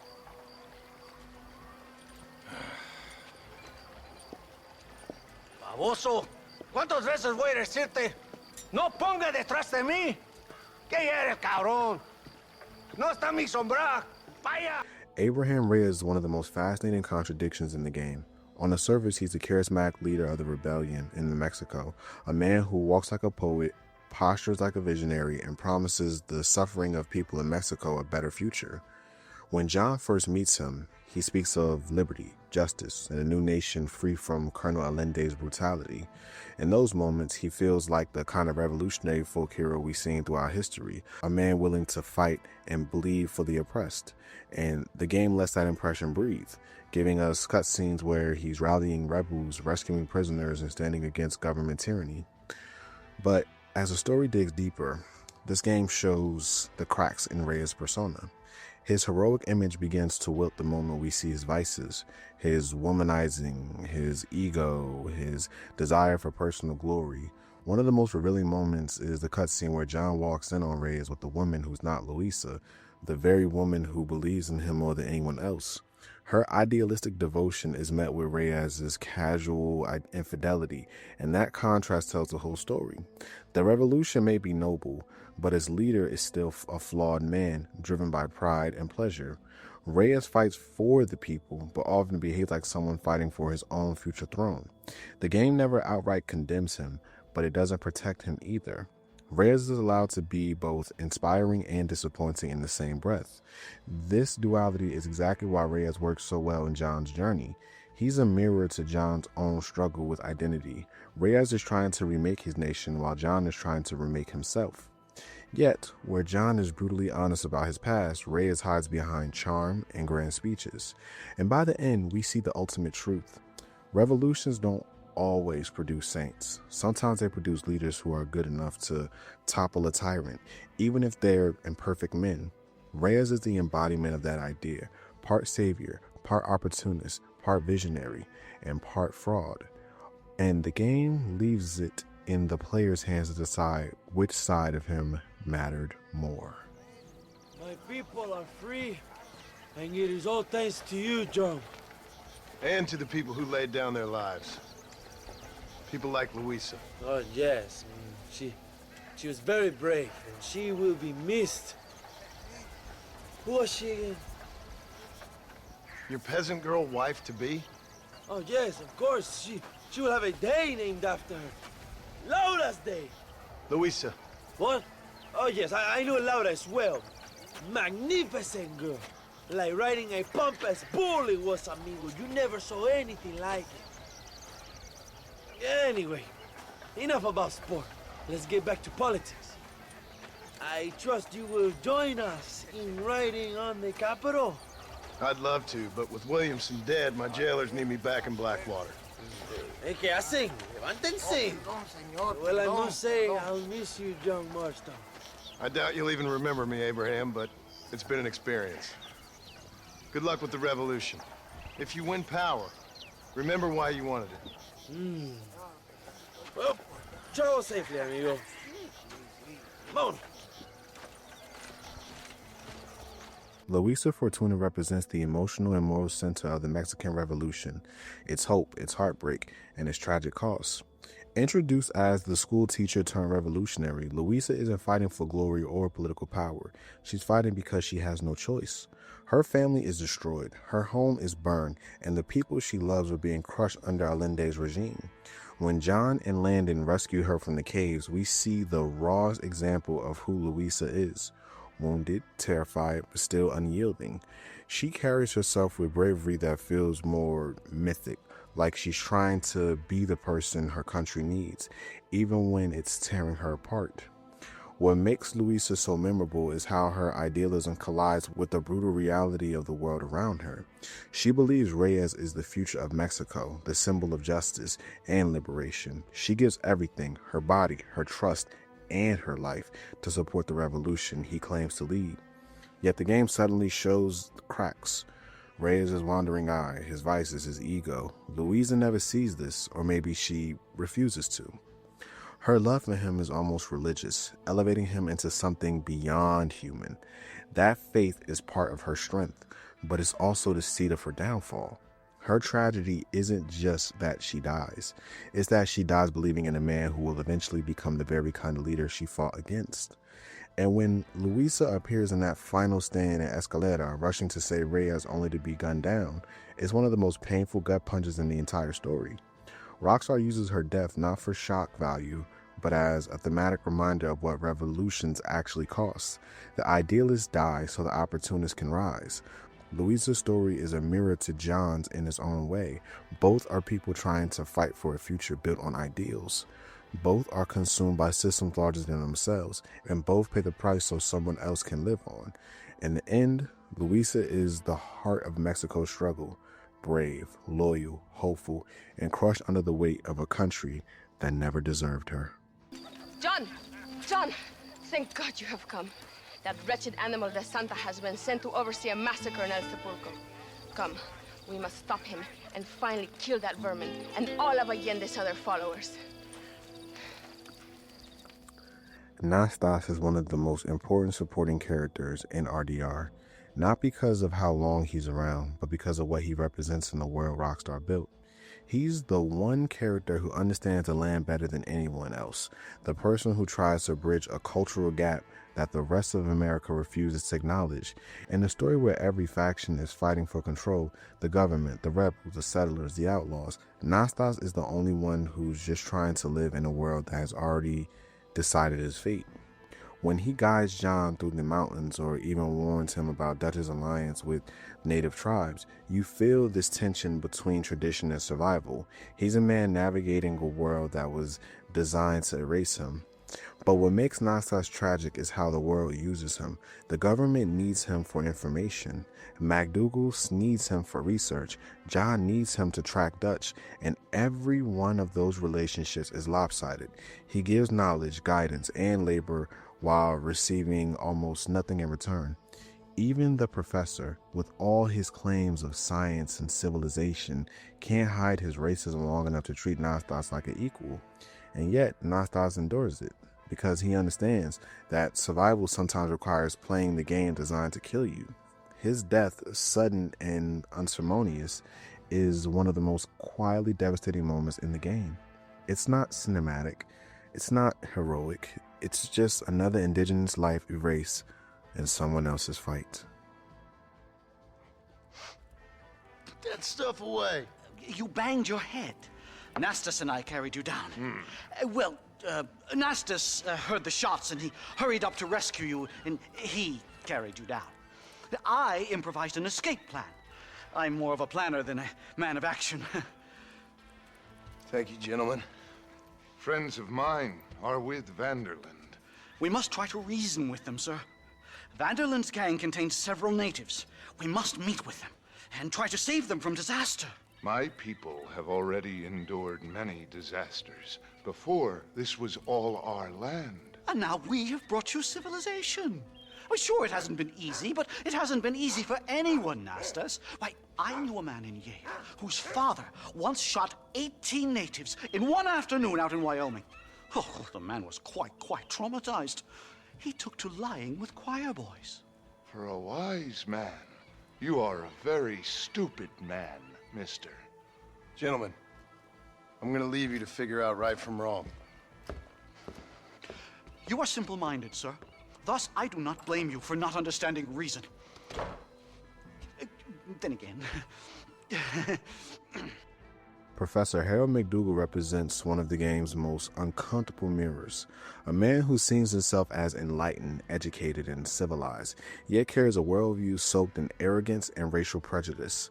McDougal arrives in Blackwater with the confidence of a man who believes academia has already handed him every answer, treating the West, and especially Native Americans, as exotic specimens waiting to be dissected.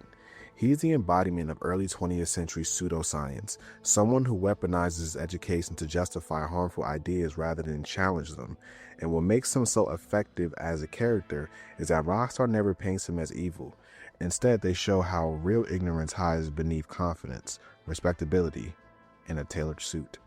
In his ending, McDougal arc collapses under the weight of reality. His attempt to hold his academic meeting of the minds with Dutch's men becomes a deadly ambush, and he proves utterly incapable of handling real danger, running, screaming, panicking, while John fights for both their lives. His eventual breakdown as he feverishly packs to flee to Yale exposes the ultimate hypocrisy. The man who called others savages cannot survive 1 week outside the classroom. McDougal symbolizes the uglier side of American progress, where intellectualism becomes a shield for racism, and the people preaching the loudest about civilization fail to live up to its ideals. McDougal's presence also sharpens the game's thematic blade. Through him, Rockstar explores how institutions like academia have historically rewritten or erased indigenous voices, something reflected in his dismissive treatment of Nastas, the very man keeping him alive. And yet, adds a tragic irony to John's journey, even the smartest people in Blackwater have no idea what they're dealing with. They underestimate Dutch and underestimate the violence their own government is willing to unleash. McDougal walks away alive, but his failure is complete.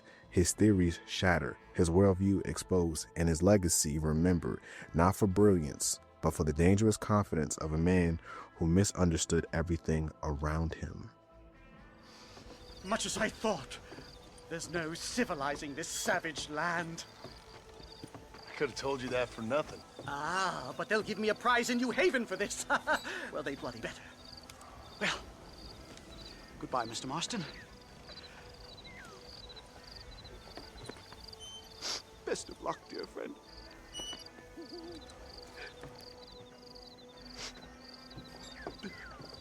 So long, Professor. So long, sir.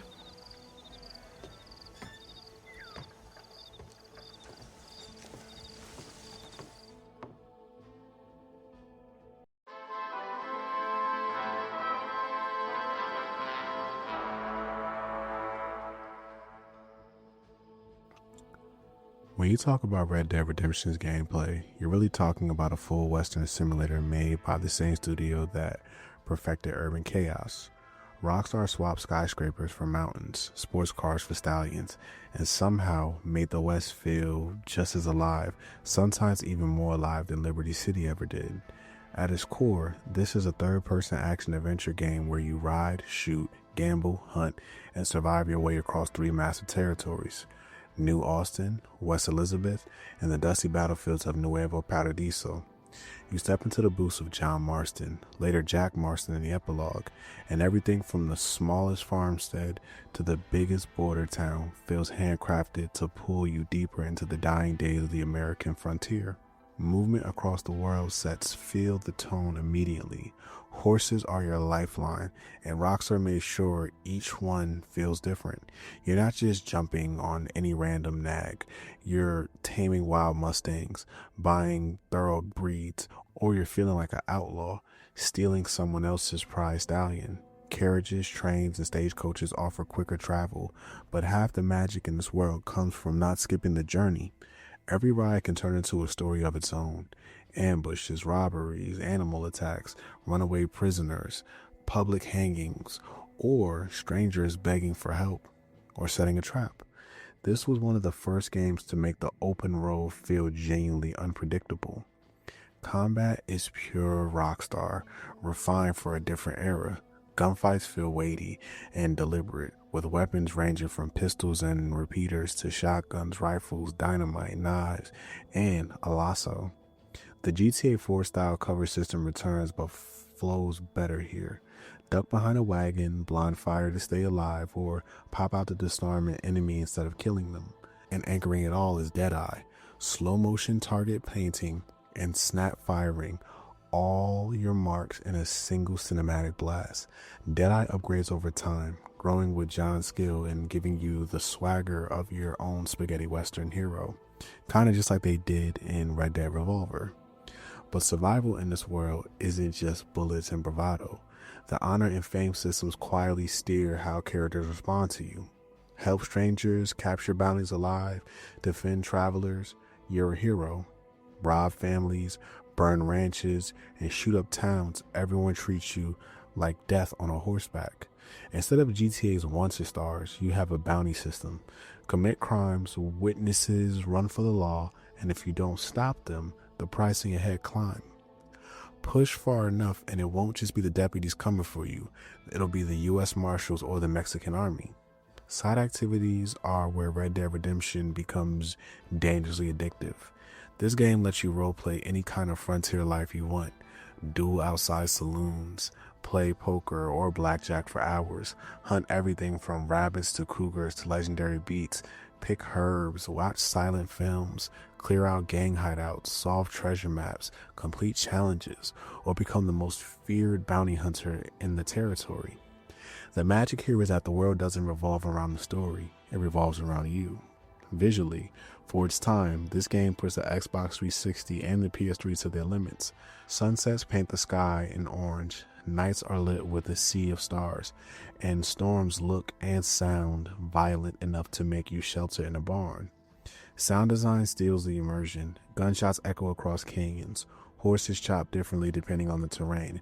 Predators growl from the bushes, and the soundtrack blends of guitars and whistles turns every encounter into a Western moment. Multiplayer was the unsung hero before GTA Online stole the spotlight. Up to 16 players could roam the world, clear hideouts, duel. Every match started with an ironic Mexican standoff, leveling up, unlocking new characters, mounts, and weapons. Free roam was the highlight, chaotic, cinematic, and pure frontier fun. But before wrapping up the mechanics, there are a few deeper systems that quietly elevate Red Dead Redemption from a great game into a masterclass in world design. Deadeye grows with you, evolving from a simple slow-motion full custom target painting. The horse system is deeper than most players realize. Each breed handles differently, with unique stamina, speed, and temperament, and while the bonding system turns mounts from simple vehicles into loyal partners. The campsite mechanic is one of Rockstar's smartest designs. Set up anywhere in the wilderness to save, rest, or even fast travel to discover towns. It keeps exploration fluid without breaking immersion. The game also offers normal and expert targeting modes, letting players choose between light auto aim and full manual accuracy. Wildlife behaves like a true ecosystem. Wolves hunt in packs, cougars ambush from tree lines, boars charge recklessly, and animal behavior shifts with the time of the day and weather. Law enforcement AI deserves equal praise. Deputies flank, call reinforcements, use cover, and enforce territory-based law. What you do in America doesn't follow you into Mexico, and vice versa. Outfits and the economy play a deeper role than simple cosmetics. Prices change by the region, weapons vary by shop, and clothing provides gameplay benefits. Cheating in poker, disguising among gangs, or avoiding army hostility, combined with ambient AI, drunk stumbling, thieves robbing passerby, townsfolk reacting to your honor, the frontier feels alive whether you're present or not. Minigames and challenges add even more depth. Five-finger fillet, horseshoes, liar's dice, poker, sharpshooter trials, treasure hunting, and survivalist challenges turn free time into its own adventure. Cooperative missions and Outlaws to the End offer structured shootouts with friends long before Rockstar leaned fully into online service content. What makes Red Dead Redemption's gameplay timeless isn't just the mechanics, it's the cohesion. Everything you do, whether you're skinning a wolf or dueling at high noon, it feels like a natural extension of the world Rockstar built. It's immersive, it's dynamic, it's cinematic, and it remains one of the greatest open world experiences ever made.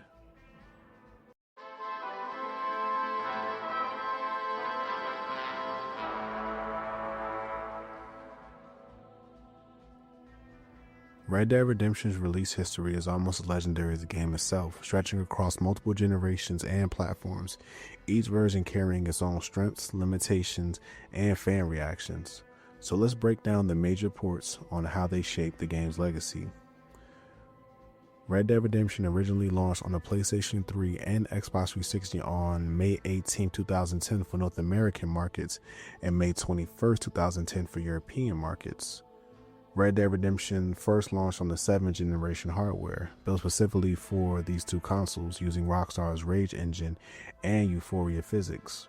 Running at 720p and 30 frames per second, this version featured a full single-player campaign, competitive multiplayer, co-op missions, and a full DLC including Undead Nightmare, which also released as a standalone disc.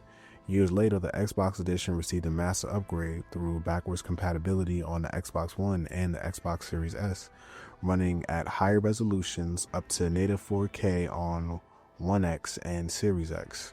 Unfortunately, the PS3 version remains locked to the original hardware or cloud streaming without enhancements. The Nintendo Switch and the PS4 version both released worldwide on August 17, 2023. This was handled by Double 11, and this port brings the original game and Undead Nightmare to modern systems with focus on stability and accessibility rather than a full remaster. It runs at 1080p on PS4 and Switch, though still is capped at 30 frames per second. It also removes all multiplayer components, packing the game strictly as a single-player experience. Reception was split. Fans appreciated the convenience of a modern version, especially portable on the Switch, but criticized the lack of graphical upgrades, missing online modes, and the premium price tag. And then we have the PC version, which released on October 29, 2024 worldwide. For the first time ever, Red Dead Redemption officially arrived on PC. Built from the 2023 code base, this version adds a native 4K support, ultra-wide resolutions, DLSS upscaling, and extensive graphics options. Like the recent console ports, it includes the main game and Undead Nightmare, but excludes competitive multiplayer. Instead of adding new content, the PC version focuses on scalability and giving players the sharpest, highest resolution version of Red Dead Redemption to this date. So recently, while I was making this video, I got word of some new versions coming out very soon, and this one will be coming out on December 2nd, 2025. This game will be on the Android, the iOS, the Nintendo Switch 2, the PlayStation 5, and the Xbox Series X worldwide. This version is developed jointly by Double 11 and Cast Iron Games. These next-gen and mobile releases expand the 2023 and 2024 port even further. On PS5 and Series S, Red Dead Redemption finally supports 60 frames per second, HDR, and resolutions up to 4K. Switch 2 targets 60 frames per second with DLSS for smoother portable play, while the Android and iOS versions are distributed through Netflix Games. These additions also join subscription services like GTA Plus and the PlayStation Plus catalog. Content-wise, these ports stick to the modern formula: the base game plus Undead Nightmare as a single-player package with updated performance. So be on the lookout for this soon.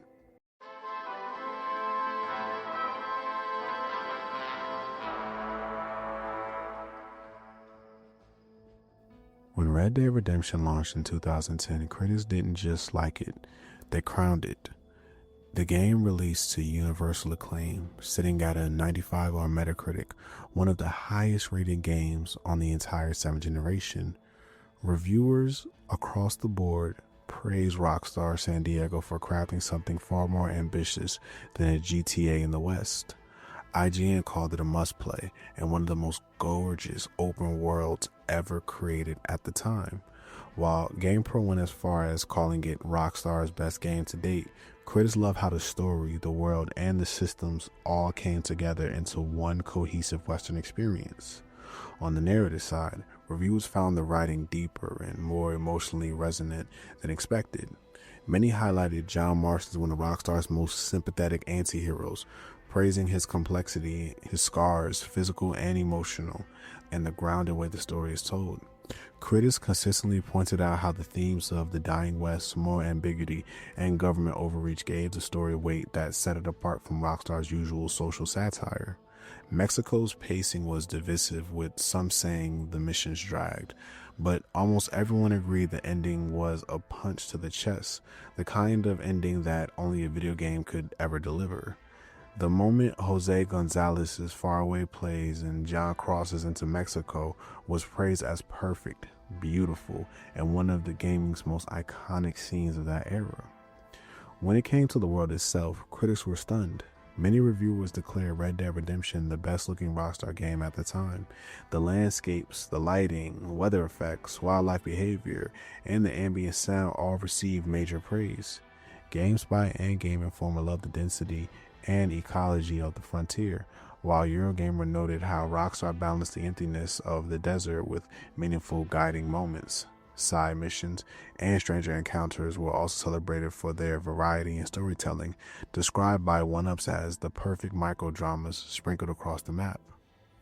Gameplay reviews were equally strong. Critics loved horseback riding, shootouts, and the evolution of Deadeye. The bounty system was praised for adding real consequences to the player's choices, with weapons, animations, and combat variety getting constant shootouts. Some outlets criticized the cover system as a bit sticky or outdated, and a few felt Deadeye was almost too strong. But overall, the feel of gunplay, the authenticity of horseback travel, and the intensity of shootouts, especially on horseback, were widely regarded as a standout achievement. The soundtrack also earned universal praise, with multiple publications comparing it favorably to classic spaghetti western scores. Critics love how the music blended into the world naturally, never overwhelming, always enhancing. The original songs became standout moments that reviewers still talk about to this day. Multiplayer reactions were positive but mixed. Many loved the variety of modes and the open world free roam, calling it a fully featured complement to the main game. Others criticized the leveling system, closed respawn points, or limited customization. Still, most saw it as a strong extra layer that kept the game alive long after the credits rolled. And for awards, Red Dead Redemption didn't just win, it dominated. It earned multiple Game of the Year awards across outlets like 1UP, Game Informer, GameSpot, GameStra, and more. At the Spike VGAs, it won Game of the Year, Best Song, Best Original Score, and Best DLC for Undead Nightmare. The game swept major categories at the DICE Awards and the Game Developers' Choice Awards, and won major distinctions for soundtrack, audio design, writing, and character performance. By the time the dust settled, Red Dead Redemption was widely considered one of the greatest games of the entire 7th generation.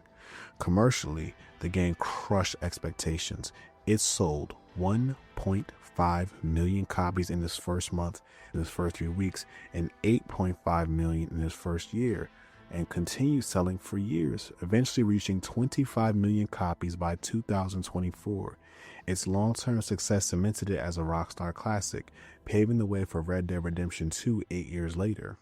While critics were almost unanimous in calling Red Dead Redemption a masterpiece, the average gamer response paints a more grounded and honestly more human picture of how the game landed in living rooms back in 2010. And what's interesting is how consistent their reactions were across the board. They loved the experience, but they weren't shy about pointing out the things that frustrated them along the way. For a lot of gamers, the first thing that stood out was the world itself, calling it a Wild West epic, a living desert, and one of the best looking games of its generation.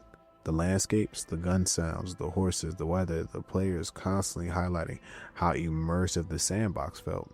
Many compared it favorably to GTA 4, saying this world was not just bigger, but better realized, more deliberate, and far more alive. The combat and mechanics also earned high marks from average gamers. They loved the variety of weapons, the smoothness of the shooting, and how Deadeye made them feel like actual gunslingers. Some even considered the horseback controls and gunfights among Rockstar's best work. The mix of shooting, riding, bounty hunting, dueling, and random encounters gave players constant things to do, and they appreciated how naturally everything blended together.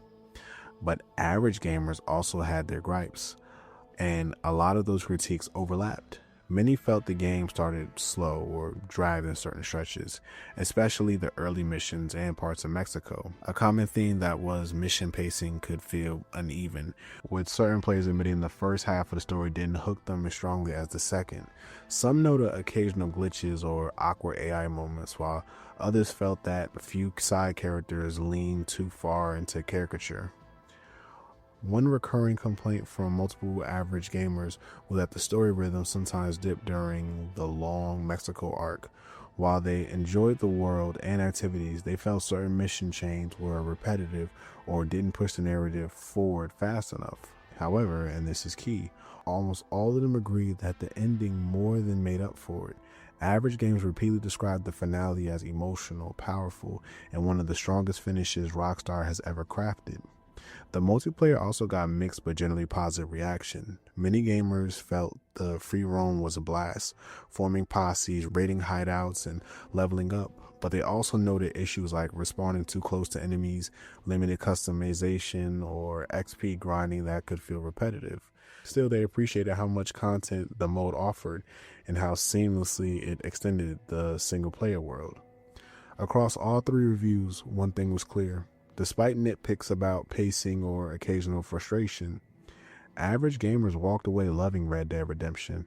They consistently praised its atmosphere, its storytelling, its characters, its soundtrack, and the sheer amount of things to do.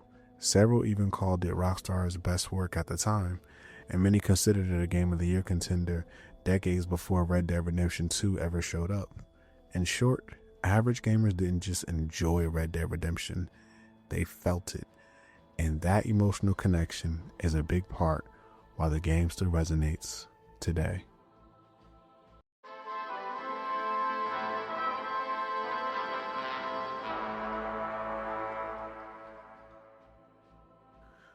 I've owned Red Dead Redemption for years, but barely played it. And the reason is honestly hilarious in hindsight. My original disc was busted. The game would freeze constantly, so I never got far.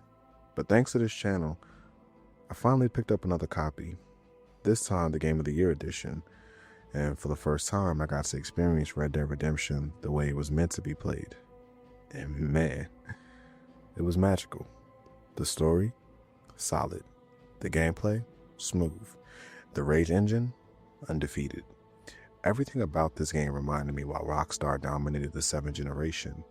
John Marston's journey, Jack's final ride, these characters just hit different. Funny thing is, I played Red Dead Redemption 2 long before I really got deep into this one. Outside of Bonnie McFarlane's early missions, I barely knew anything about the first game. I was out there in Red Dead Redemption 2, hunting the fastest horses, reading the companion book, getting lost in that world. And the entire time, this masterpiece was just sitting in a corner collecting dust, just waiting for me. Honestly, that realization felt like a slap in the face. because this game absolutely deserves every accolade it ever received. For the 7th generation, Red Dead Redemption was a titan. You look at the era, GTA 4 and its episodes were dominating, each one hit in its own way. But when Rockstar took that engine, that design philosophy, and dropped it into the American frontier, it proved their formula wasn't limited to city streets. It was interchangeable, adaptable. In the West, it became something truly special.